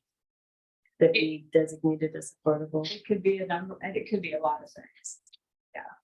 Commissioner Torres. Is the historic Guadalupe property gonna need more funds? The Alto? Yeah. I don't think so. I think they're pretty well capitalized for that one. And if we ever. So historic preservation, okay. Yeah. Historic. Commissioner Watkins. We haven't even gone to them yet. So this is the $800,000 we're talking about, maybe putting in advance for something else. Does it require, or is it mean, can you wait until somebody's about to buy them and tell them to put out an RFP for them to buy it? Yes. Okay. Well, that's Yeah, it is. Yeah. great. Commissioner Unless they Padilla, do it before the audit's finished. do you have anything else to share? Okay, From this audit. all right, so we'll, Yeah, that's what I said. Is it gonna be this big? Sure. Commissioner? Will left. Will Laflair need more money? I don't think so. They didn't apply for any. Yeah, they didn't apply for any, they don't have debt on that property, so if they needed anything, it would be operating funds, which we can't fund from. and they have other sources. They have from other sources. philanthropy. Oh, And they're gonna be earning revenue because they'll be operating it as a, like the Santa Fe Suites model where they're paying for them. Right. Yeah. Okay. okay, so So this $800, which may or may not come available if the audit ever happens. it will How happen. bad? It will happen, it will be It available. has to I be. just can't guarantee the time. Yeah. Right, I understand that. yeah. Will it only be available for a year, or will it be available? It's in our Okay. bank account. It's real Okay. cash, it's revenues, it's not in the general fund. So we can wait So we until can- something we want Yeah. to happen. comes We have, through. we have a luxury there. Great. When the time comes, maybe you can let us know out of that amount, what actually came from lien payouts and what came from fees in lieu. It's about half and half. Half and half. Only because the one of the lead payoffs was a huge lien. It was almost $200,000. Normally, they're not that big. Normally, they're 30, 60,000. 20. They're small. There was a really big one. Wow. All right. So normally it would probably more likely to be 25% lien payoffs and 75%. Got it. Okay. So I think we're ready for, would someone like to make a motion? Can I ask another question first? Sure. So we have 3 something to divide up between these projects, is that correct? Just Affordable Housing Trust Fund, Okay, 3.6. 3.6 that we want to allocate to these. And I thought it was 3 million, so I was like trying to mess with numbers, like how to make us fit into that. Which we'll still have to do, but this gives us a little bit of. What do you call it? But what is it? Wiggle room. Thank you. I'm tired. All right, so are there any other questions about this? Someone like to make a motion? Anybody? Okay, I move. I move to use the 3.6 million available in Affordable Housing Trust Fund for today's review of proposals and wait on additional funds at the time that they are available, finishing the audit. Second. Do you all get that? Any questions? Yeah, questions. Why do we have to reference the 800,000 at all? I mean, it could be 900,000, it could be 700,000. Is there any reason why we need to reference that? I mean, just a question. No, and I think the way we worded the caption is we will have these funds available in the future. What is the will of the commission? Should we come back at that point in time and see where we are? So it's kind of the rainy day fund for any emerging projects, or should we just automatically put in place another RFA and see what comes out of the woodwork? We can just revisit it when it's available too. So the way the motion's made, do we have to specify the 800,000? No, I think, yeah, let me back up for a second. I'm really sorry. My brain is not super clear right now either. The issue was whether, specifically for today, the issue was, do we want to refer to those unprogrammed rainy day funds in our decisions today, so that we say, we're gonna fund X project in this amount, but when those funds get available, we'll add more to it or add more to these 3 projects proportionately, or whatever that looks like? Or do we want to keep it as a rainy day fund? Let's just leave it at that. That's the motion. Just about the extra, not the 0.6, which is from the carryover from last year, but just this future money. Okay, do we need to read? I think we have to restate. We have a motion. Okay, we already have a motion second. So does the person of the motion withdraw? I withdraw the motion. And does the second withdraw your second? Yep. Yes. Sorry. You never had a second. Okay, You so don't have the end. that's it. So, yeah, the second was Commissioner Hughes. Ramping up again. He removed it. So does anyone want to make another motion? Close to what we did before, but gonna try again. No. Oh, you should. Just drop So are the we- $800. The basic question, are we committing the rainy day funds today? No. Or are we saving them and then revisiting and going through another process when we know they're available? That's right. Okay, so that's the motion then. Okay, so I move. I move to use the $3.6 million in Affordable Housing Trust Fund to allocate to recommend allocation for the current RSVPs in review and Utilize And revisit. any additional funds made available after the city audit. But that's who they come available. Did you get that, Jamie? Do you need her to repeat that? So we have a motion and a second. Do you need any clarification on that? I know I got it. Okay. All right. Any other questions? Seeing none, we can do a roll call. So somebody said. Yeah, Commissioner Hughes. Chair Villarreal, Yes. Commissioner Watkins, Yes. Commissioner Torres. Yes. Commissioner Hughes. Yep. Commissioner Padilla. Commissioner Padilla. Yes. Thank you. All right, motion passes. So we have, do you all want to take a break? I'm gonna break. Quick break and then we'll jump into, we'll vote for the, to get into executive session? Oh, do we need to like make a motion to enter? Yeah, we do. Would you want to just do that now? Like, Sure. pause? Yeah, let's do that. I move we go into executive session. Yes, so maybe just say this, oops. To go into executive discussion to discuss.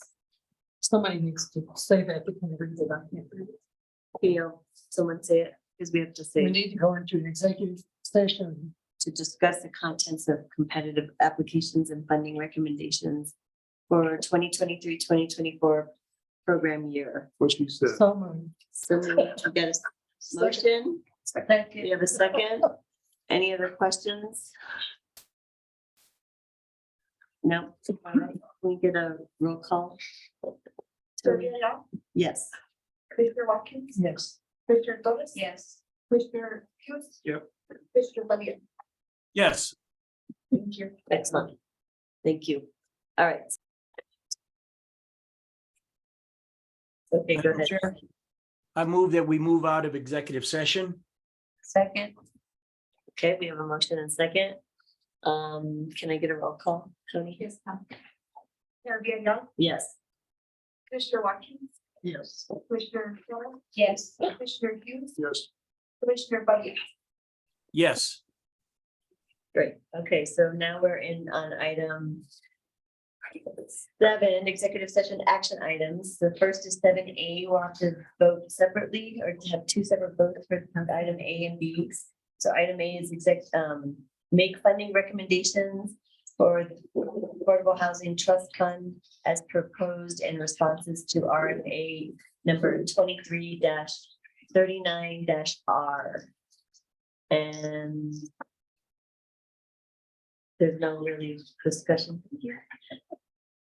So do we make, is there a motion? Have a final version that we can. We are looking at that. That was for executive session. So, Oh, okay. but I'm wondering if we need the full amount. Oh. I don't know. I think so. I think it's just the amount. Yeah. It doesn't say that in the item, but we Oh. can, I don't know. I think we're okay. It just says funding recommendations. We'll say in the amount of, this is for the Affordable Housing Trust Fund. The total amount is in total. $3,664,500. Okay. So we'll need a motion. I move we allocate the amount of money he just said to the projects that we determined we would allocate it to. For recommendations. Which are listed on. No, yeah, well, all you'll say is that we make sending recommendations for the Affordable Housing Trust Fund. Okay, I still move. For the year, do we have to say the year of 2023? This is proposed in response to the RFA 23-39R. Second. Okay. Everyone understand the motion? So, okay, any other questions? Nope. Can we get a roll call to it? Yes. Commissioner Watkins? Yes. Commissioner Flores? Yes. Commissioner Hughes? Yes. Commissioner Padilla? Yes. Excellent. Motion passes. And we're moving on to 7A, which is an executive session action item to make funding recommendations for CDBG. Maybe we should spell that out. Community Development Block Grants as proposed in responses to RFA number 23-38R. Is it the same number? The other one's 39. Oh, sorry. Yes, thank you. Whew, good call. Any, To the amount of and $727,175. anyone? So moved. Second. Okay, so we have a motion second. Any other discussion? Seeing none, can you get a roll call, Tony? Yes. Commissioner Watkins? Yes. Commissioner Flores? Yes. Commissioner Hughes? Yes. Commissioner Padilla? Yes, excuse me. Bless you. Excellent. Motion passes with a sneeze. Cough. Cough, oh, it's a cough, okay. All right, so we're moving on to matters from staff. Are there any matters from staff? Yeah, just real quick, I'd like to call out our housing resident survey for the con plan. And we have almost 300 responses so far, but only two on the Spanish survey. I brought some flyers back there and I could send a digital copy, but if you get your help getting the word out, it'd be much So appreciated. we have this meeting tomorrow, the community meeting, barring the snow doesn't kill the meeting. 3 to 6 inches, by the way. Oh, really? Only by dawn. Well, there may not be a meeting, but I could take some. What's the deadline? It's open till I think March 24th. Because there's also a swap in the south side. Earth Care's having a swap, so we could. When is that? Saturday. Oh, yes. Well, I can print out a bunch of copies for you on Friday if you'd like. Okay. Or tomorrow.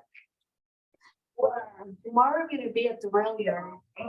Unless the snow doesn't allow it at the senior fair. Or expo, whatever it's called. If you print some, I can get them from you then. Okay, that sounds good. Okay. Thank you. That's good. Cool. Matters from the commission. Commissioner Torres? I just think that we really need to have a more, I don't know, some sort of discussion about the Band-Aid versus the long-term solutions. You know, for affordability, for gentrification, for real solutions.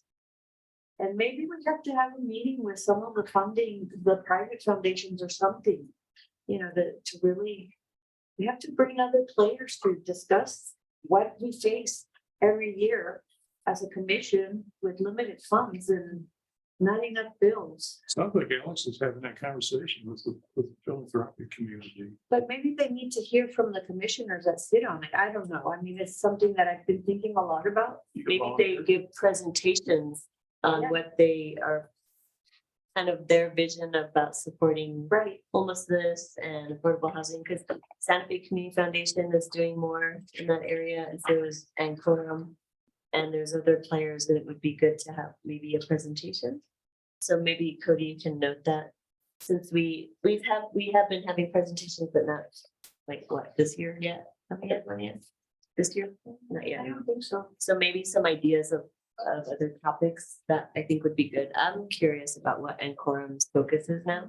I mean, in on how they're using impact funds and impact. What I would like to hear from them is like, you know, how they were helping their staff, hospital staff to get into housing. Right. What are the real numbers for their staff? How many have they helped get into housing? Hmm. Because I mean, that's a good PR pitch, but what's the reality of it? Right. Yep. I'd like to know. Great. Commissioner, was there anything else, Commissioner Todd? Since you stopped the floor. No, I think for now, that's. Okay. You gave it to me. I didn't do it. You're the city. I like it. Actually, I want one. actually, this comes from AmeriCorps. They get, Oh, they got given the funds for it. We get this jacket, I mean, this is like 5 years old. I love This it. is Saying, you know. Commissioner Watkins, did you have something? Yes, there's a follow-up on what you said, which I think is, and some things Alex said. It'd be nice if we could add to the agenda a couple of things. One would be a discussion of something Alex mentioned that I think would be very useful, and that is, can we ask providers to tell us how much money they really need to deal with their current clients or, you know, clients that they anticipate. I mean, Alex mentioned something like that. It would be really nice to be able to say to people, here's the amount of money we have to give out every year. Here's what providers really need to deal with this. So, and I think having that specific information would also be really good for potential foundation funding. Last year, So Homeboy said they have one category, 419 People ready to buy a house, Exactly. times 10,000 for just a down payment. Exactly. And I mean, you can pick this stuff up if you read the New Mexican. And by the way, you're right. So the second thing is it would be very useful, I think, to have a presentation or to discuss how much money came out of the legislature for affordable housing, homeless, what, for all of the issues that we deal with. Kind of just in one place. And then the last thing I'd like to just have a discussion about, if Alex is comfortable with it, and that is, she said, and you just said, that apparently a lot of private foundation funders are starting to look more at affordable housing. What are those foundations and what are their guidelines for, you know, what in this category of things are they already set up to fund? And then we should think through how to go about getting them to fund additional things, or to think about opening up their funding for other areas. Because I know, for example, and she mentioned this, but there are quite a few environmental organizations, I'm thinking about national environmental organizations, which are really pulling back on funding the things they have been funding and starting to look for new venues to fund. And I think we need to try to put together some kind of a, I don't know, package or something of information, just so that we have it, so that we can talk to people, and so that we can talk to private foundations.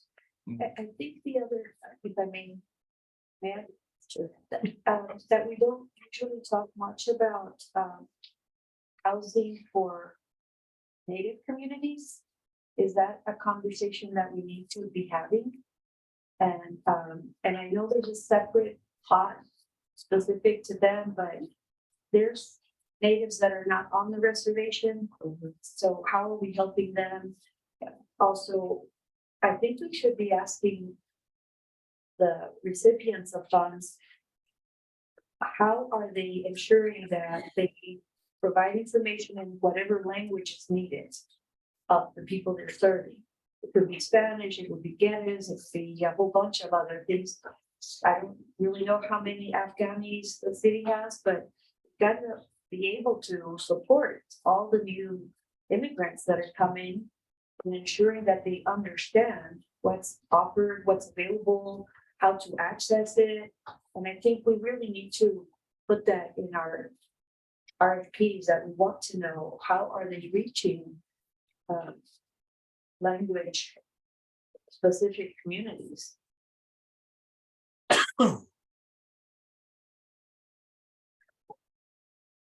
It would be interesting if Santa Fe Indigenous Center is doing any of that. What role they play.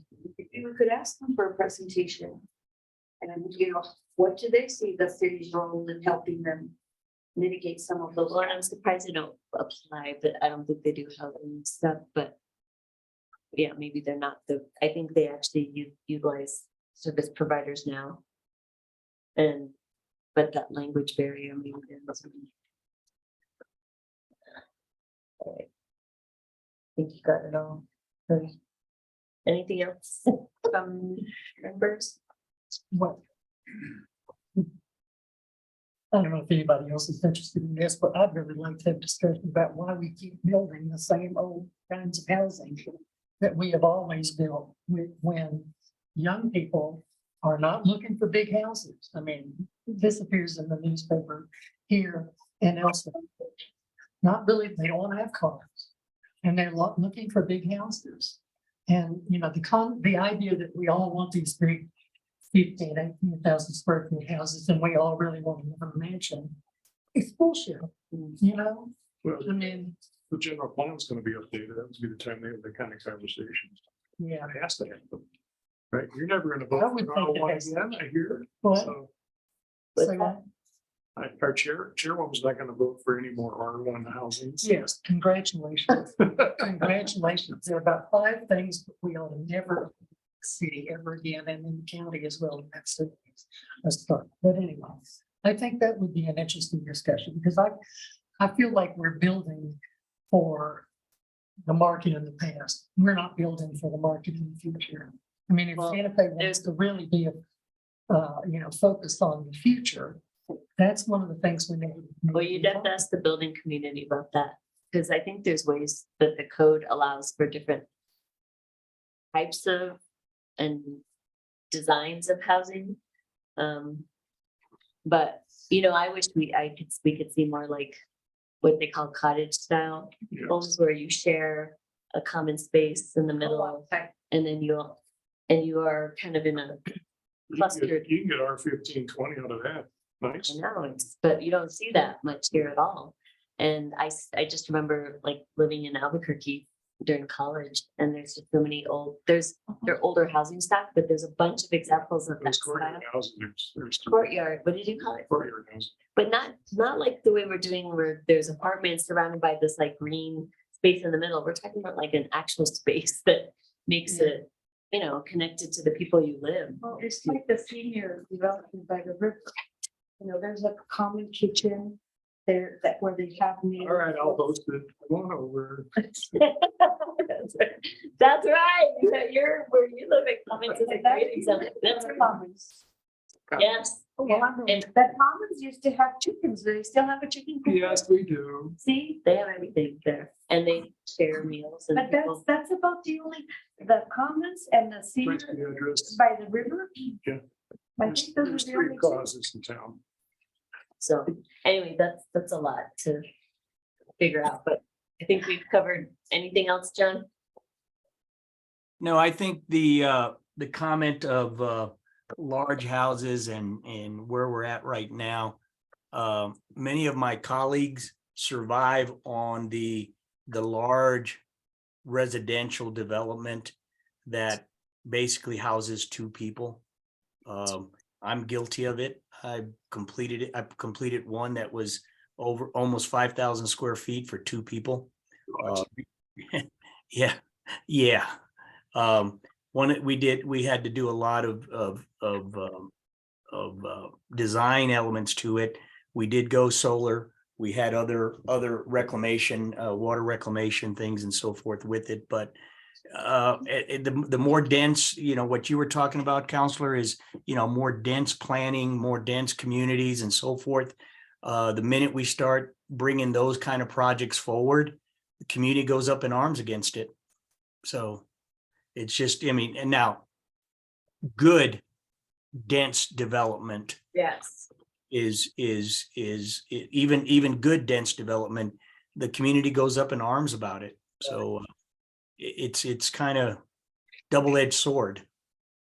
But Well, that's why it seems to me that we need to start having a conversation about why do you really want a 2,000 square foot house? And then you're not even here 12 months out of the year. Exactly. well, you're talking about a whole different demographics than what we're trying to support and provide housing for. Those individuals that we work to try to fund projects are not here 2 weeks out of the year. I mean, they live here. And when we try to promote other projects, you're right. And the market, Commissioner, you're absolutely right. The affordable, what they call affordable, is it really affordable? No. It's just, it's a problem that we have, and I'm really concerned on how we're going to really address it, especially when a good project comes forward and the community's up in arms about it. So, And as you said, we're gonna start redoing all these planning structures. Yeah. This is the time to have the discussion about, why don't we start thinking about this one in the future, not what everybody wanted coming out of World War II? Because that's what we're building now. All the conversations that I had about Midtown have to do with the city. All right, we're still being recorded. Is there any other, anything else that the commission wants to share? I mean, we adjourned. I'm still on the agenda, which is matters from me. Oh, I'm sorry. And all I want to say is thanks to the staff for putting together Here. another successful. grant. absolutely, bravo. Yes, and the food and everything else that we don't see behind the scenes. Yes, so thank you. And if we need food to go, something let us know. Oh, yes. And that's in our next meeting. We are gonna have it in April, right? Yeah, so. Okay, so our next meeting is Wednesday, April 19th, 2023, and we are adjourned. 4:08. Yay, good job, team. Yay. Bye,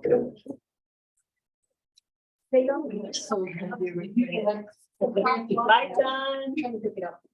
I'll send you that information, Counselor.